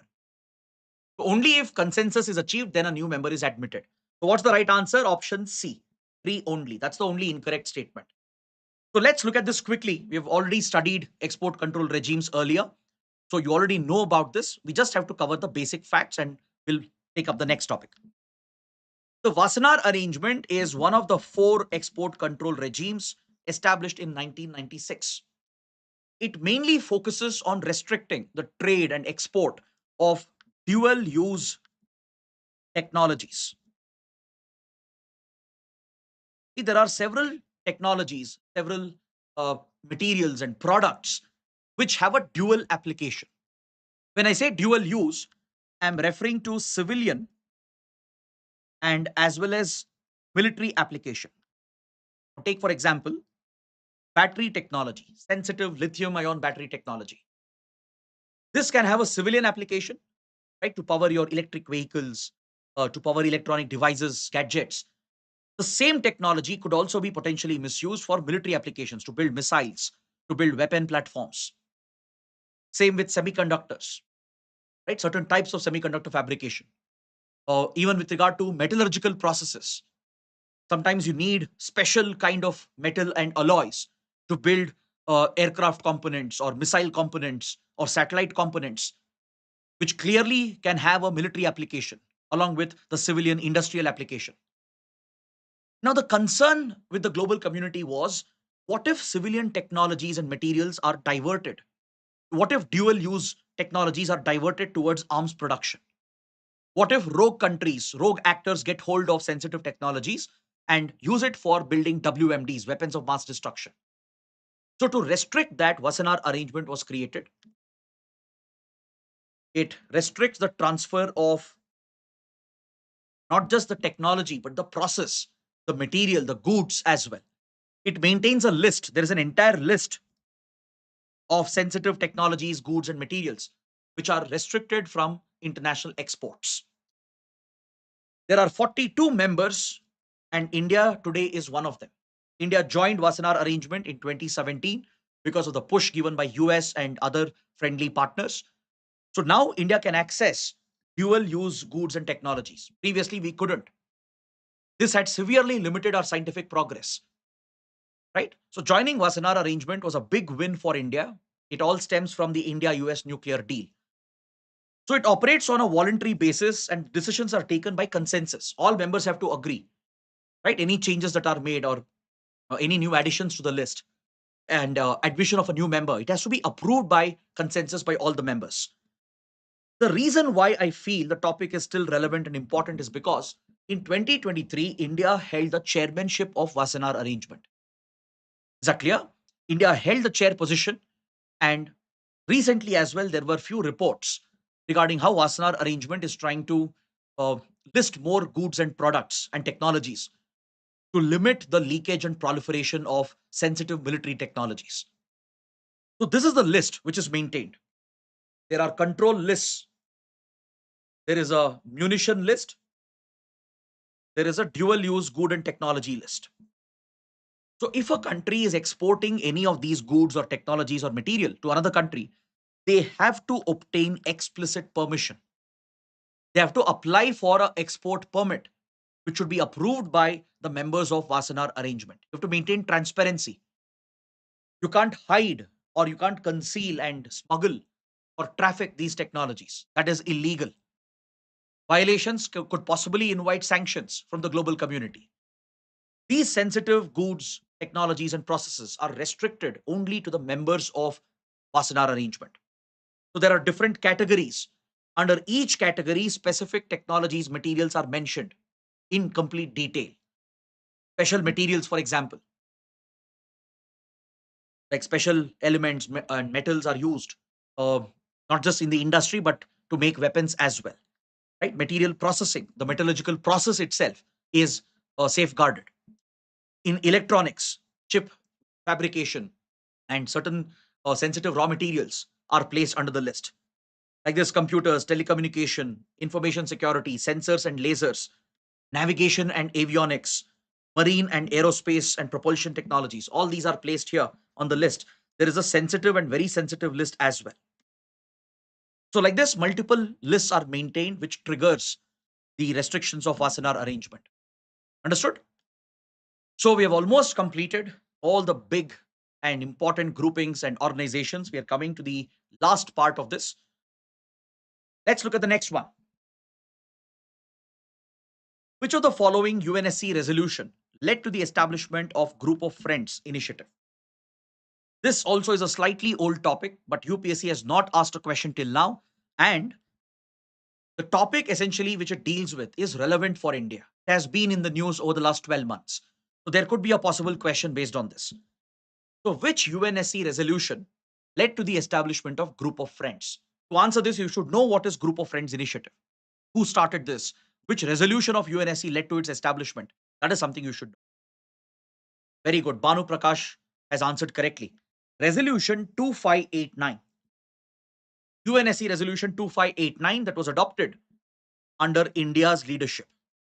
It was India which pushed for its adoption when India was a non-permanent member of UN Security Council from 2021 to 2022. I hope you know that India held the non-permanent seat at UNSC recently. This was the eighth term of India, the eighth time that India had entered UNSC as a non-permanent member. During these 2 years, India did some phenomenal work at the UN. One of the big initiatives we took up was the adoption of resolution number 2589. So this focuses on the safety of UN peacekeeping forces. The UN peacekeeping forces, who are also referred to as the blue helmets, to ensure the safety of UN peacekeepers and to hold those people accountable who are responsible for crimes against UN peacekeepers. Right? That is why India brought out this resolution. See, 1267 is related to terrorism. The 1267 Sanctions Committee was set up through Resolution 1267. It focuses on terror organizations like Taliban, Al Qaeda, Islamic State. So it's also known as Taliban Sanctions Committee, Al Qaeda Sanctions Committee, or ISIS or the Daesh Sanctions Committee. So in the Sanctions Committee, all the 15 members of UNSC are present. The P5, the 5 permanent members who have the veto, and the 10 non-permanent members. So they decide upon designation of global terrorists. Wanted terrorists, they can be designated, proscribed by the UNSC as global terrorists, and sanctions will apply on them. I'm mentioning this because it has been in the news regularly. India has used the 1267 Sanctions Committee to target Pakistan-based terrorists. For example, Hafiz Saeed, the founder of Jaish-e-Mohammed and the founder of Lashkar-e-Toiba and Jamaat-ud-Dawa. Masood Azhar, the founder of Jaish-e-Mohammed. Dawood Ibrahim, Zakir Rahman Lakwi, the main conspirator of 2611 attacks, and many more. They have been pushed by India, designated eventually because of India's initiative with the support of the other countries. So you have to build evidence against them to show their involvement in terror attacks against civilians. So India has been using this platform quite effectively, and these sanctions, they do have some impact. Countries, they will be obligated. Once a terrorist is designated as a global terrorist, all the UN members come under an obligation. They have to freeze all the accounts and financial assets. So basically, a financial sanction will apply. They will have to restrict the movement of the terrorist. If they detect their presence, they have to detain, arrest them. They can't allow the terrorists to freely move around. And they also have to restrict the access of the terrorists to weapons, prevent the terrorists from accessing weapons. These 3 sanctions will apply. A financial sanction to freeze all the assets and accounts, a sanction on movement, which involves the arrest of the terrorists as well, right, if they're spotted in a country, and preventing the terrorists from accessing weapons. So these are the sanctions that have to apply. But Pakistan, as you know, doesn't apply any of these sanctions on globally designated terrorists. Is that clear? Now, coming back to 2589, which deals with peacekeeping forces. What is this Group of Friends initiative? See, India has been one of the largest contributor of troops. India has been one of the largest troop contributing country, TCC, to UN peacekeeping forces. Till date, India has contributed to multiple UN missions across Africa, Europe, and around the world. We have contributed close to 2 lakh troops from India, from the armed forces, from paramilitary, from the police as well. For example, I'm sure all of you remember Sofia Qureshi, Colonel Sofia Qureshi, who addressed the press briefings during Operation Sindoor from the Indian Army.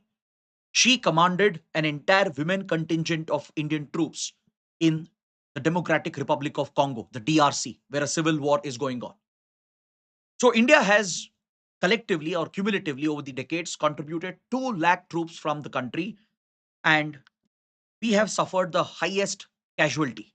Almost 180 Indian troops have been killed in action during peacekeeping operations. Please understand, a peacekeeping mission is not a combat mission. You're not being deployed to engage in combat. You are deployed to maintain peace, to maintain stability, maintain a ceasefire between 2 fighting factions or 2 rebel groups or government and a rebel group. You're responsible for protecting civilians. You're responsible for bringing back normalcy, pave the way for elections, pave the way for negotiations as well. That is the role of peacekeeping force. It's a non-combat mission. So they operate under the UN flag. They are referred to as the blue helmets. India has been the biggest contributor, one of the largest troop contributing country, with up to 2 lakh soldiers contributed over the decades, and close to 180 Indian soldiers have been killed. Now, this is where India wants to ensure accountability. We can't let them get away with the killing of foreign troops who are UN peacekeepers on a peacekeeping mission. There have been instances where rebels have deliberately targeted peacekeepers. There have been instances where governments, state actors have targeted peacekeepers. Recently, for example, Israel,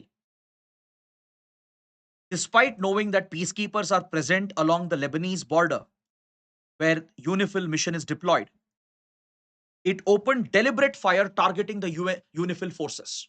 And there are Indian troops, hundreds of Indian troops part of UNIFIL mission along the Israel-Lebanon border. That's why I feel the topic is relevant. Since Israel targeted the UNIFIL forces, right, they're part of the peacekeeping forces, and Indian troops are part of it. And Israel, without hesitation, without any concern for international law, opened fire at the UNIFIL forces, posing a serious threat for the peacekeepers, including Indian peacekeepers. So India is worried about these developments where governments, armed forces, rebel groups, terrorist groups in a conflict zone, they are blatantly targeting and killing peacekeepers. Recently, I remember an incident in the DRC itself. India lost two BSF Jawans. Two brave BSF Jawans were slaughtered by a rebel faction. So, who will pay the price? Who will be held accountable for that? It's a crime against humanity. That is why India pushed for this resolution 2589 that calls for international accountability. And based on this resolution, India established a group called Group of Friends with like minded countries. India, Bangladesh. Bangladesh is also a major troop contributing country. Egypt and France, Morocco, Nepal. These countries founded Group of Friends to ensure accountability for crimes against UN peacekeepers, founded in 2022.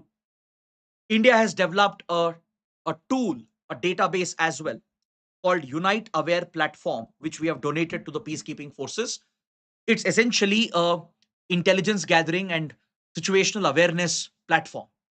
It's like a mobile application which will compile all the intelligence reports in a conflict zone, gives you warnings and updates so that peacekeepers can ensure their own safety. So it's a digital IT tool that India has built indigenously, and we have donated this to UN peacekeeping forces called Unite Aware.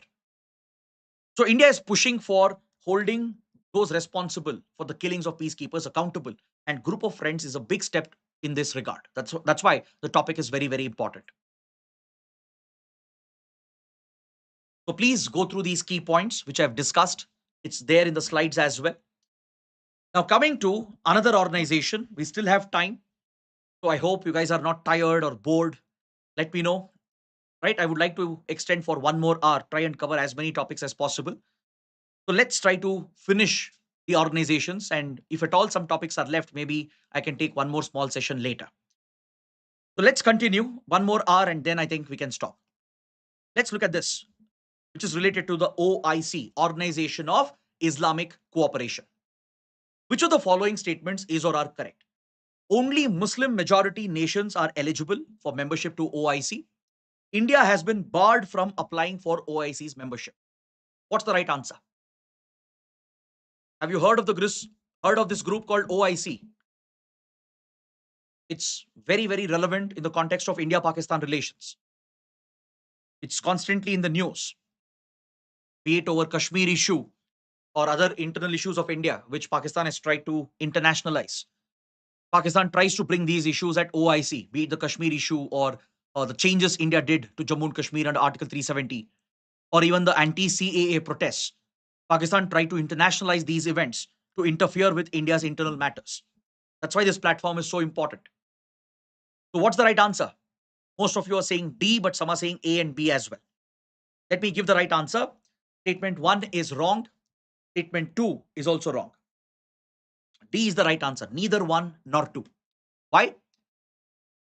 Because membership is not just for Muslim majority nations. Any country with a significant Muslim population can seek membership. Is this clear? Don't assume that OIC's membership is restricted only to Muslim majority nations. There are several countries which don't have majority population of Muslim, but they have a significant Muslim population.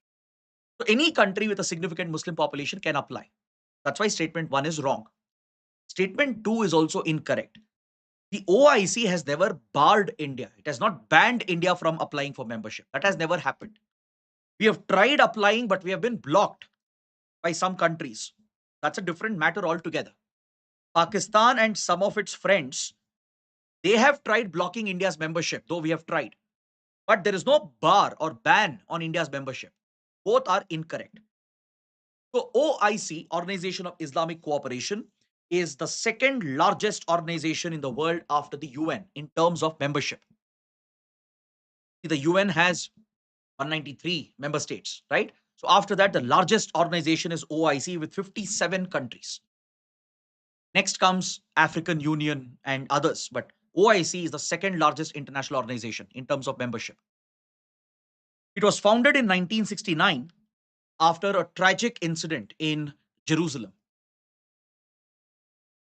There was an incident in Palestine driven by Islamophobia,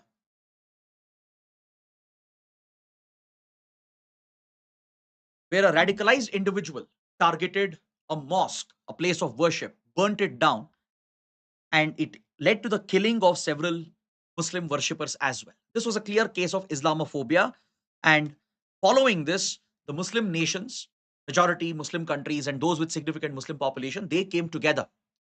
What was the objective? The objective was to act as the collective voice of the Muslim world. For the first time, a religion based intergovernmental organization was being set up to represent the collective voice of the Muslim world, to counter Islamophobia, and to promote peace and harmony in the world. That was the primary objective, headquartered in Jeddah, Saudi Arabia. It also has representation at the UN and as well as at the European Union. So most countries are from West Asia, from Africa, from South Asia, Central Asia as well, Southeast Asia. So even our neighbors like, let's say, Pakistan, Bangladesh, Maldives, then Southeast Asian countries like Indonesia, which has the world's largest Muslim population, right? They're all members of this group. Now, India, of course, is eligible. We have the second largest Muslim population. Very soon, India will have the world's largest Muslim population. Though Muslims are in minority, they account for hardly 15% or close to 15% of the country's population. But still, we have a significant Muslim population, and that would be the world's largest very soon. So India has every right to seek membership to OIC. India wants to be a part of it so that we can counter the Pakistani narrative, the Pakistani propaganda. Pakistan doesn't allow India to become a member. It's using its influence with countries like Turkey, Malaysia, Azerbaijan, and previously it would get support from Iran, UAE, and Saudi Arabia as well, and many others, to block India's membership. India has been invited as an observer, but we have tried to become a member, but Pakistan blocks the Indian effort. If India becomes a member, we can not only represent the Indian Muslim community, raise their concerns and voice, but we can also defeat Pakistani propaganda against India. As I told you, Pakistan is using this platform to internationalize the Kashmir issue, to meddle with our internal matters. It has brought up issues like Article 370, accused India of committing human rights violations in Kashmir. It has even brought up the anti-CAA protests. Now, this is blatant interference from Pakistan, and it gets the support of some countries. Previously, even major powers like UAE, Saudi, they would vote for Pakistan, they would vote against India. But since 2009, 2010, these major powers in the Muslim world, they have changed their position. They have abstained from the votes, signaling a shift, a strategic shift in their policy towards India. Because they realize India is a lucrative market and an opportunity for their investments. India is not just a buyer of their oil. Plus, there are plenty of opportunities for India, Saudi, India, UAE to collaborate, to work together. Right? Today, our relations have flourished with UAE and Saudi Arabia. They are our critical partners. And also, these two countries are crucial for our counter-terrorism efforts.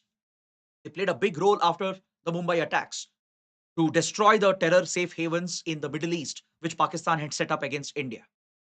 We brought down several terrorists and sleeper modules across West Asia with the help of UAE and Saudi Arabia. You might have seen even during the latest tensions, Saudi Arabia was constantly trying to basically influence both the sides to try and end the tensions and the conflict. Saudi deputy foreign minister was in Delhi, was in Islamabad, clearly leading the de-escalation efforts between India Pakistan. Previously, UAE has played that role. It has often been a back channel for negotiations between India and Pakistan. Despite their historic proximity to Pakistan and their traditional closeness to Pakistan, they have shifted their position. They have criticized Pakistan as well in the past for sponsoring terrorism. They have defended India's right to act in self defense. When we carried out Balkot airstrikes and the surgical strikes after Uri attacks, UAE and Saudi Arabia supported India. But this time they haven't. They've expressed sympathy with India for Pahalgam attack. They've labeled Pahalgam as a terrorist attack, but they haven't openly stood with India with regard to Operation Sindoor. Mostly because they wouldn't like a big escalation between two nuclear armed rivals. So now we have managed to achieve a big shift where these powers are abstaining, right? Iran, again, is very dicey. Sometimes if India, Iran have good relations, right? If you are not under American influence, Iran would stand with India. But if India falls under American pressure and follows the sanctions on Iran, then Iran would have retaliated, supporting Pakistan. So this is how we have been trying to manage at the OIC, but we have not been given membership because Pakistan is blocking it. It's not that we have been barred, but Pakistan is blocking it actively. Next, look at this question. Which of the following statements is or are correct? This is related to another important organization, the International Criminal Court, the ICC, which is constantly in the news. I'm sure you know that ICC has issued arrest warrants for Russian President Vladimir Putin. It has issued a warrant for Israeli Prime Minister Benjamin Netanyahu. Israel's former defense minister also is under an arrest warrant, and Hamas terrorist leaders who are responsible for the October 7th massacre, even they have been issued arrest warrants. So ICC is constantly in the news. It functions under International Court of Justice. That's your second statement. ICC has its own enforcement wing to execute the arrest of convicted war criminals. What's the correct answer? None of the above. D. Very good. All the three are incorrect. None of the above. Recently, the former leader of Philippines, he not only had an arrest warrant issued against him, he has been arrested as well and essentially transported, essentially extradited to the custody of ICC to face the prosecution at the International Criminal Court. That's also a reason why the topic is important. So let's understand what is ICC, what is its role, what is its jurisdiction. The International Criminal Court, it's not part of the UN. It's not a UN body. It's independent of the UN, set up through the Rome Statute. The Rome Statute was adopted in 1998 to tackle international crimes. So following the adoption and enforcement of Rome Statute in 2002, the ICC was established. It is headquartered at The Hague in Netherlands, where important judicial bodies are located, including International Court of Justice, Permanent Court of Arbitration. They're all headquartered at The Hague in Netherlands at the Peace Palace. But however, ICC is not connected to ICJ. It's not part of ICJ at all. They are completely distinct. What is ICJ? ICJ is the judicial organ of the UN, a primary organ of the UN system. Just like you have UN General Assembly, UN Security Council, right? Economic and Social Council, UN Secretariat. So ICJ is one of the primary organs, a judicial arm of the UN that settles disputes between UN member states. Whereas International Criminal Court is an independent, separate entity set up through the Rome Statute. So it's an intergovernmental organization, acts like a tribunal prosecuting international crimes. So what sort of crimes does it deal with? It specifically deals with 4 types of internationally recognized crimes: genocide, crimes against humanity, war crimes, and crime of aggression. Genocide is an attempt to exterminate an entire population based on the lines of religion, ethnicity, race, etc. And if there is state involvement, like how Nazi Germany tried to exterminate the Jewish population, for example, the Holocaust, that was a genocide. What Pakistan did with Bengalis, that was a genocide. Crimes against humanity, targeting civilians, targeting non-combatants, targeting places of uh, civilian facilities such as hospitals, schools. Despite knowing that these are civilian facilities, if you launch attacks against them in a conflict, that's a crime against humanity. Right? It accounts for war crimes if you target places of worship, if you prevent the availability of food and water and electricity. These are basic essentials. Like, for example, what Israel is doing right now. Right? Israel has completely blockaded Gaza, preventing food and medicines and even basic medical aid, targeting hospitals as well, targeting civilian facilities as well. They account for crimes against humanity and war crimes. Crime of aggression is when you resort to aggression without a valid justification. You can use aggression only in self defense under international law. Article 2 of UN Charter clearly states that no country can violate the sovereignty of the other. You can't threaten the territorial integrity of the other country. You can't politically destabilize another country. This is prohibited under UN Charter. The only exception is Article 51. Under Article 51 of UN Charter, you can invoke the right to self-defense. That is when you're attacked by someone with armed force. In self-defense, you can protect yourself and resort to aggression, counter-aggression. But you can't be the aggressor. Like what Russia has done with Ukraine. Russia is the aggressor. That's a violation of the UN Charter and its principles and international law. Understood? But what India did with Operation Sindoor is basically self-defense. Pakistan carried out the escalation using non-state actors, right? And India responded to that. Though we have not invoked Article 51, we have not said that we are acting in self-defense, but essentially it falls under the same bracket. So those countries which violate these basic provisions of international law, commit these internationally recognized crimes, those individuals who are responsible for these actions, they can be tried and prosecuted. So it could be government leaders, presidents, prime ministers who give these decisions. It could be military officials, intelligence officers, right, who resort to torture, who could resort to kidnapping and fake killings, encounters, who use disproportionate force to target civilians. All these individual officials and leaders, they can be charged, they can be tried and prosecuted and punished under the ICC. India is not party to Rome Statute, so we are not part of ICC. US and China as well, Israel as well, of course, Russia as well, they are not party to it. Those with active conflicts obviously have stayed out of it. Because what if someone brings up false charges? Now, if you look at India, we have many internal conflicts going on in Northeast, in the Naxal corridor, in Kashmir. What if country like Pakistan brings up fake accusations and tries to press charges, right? Tries to push the ICC public prosecutor to bring charges against Indian leaders and officials. That's a risky game. So India doesn't want to open up to ICC jurisdiction. So we have stayed out of it. We are not party to the Rome Statute. Now, the point is who can bring the cases here? Who can push ICC to investigate and try these cases and punish these criminals? The request can come from one of the state parties if it has been impacted. Let's say a country has suffered any of these crimes, or a state party which is essentially concerned about these violations happening in another jurisdiction. They can bring the case, urge ICC to investigate. That's what South Africa did, right? South Africa went to ICJ because you can take the matter to ICJ as well. South Africa filed a case at ICJ against Israel, which was backed by Brazil as well, accusing Israel of genocide and war crimes. At ICC as well, state parties can bring to notice of the public prosecutor that such violations are occurring and you should investigate them. They should also assist in providing some evidence so you can identify the individuals responsible and build a case against them.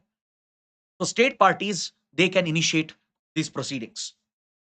The UN Security Council, though it's not part of the UN, UNSC can request ICC to take up these cases. If UNSC believes and if it is supported by the members, especially the P5, all P5 members vote, UNSC can direct ICC to take up these cases. And ICC can suo moto take up investigation as well. There is the Office of Public Prosecutor with the ICC, which is an independent investigating arm and a prosecuting arm. So the Office of the Public Prosecutor can suo moto initiate investigations as well. These are the three options available to bring up such cases in front of International Criminal Court. Now, coming to my last point, ICC is largely ineffective. It's also biased. Why?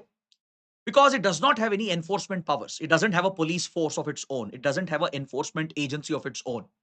It can only issue arrest warrants. It will depend on the member states to arrest those war criminals. Now, see, there is an arrest warrant on Putin, right? Has Putin been arrested? Obviously, no. Unless and until Putin steps into a country which is a party to Rome Statute, then that country would be under an obligation to arrest Putin. Even that may not happen, right? Because with influential leaders and influential countries, usually these guidelines, these restrictions are not applied. So what Putin has done, he has avoided all these countries. Wherever ICC jurisdiction applies, he doesn't go to those countries at all, right? He's been very careful regarding where he travels.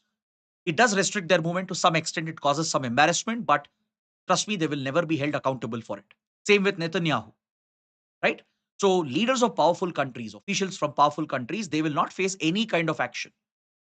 So how come the former president of Philippines got arrested and extradited? That's because of internal politics in Philippines. The new government, the new leader, they have essentially, politically targeted the former president who's accused of serious war crimes because Philippines was fighting terrorism and organized crime, drug trafficking especially. So in that fight, the former president is accused of essentially committing war crimes. So the new government which came in under a new leader saw the former president as a political threat. Obviously, they arrested him and extradited him to the ICC to face justice. So only some small countries, leaders from, let's say, some African countries, they have been punished. But big, powerful countries get away with it. That's why ICC is largely ineffective. Next, which country has become the latest entrant to BRICS? Last few topics, just stay with me for maybe another 40-45 minutes. Let's try to complete few more important topics as well. This is about BRICS. Though we have got a lot of questions on BRICS in the past, I still feel the topic is relevant. You can still anticipate a question on BRICS. Which country has become the latest entrant to BRICS? Which country has gained membership of BRICS? Turkey, Indonesia, Mongolia, Malaysia. Very good. I know the question is fairly simple. Indonesia, which joined BRICS in January 2025. So that is the latest entrant. So let's talk about BRICS. The BRICS grouping, the very idea of bringing these emerging economies together, was first conceptualized in 2001 by a well-known economist, Jim O'Neill. He was the chief economist of Goldman Sachs. And he came up with this theory in his research paper that BRIC countries have the highest potential for growth in the coming years. He coined the acronym BRIC. S was not included. South Africa was not included. He said Brazil, Russia, India, China. These four will be the emerging economies of the future. He even basically came out with a prophecy that they will work together. The four countries will collaborate and work together as they have common interests with regard to the global financial system. So slowly in media, in international geopolitics, the term BRIC started gaining some traction. And in 2006, the foreign ministers of these countries met formally for the first time at UN General Assembly.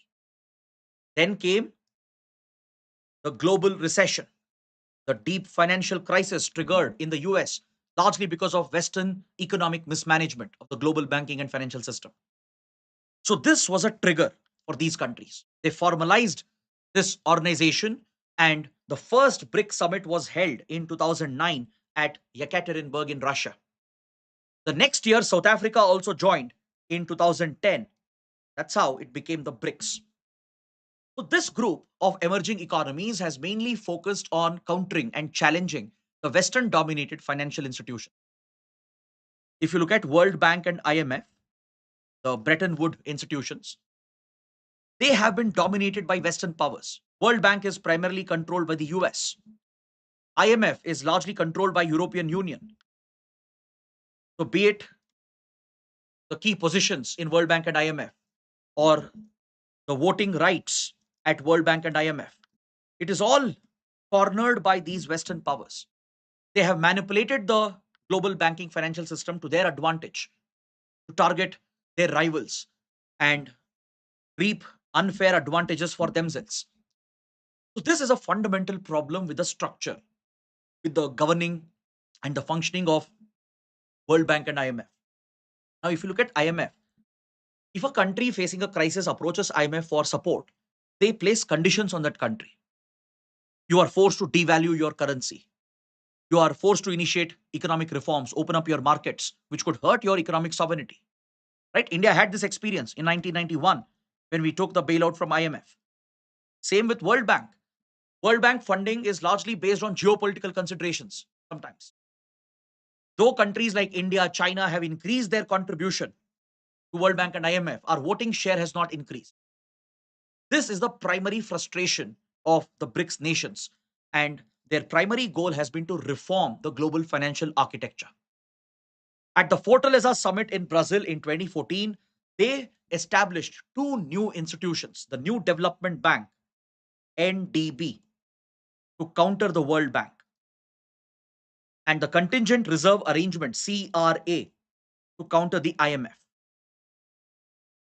So NDB has equal shareholding amongst the five founding members.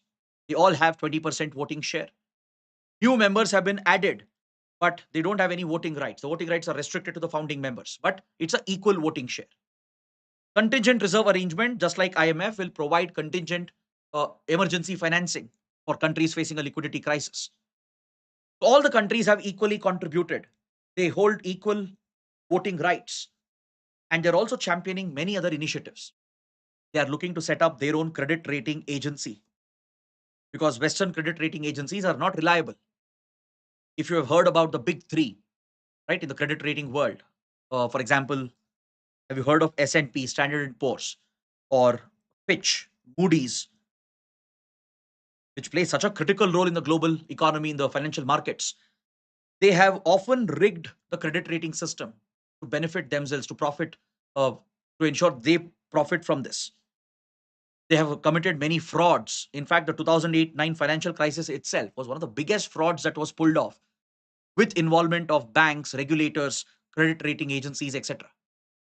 So BRICS countries, they want an independent credit rating agency. They have proposed a separate credit rating agency of their own.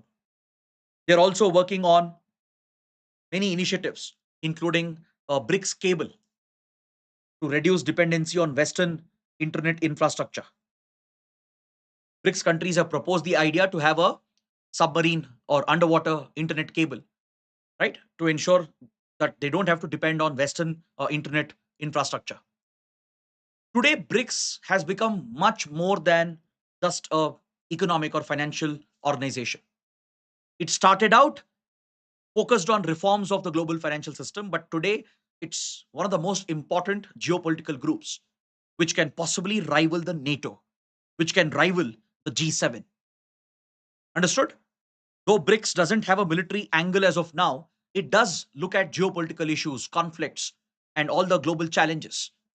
And today, BRICS is becoming so popular that many countries are lining up for its membership.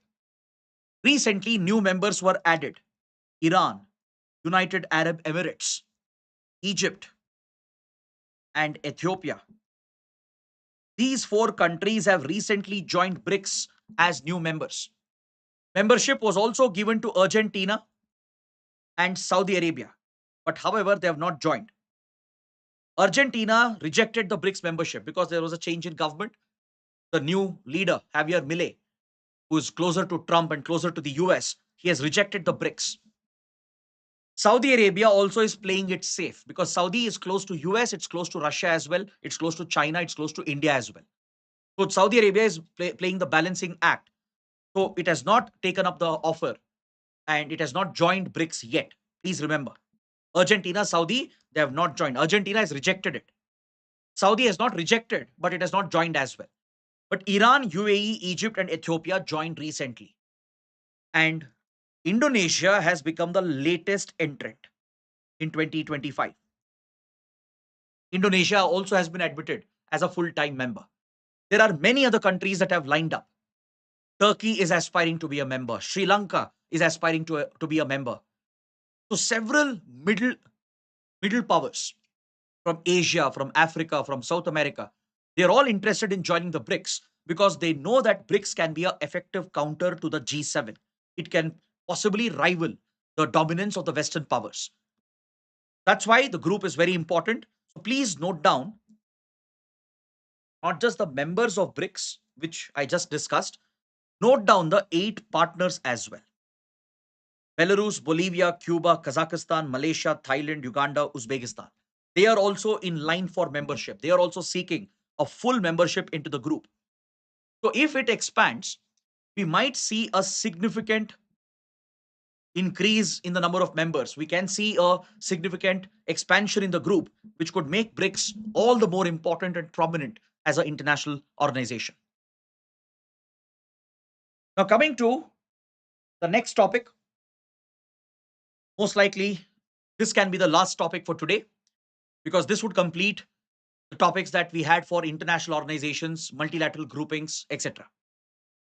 Let's complete this 5 more minutes and we can wrap it up. It has been a long, useful, productive session. We have few more topics left. What we can do, I'll take maybe a small class next week, maybe 2 to 3 hours, so we can finish the mapping part and the security related topics as well. So let's wrap this up. One last topic and we can end for today. Which of the following statements is or are correct? The MSP, Minerals Security Partnership, is a EU-led alliance. Is it led by European Union? Please let me know. India is the only developing country to have become a part of MSP. So which statements are correct? D. Some are saying B. Some are saying C as well. Okay. Statement 1 is wrong. The Mineral Security Partnership is not led by European Union. So who leads MSP? Anyone in the comments? Who gives leadership to MSP? Whose initiative is the Mineral Security Partnership? It's not European Union. It's not an EU-led alliance. Very good. It's a US-led alliance. Second statement is correct. India is the only developing country to have become part of this initiative. So 2 only. B is your right answer. So what is MSP, Minerals Security Partnership? See, around the world, there is a rush to secure access to critical minerals, strategic minerals, and their supply chains. Right now, China controls most of the key supply chains of critical and strategic minerals, including rare earth elements. For the future of the industry, any country would need access to these key raw materials, like, for example, lithium, copper, nickel, cobalt, and all the 17 rare earth elements. China has a dominating control over these supply chains, right from exploration, mining, to processing, to distribution. Most countries are dependent heavily on China, and these are strategic minerals because they have application in defense, aerospace. So there is a clear security dimension involved over here. It's not just the economic angle. So US and the West, they are trying to diversify their sources of critical strategic minerals. So under the leadership of US during Biden's presidency, the US launched this initiative in 2022 as a transnational intergovernmental association to secure stable, reliable supplies of critical strategic. Initially, India was not invited, but later, India also joined the initiative in 2023. So now India is a member of the MSP. 14 countries and EU are part of it. And if you notice the countries that are part of it, you will realize that India is the only developing nation which is part of MSP. All the others are developed countries. Understood? So this also reflects the growing strategic ties between India and US. Under the Biden presidency, there was an initiative called ICET, which was launched. The Initiative for Critical Emerging Technologies. Under ICET, India, US were collaborating in critical emerging technologies like artificial intelligence, quantum computing, semiconductors, space, and that included focus on the upcoming technologies which will basically drive the next stage of industrial revolution. Now, ICET has been transformed into a new initiative called Trust. After Trump got elected and PM Modi visited Donald Trump just a couple of months ago, ICET has been renamed and restructured as the Trust Initiative between India US. Apart from focusing on critical emerging technologies, there is focus on critical minerals collaboration as well, which was not there in ICET.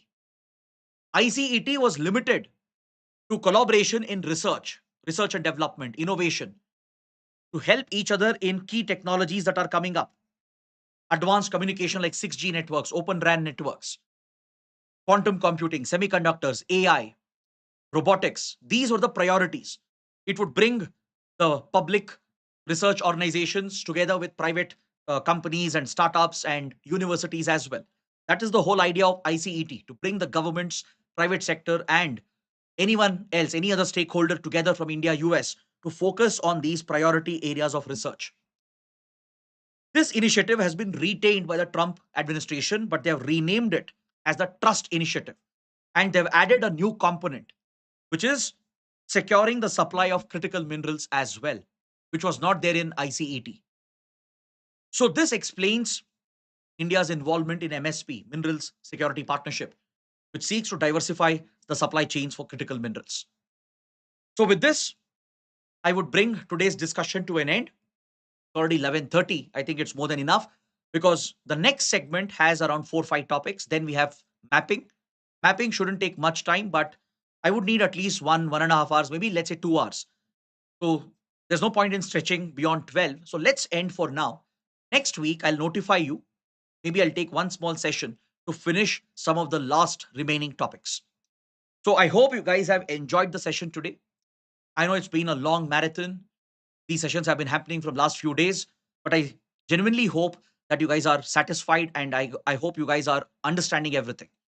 I'll share this PPT with and without annotations on my Telegram channel. The link is there in the video description. I'll share it tomorrow. Today is too late. Tomorrow morning, I'll share it. And I'll inform you when the next session can happen. So do let me know what you think. How was it? Was it useful? And let's hope some questions come out of this directly. Let's hope it helps you in the upcoming prelims exam. So all the best, those who are preparing for the exam. Do let me know how the session went in the comments. Press the like button and share the video with other aspirants as well. That is it. Thanks for watching. We'll see you next time.